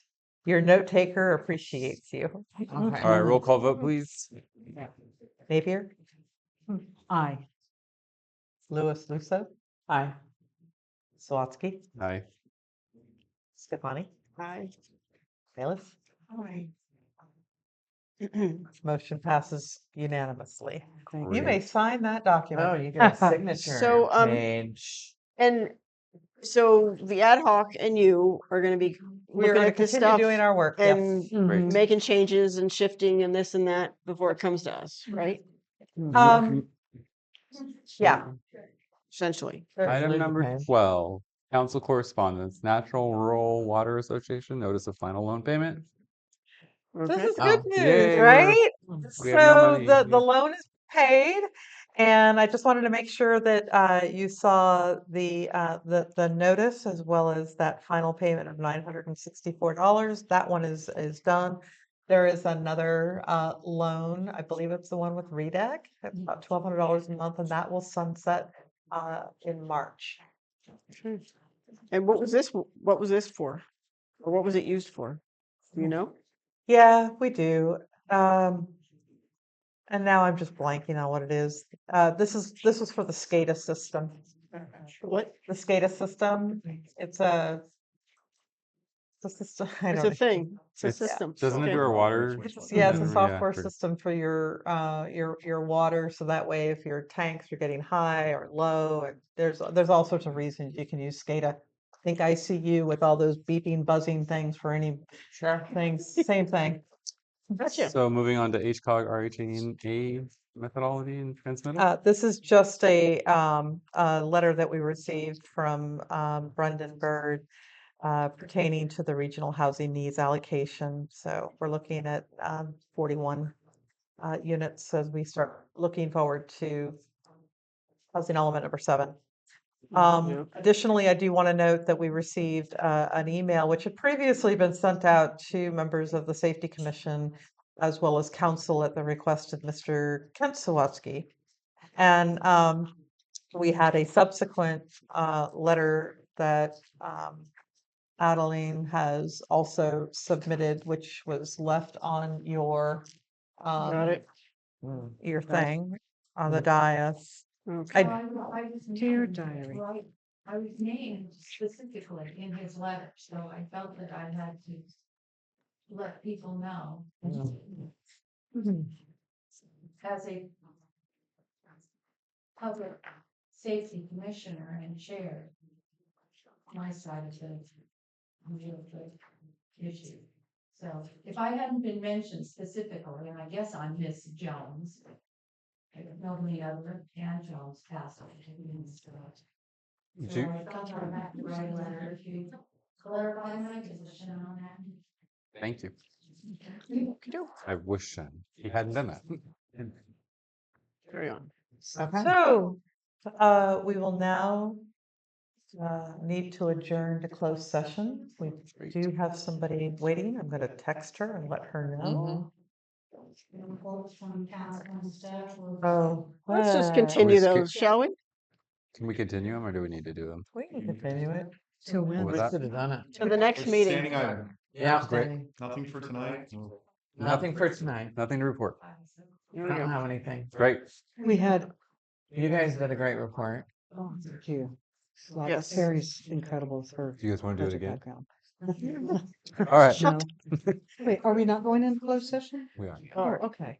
We were just going over Practically. this one, 13 reports. Ah. Motion to thank go you. into closed session? To offer public comment on the closed session item. Okay. Yes. Yeah. Thank you. I'd like to go ahead and provide the opportunity to comment on the closed session items, public employment appointment, title city manager, as well as conference with legal counsel, anticipated litigation. Does anyone from the public wish to comment on these items? Where's Seeing the none, candy? Stay safe can I out get a there. motion to go into closed session? Motion to go into closed session. Motion by Scafani, Second. seconded by Louis Lusso. All those in favor, say aye. Aye. Aye. Aye. All those opposed? Hearing none, we're going into closed session.